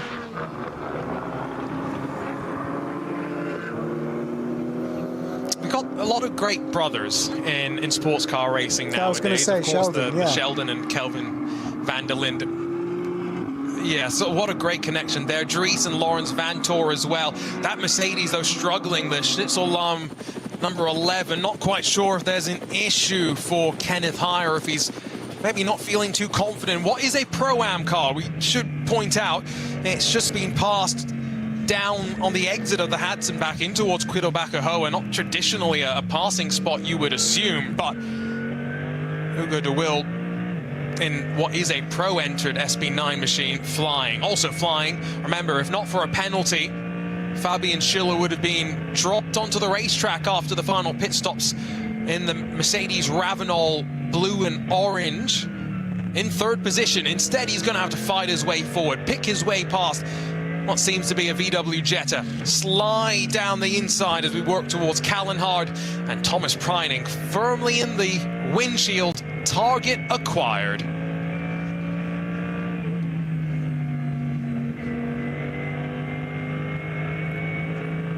Down through, miss hit miss, as the name suggests. That's what you want to do with the Apexes. Slowest point on the track now. This is where you'd think the Porsche's rear engine nature will squat down and help put that power down quite nicely, even without any sight of rain. Always awkward as you stumble down through Exmüller and then Breitscheid. Use that curb on the left if you want a bit more room to sweep that momentum in towards the Lauda Links.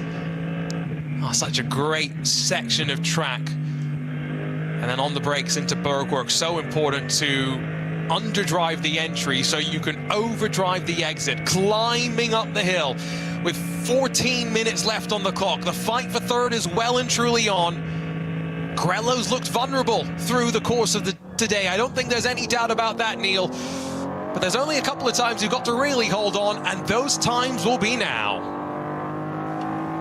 And note the extraordinary change of engine note that we heard as we switched from one onboard to the other, because yes, we are now on board the leading SPX category car, which is in 7th overall. Let's not forget just how ambitious this project has been and how successful it is being, with Neil Verhagen at the wheel of that BMW M3 Touring as it challenges for 6th.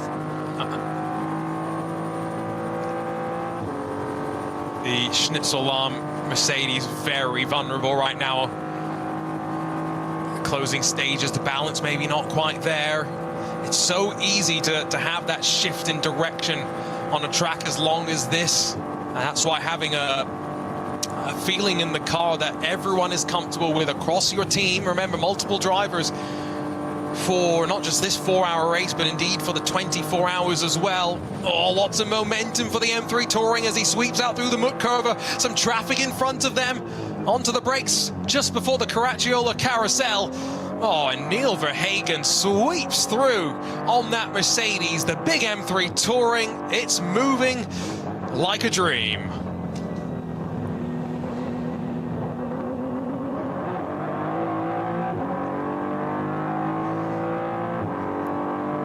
Shot out now of that carousel. What a fascinating addition to the track that is, which over time has been repaved to some degree, but that carousel retains so much of that character. And well, if character is another word for bumps, I guess that is fair enough to say. Still through the traffic they go.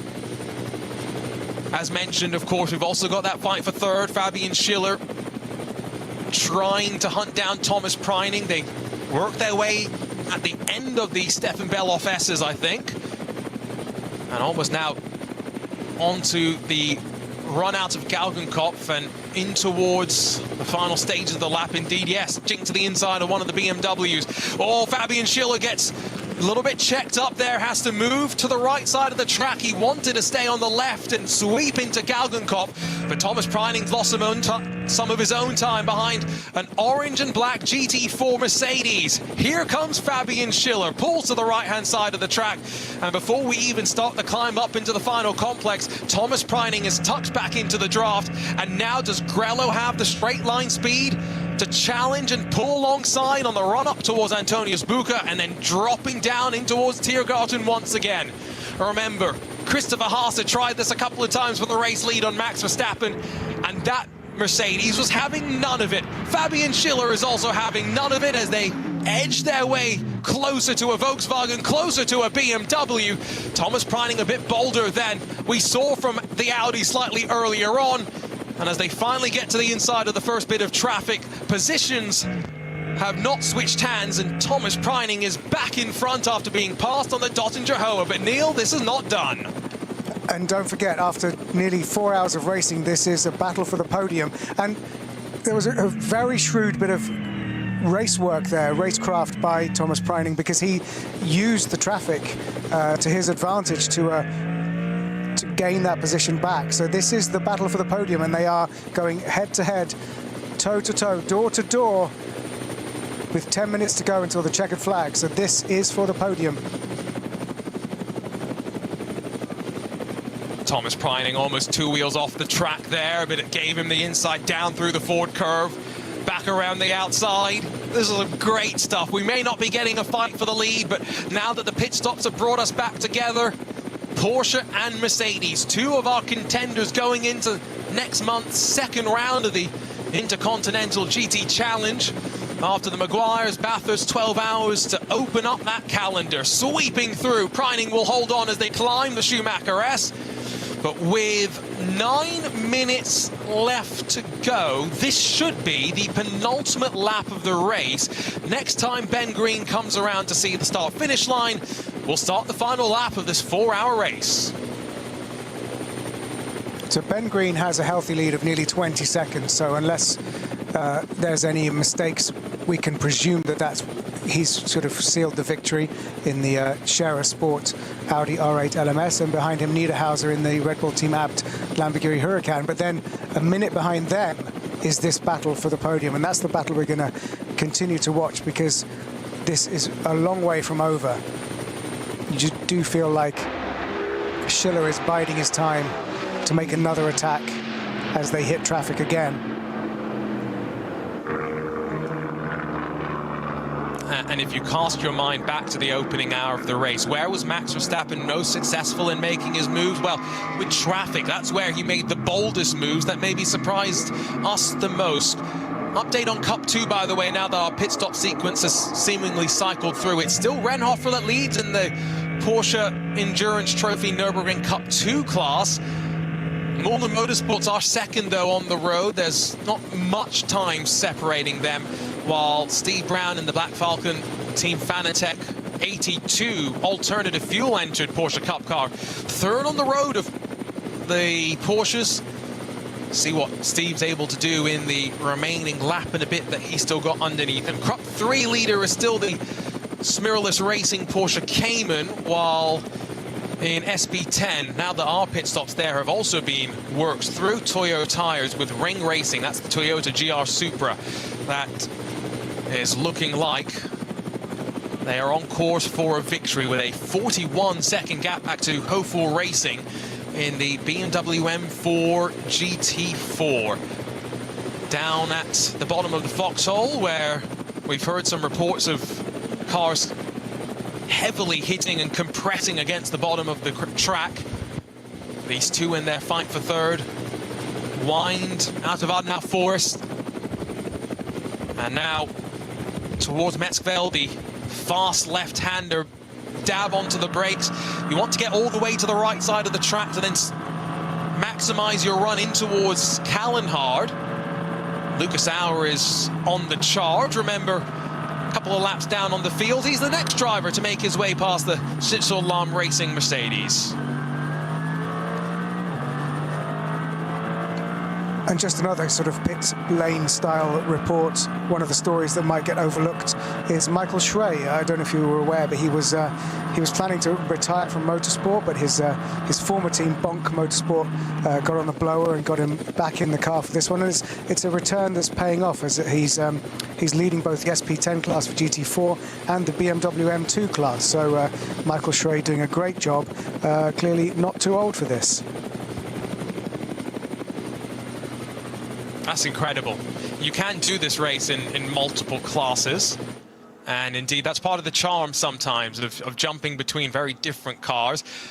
We'll grab another look for those watching in vision at the battle that we had on the Grand Prix part of the track for third. It was a bit of a squeeze from Thomas Preining to the entry in towards the Ford complex, but of course when you shortcut out of that Yokohama S, you really are allowing yourself to get caught up in these side-by-side entanglements, and it continued all the way down in towards the Dunlop hairpin at the very bottom of the track, where maybe Thomas Preining opens up the steering slightly, pushes Fabian Schiller out wide, and as the track cambers back up as they hook through the bottom part of the track, the Porsche was able to put the power down quite nicely and pull away back into the lead of this battle, back up towards the carousel they will run.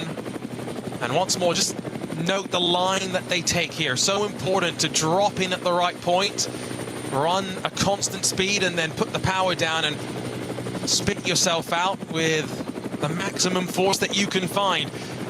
For a car, Neil, that I have said has been hot and cold today in terms of form, the Grello Manthey Porsche now is very much relying on Thomas Preining to use all his experience here at the Nordschleife in a Porsche 911 GT3R to put the car in the right place at the right time. Yeah, you're exactly right. We don't know if there was an actual issue in the middle part of the race, but that certainly wasn't delivering as it should have been. But now with Preining at the wheel, he is holding off. And don't forget, he's holding off a car, part of the Winwood Racing team, that will be feeling a disappointment at what happened with the Max Verstappen car, which is now currently in 41st place overall, with Lucas Auer at the wheel. But yes, that battle for the podium is one that's particularly keenly contested for Schiller in the number 80 Winwood Racing Mercedes-AMG GT3, because of course that would be their only chance of a podium in the absence of Auer and Verstappen.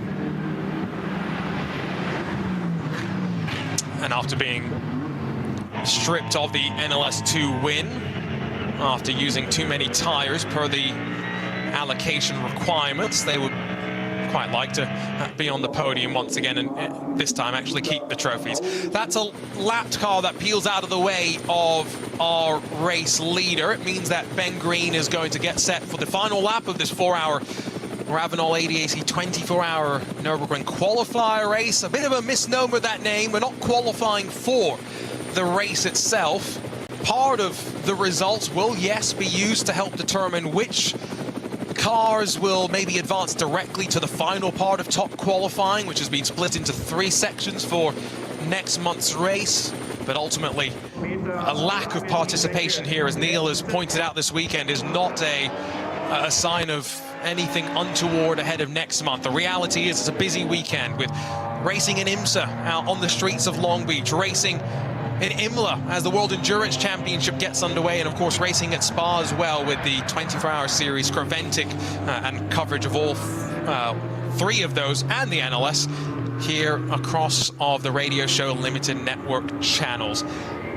Couple more penalties that have just been flashed up on screen though, and these will be converted, Neil, we should point out, to post-race time penalties.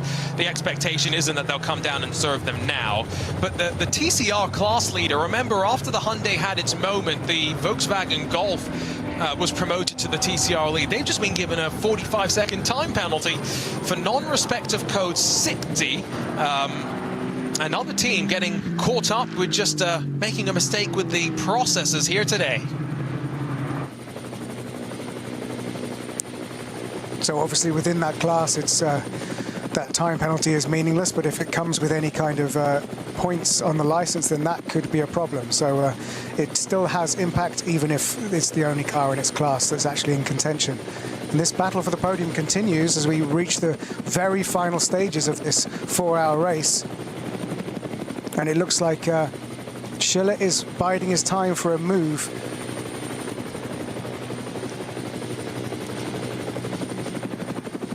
The Audi that had peeled off onto pit lane just in front of the overall leader of the race, they'd actually had to come down for a front right tire change. I wonder if there was a bit of damage potentially accrued. Maybe It's difficult with ABS to flat spot a tyre, but I wonder if maybe either that, cut it at some point.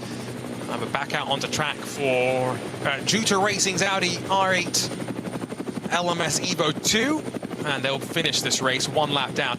Also in pit lane, and I'm not seeing a sign as to whether this has been a longer stop than was initially intended, but the car that pitted first in the SB9 class, the Trinity Solutions Aston Martin, the number 34, it is going to drop out of the top 10 if it continues to sit in pit lane. There is pace out on track, though, because Raphael Renhofer has just set the overall fastest lap of any Porsche Cup car today with an 8:26.529. Bodes well for the Porsche GT3R that's defending right now. And Fabian Schiller, after pulling alongside on the Dottinger Hoher a lap or so ago, has not been close enough to do so again, Neil. No, I think you're right. This has really come into the hands of Preining in these closing stages, and that Porsche is really delivering, and it's managing to defend this crucial podium position, which did seem to elude them earlier in the race. So very impressive work by both the engineers and, of course, Thomas Preining.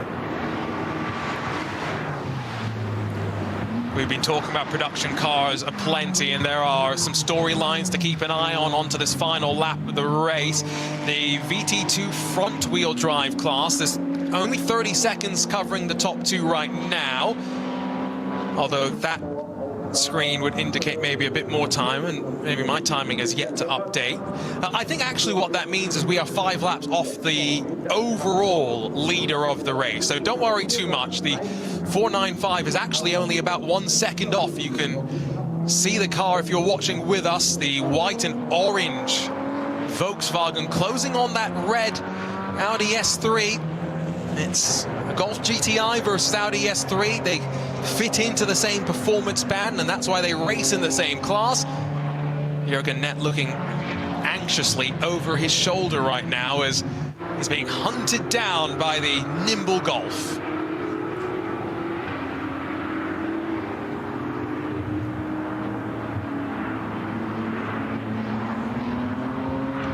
Fastest lap as well on the last time around by the 495 on the hunt. So clearly a sign that the car coming alive in these closing stages. Traffic not making it easy by any means as well. Although having said that, that's a very courteous Porsche Cayman who elects to wait behind the Audi S3. And I think this is probably one of the tracks, Neil, where you really have to think about how you manage the traffic. You're not always looking at the corner that you're driving through. You're thinking about 5 corners in front. Where are you going to be relative to the traffic that you're either catching or the traffic that's in your rear view mirror? It's a very cerebral sort of racing that sometimes you have to kind of do here in multi-class Nordschleife competition. Yeah, it's kind of like snooker at 250 kilometers an hour, isn't it? It's sort of thinking 3 or 4 pockets ahead, because you can, you know, on some stretches of the circuit, you know, there's lots of it, there are blind crests and blind corners with the trees in the way, but a lot of it you can see, you get a glimpse of when the traffic is looming in front of you, and you can judge your approaching speed and start to think how that's going to affect either a potential overtake or someone who's potentially you're having to defend from.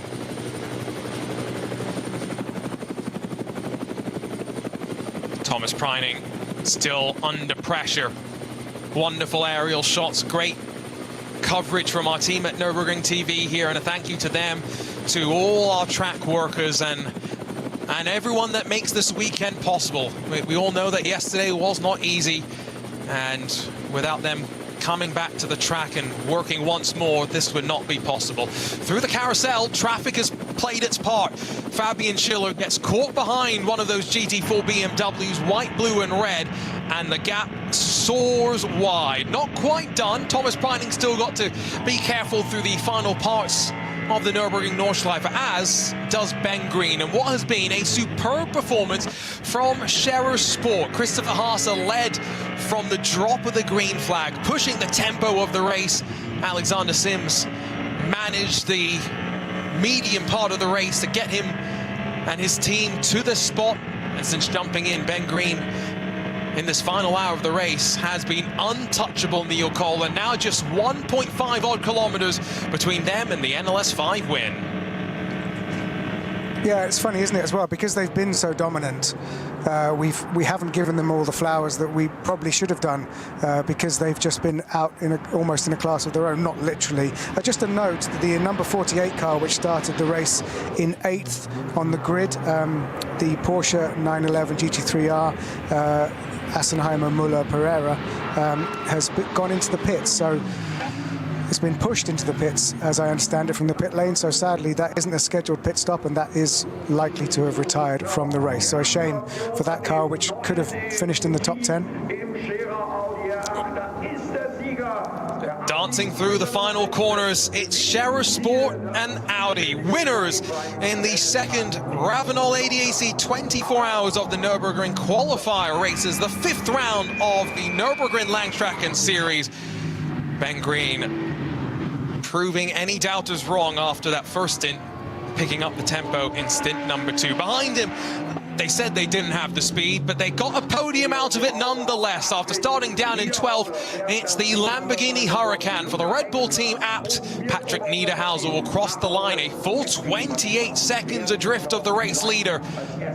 A sterling job from Scherer Sport to manage the pit stop timing, to manage the traffic, and most importantly, bring a fast race car. Be a little bit of a wait before Thomas Preining and Fabian Schiller cross the line for 3rd and 4th positions respectively. And so while we wait for that, just a quick update on the rest of the classes. Still Raphael Renhofer that's leading in Cup 2.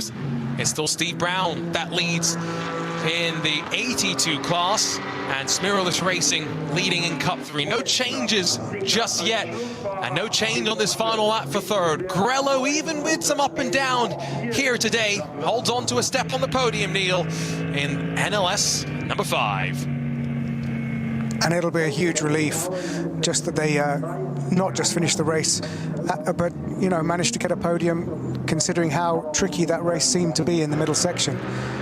So yes, very impressive, and slight disappointment for the car that will come across the line in 4th, Schiller and Winwood Racing. A question of what could have been for that team, for both cars. So many more class winners to sprint their way to the line. We'll hopefully catch them as they do so. But Christopher Haas and Max Verstappen had a good fight in the first hour of the race after pushing past the pole-sitting Ferrari. What heartbreak for Realized Condor Racing with Rinaldi. I saw a tweet from David Perel, didn't even get to jump into the car. And looking from up above, there is something that has been dangling from the back of the Scherer Audi. It's off the right side of the rear wing, where it attaches then to the rest of the car. I'm very curious if that was something that caused any performance degradation, or if the drivers were even cognizant and aware of that. Looks like already 82 winner has crossed the line. So Steve Brown, Jimmy Broadbent, Manuel Metzger, and Misha Schauder in the Black Falcon Team Fanatec car. Winning class. Might be a little bit disappointed that after leading amongst all the different Porsche Cup machinery entered today, they slipped back slightly in the closing stages. But again, if their goal is to be running up toward the front of next month's 24-hour race, there is, I think, plenty of promising signs for them, as our field is going to be waved back around into the paddock, into Parc Ferme, as our drivers get ready to celebrate. But again, with the events of yesterday, it will be a slightly different celebration, I am sure, for all, Neil. Not the jubilant celebrations, instead a remembrance of motorsport, the community that we're a part of, and unfortunately the life that was lost, Juha Mettinen passing away in a tragic accident yesterday. Yeah, it's been a heavy weekend for motorsport, and it's been once again our condolences to Juha Miettinen's family, friends, the team, And kudos really to all of these drivers for getting back, strapped into the cars again, to go again, the community rallying around and continuing to do what they love. But yes, we must not forget that we lost Juha Miettinen yesterday.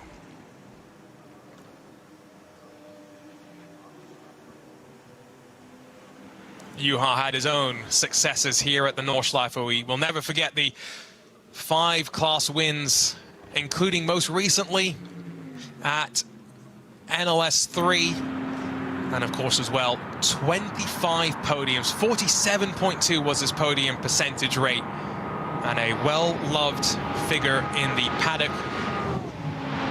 We'll hopefully get a chance to catch up with our race winners. Alexander Sims, part of that trio, only here, by the way, because his regular day job, racing a Corvette as part of the Pratt & Miller Corvette entry for the IMSA WeatherTech Sports Car Championship. Well, GTD Pro wasn't racing on the streets of Long Beach, and so Alex was obviously free to come over here and continue a partnership with Cherry Sport that continues to bring fruit. The fight, by the way, in VT2, what a battle all the way to the end. Audi S3 versus Volkswagen Golf GTI. This is what the Nordschleife is about. The hands out the air, and it is the bright red and black Audi that comes out on top. Spectacular fight all the way to the very end of the race, and it's Jürgen Nett that crosses the line to see the checkered flag. Love to see it. That could be a race from any era. Absolutely spectacular, and that's what we're here for. Hopefully we'll get to hear from our Might have missed the podium chance to drivers. catch up with. Here we go.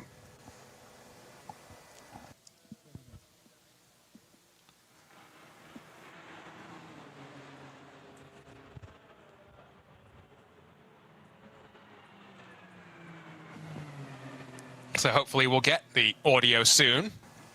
Otherwise, we'll try and do maybe some lip reading of what is happening. We do have some written messages that was sent our direction. So we can, Neil, at the very least, give an update from what Christopher Haase has already said about this weekend. Yeah, so I'll try. Maybe this is what he's saying in German. Our weekend was a real roller coaster. We were struggling in the rain. I also had a minor collision with the tyre barriers. We had a really hard time getting the car to work. In top qualifying, the whole picture changed again, and the car ran quite well, almost perfectly. While things are going well for us in the race right now, the balance isn't quite where I personally would want it to be, but in the end it went pretty well for us. We did see a few things in the data that we're not entirely happy with. I think we need to take another look at the technical aspects. It's not making us slower, but it's obviously less pleasant to drive. If we can improve the drivability of the stint, it would be much less stressful for the drivers. That would be especially important in the 24-hour race. So that's a quote from Christopher Haase, which I'm sure he was just giving a brief summary in German to our pit reporter down there, but a master of understatement, really, that it would be useful for the 24-hour race to make things improve the drivability to make it less stressful for the drivers. Yeah, you know, there is no other racing series like this where you get the opportunity to race at the same track at this level of motorsports, I should say. You know, 10 times a year, 11 if you factor in the 24-hour race itself. A quote from Matt Campbell as well. Remember, Thomas Preining finished the race for the Grello 911. We had a good race. Thomas did a really good job. We also did a good job with strategy, but I think the other cars were certainly faster than us, but the strategy worked really well. I think that's kind of the story that we saw as well, Neil, from up here in the Global Broadcast Center, from 10,000 feet, if you will. Very much so. Also a word from Mirko Bortolotti. From a sporting perspective, it was a great weekend for us. We had 2 great starts yesterday and today. Things are going in the right direction regarding preparations for the 24-hour race. But yesterday was a dark day and really tough for all of us. It was a really difficult moment for the entire paddock. My thoughts are with my family. You don't want to see something like that in motorsport, but unfortunately sometimes it's part of it. So not a happy weekend, but from a sporting point of view, I can't complain. So very well put there by Mirko Bortolotti, who was impressive in the early part of this race in the number 84 Lamborghini Huracan. We are getting word of a couple of post-race penalties that will be swinging the way of some competitors. The heavy-handed arm of the law will never fail to grasp you if you've done something wrong. One of our BMW 318s in SP3, they're going to get a 60-second time penalty. Not sure exactly how that converts into the post-race, but also the other thing that I did see was something for one of the Subarus Toyota Supras in the field, ignoring one of the double waved yellow periods. And so another thing that will affect our provisional results, which we'll work through in a couple of moments' time and talk through our winners today, who will leave this round of the NLS with some good data heading into next month's 24-hour race, because this is it. The dress rehearsal is now done. The only thing left to do, Neil, is go racing for the 24 hours of the Nürburgring. Yeah, what a perfect way to race today. Great conditions, no rain, pretty much blanket sunshine throughout the whole race, and really important work for everybody to get through today in preparation for the 24 hours next month, but also to, you know, gird your loins and to do it for Juha Miettinen, really. But difficult, and kudos to everybody Let's give you a quick involved. update then on.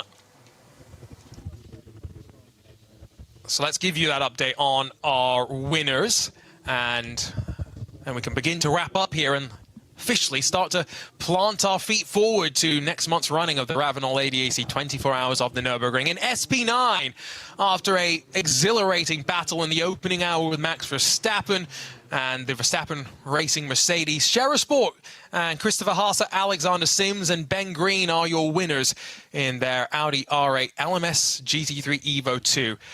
SPX, we should also highlight, Neil Verhagen crossed the line 7th for the BMW M3 Touring. So they will be thrilled with the effort in top qualifying, only 5 seconds off, and another good 4 hours worth of data racked up ahead of the big race.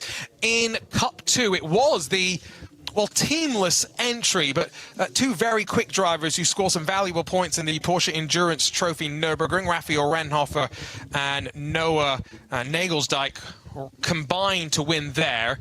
They were just in front of Mulner Motorsports. I say just, the gap relatively large on the track, but also just in front then of the 82 class winners, the Black Falcon Team Fanatec Porsche Cup car, with of course a couple of different accoutrements and fuel powering that machine. Cup 3, they led for the majority of the race. It was Smilleris Racing in their Porsche 718 Cayman.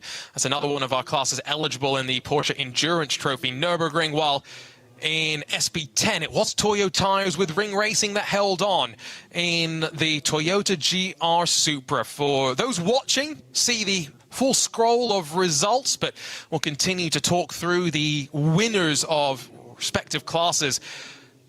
The SP3T winner, all the way down in 47th overall. That was the number 323.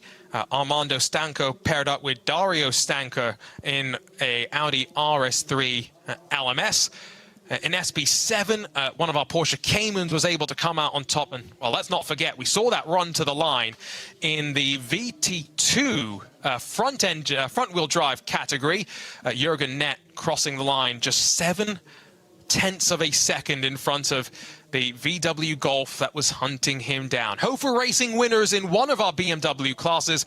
Adrenaline Motorsport team, they're the winner in the BMW M240i class, while in the V2 rear-wheel drive, it's also Adrenaline Motorsports that come out on top.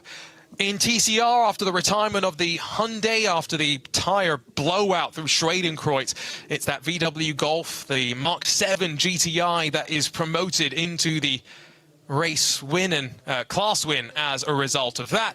And those are the classes with a couple of different cars here and there. Neil, but before we wrap things up, you know, again, final thoughts. Dress rehearsal in the books. Our teams are off to go and finalize their preparation, as are the organizers and everyone at the track itself. But like you said, we've just whet the appetite for the 24-hour race that comes up in a few weeks. If we get as good racing as we did between Max Verstappen and Christopher Haas for 24 hours, that's going to be a very difficult race to commentate on, because it'll be 24 hours of breathlessness. Agreed, yeah. What a beautiful 4 hours that was.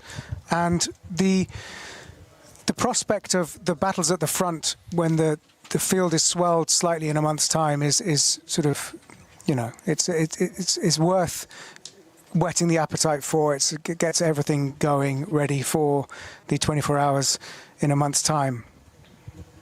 Just hard to work out how the podium itself will be played out after the events of this weekend and the tragic events of yesterday. So, you know, we have to acknowledge that this is not a normal situation, and our thoughts are still with Juha Miettinen. And I think everyone's thoughts will be as we wrap up this 5th round of the 2026 NLS season. Technically only the 3rd race complete, and of course the 2nd of our Ravenel ADAC 24 hours of the Nürburgring qualifier races. A weekend that in many ways is going to be remembered for all the wrong reasons. The tragic passing of Juha Miettinen, but all we can do is look forward and to race in his memory. To quote Jochen at Frozen Speed, one of Juha's friends, those that have the most fun, those that pass having the most fun are the most successful, and I think you will all agree with me that Juha was out on track doing exactly what he and all of us in the motorsports community love. He leaves behind his 3 children and his wife, as well as his teammates and the entire motorsports paddock thinking of him here at the Green Hell on what has been a very difficult weekend. Arjuna Kankipati alongside of Neil Cole, thank you for your company, and we'll see you in a few weeks' time for the Ravenel ADAC 24 hours of the Nürburgring.